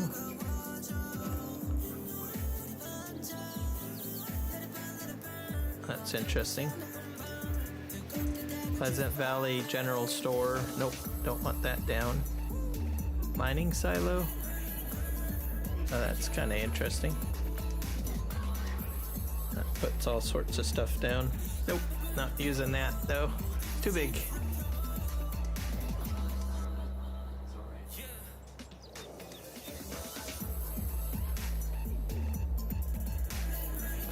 Nope, that's fair enough, Genshin.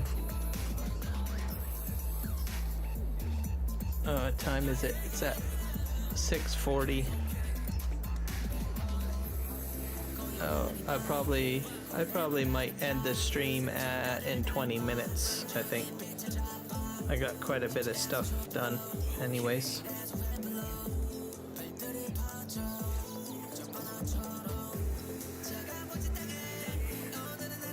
I'll do other.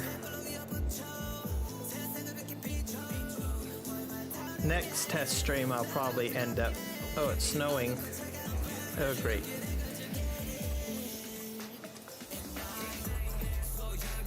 I need a production building, I think. Here we go. EV mods will go in here.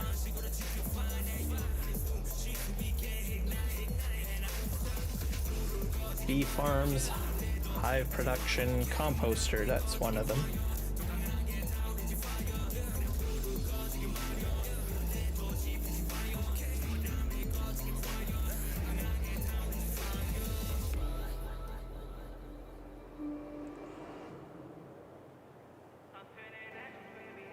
Let's just put this down. Come on. It's a bit sensitive. Hopefully that went level. I think so. Yeah, that's good. The other thing is liquid fertilizer.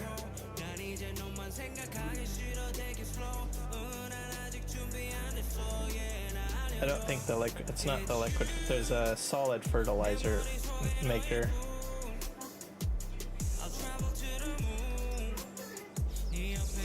Yeah, this guy. I'll probably put him like right here.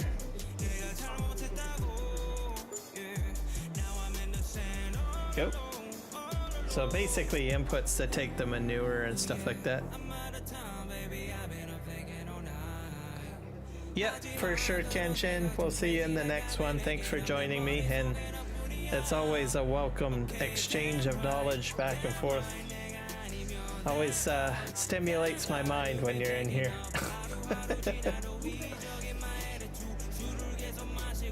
Fuel factory. What's this one do? This one is also a solid fertilizer maker too.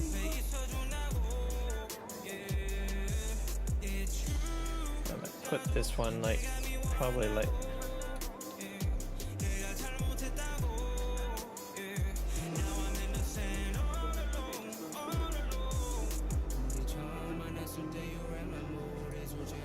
not sure how the input works.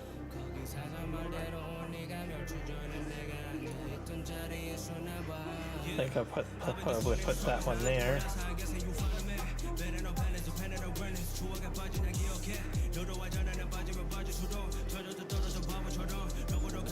I got the composter down already.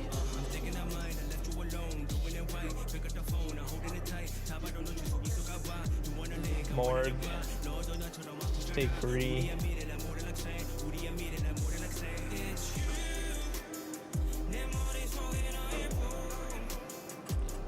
Tier 3. Paper factory. Pepsi.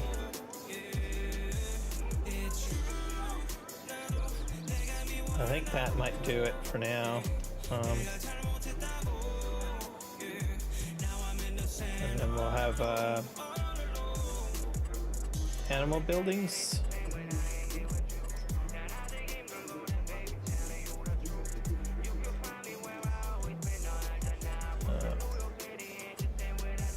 Let's do silos.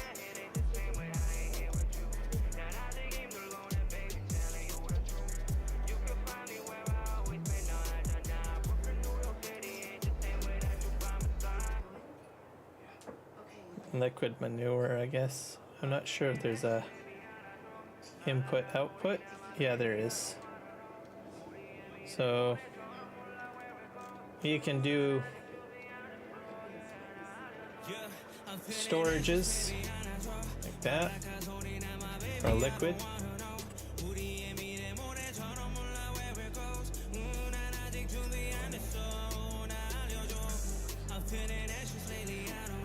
And you add a silo extension to it though.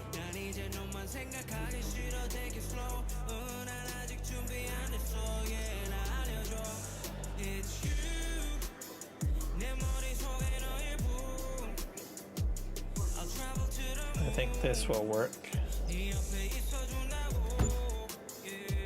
There. And then you would want something for your solid manure, I think. So maybe a manure heap.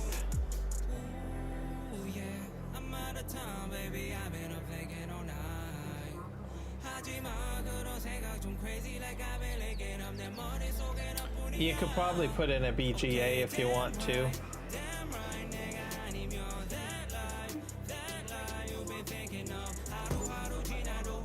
then we'll put a silo extension next to it.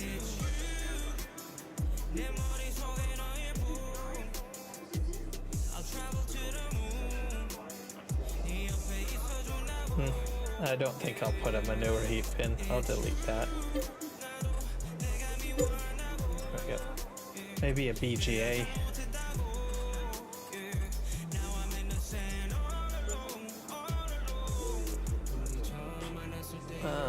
Silos. I think it's under protections.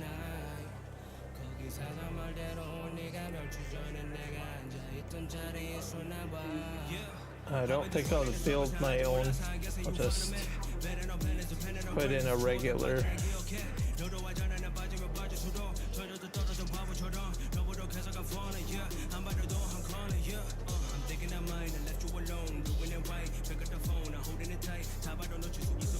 Here's the Planet BGAs.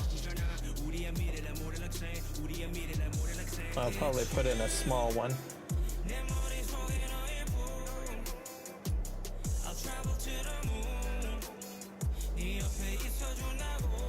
Or a medium one.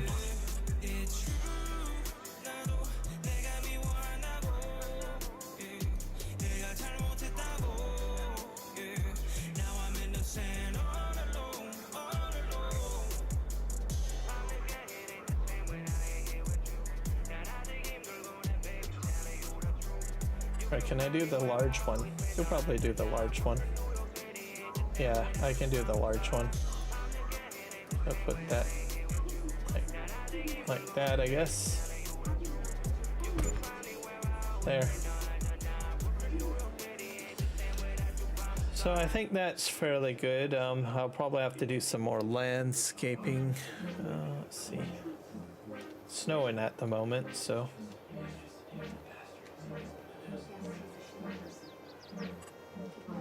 What else can I put down?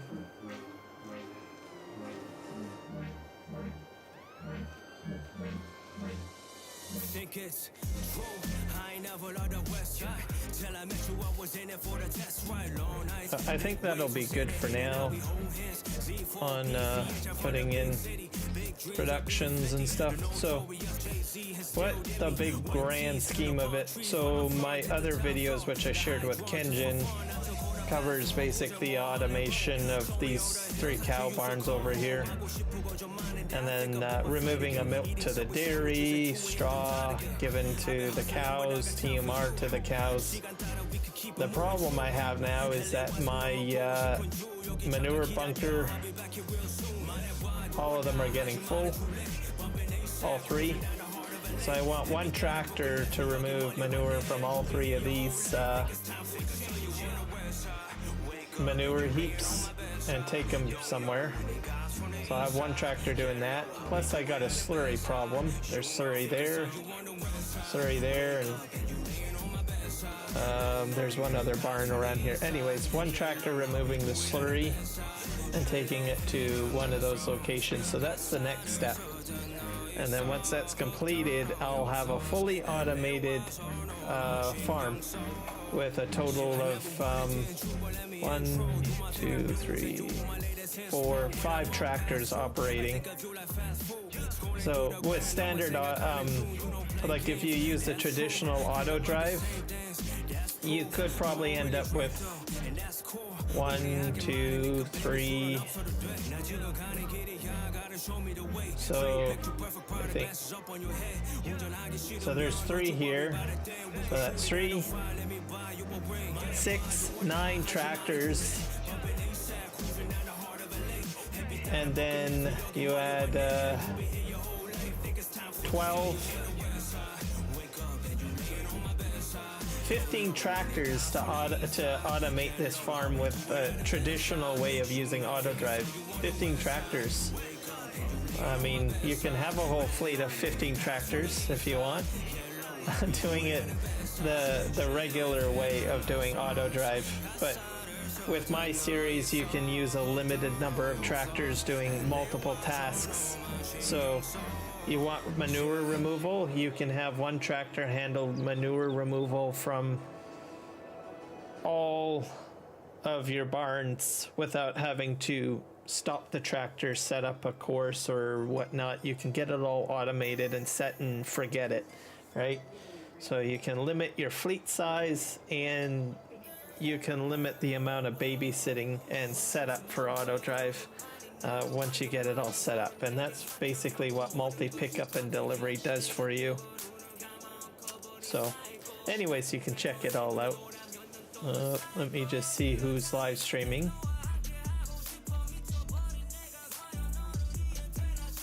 Just put in some recommendations, I guess. Let's see, go channel. Get that set up. Go edit.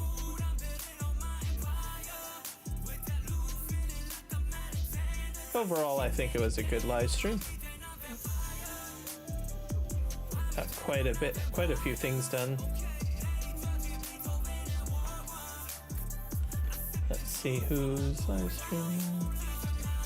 Terra Farms. Oh, 3J's is. We'll throw him in.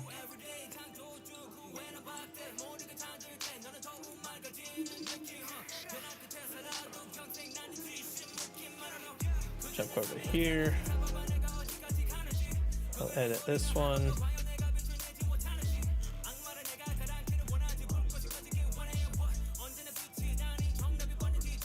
Add a redirect over here.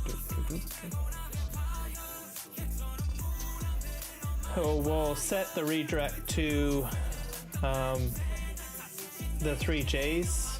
I think Juan is doing a crossplay server. I think by the looks of it. Yeah, we'll set him there. So just let him know, hey, he came over from Kiram Gaming. And we'll see you guys in the next one. Hopefully I'll be on FS25. Puntai again.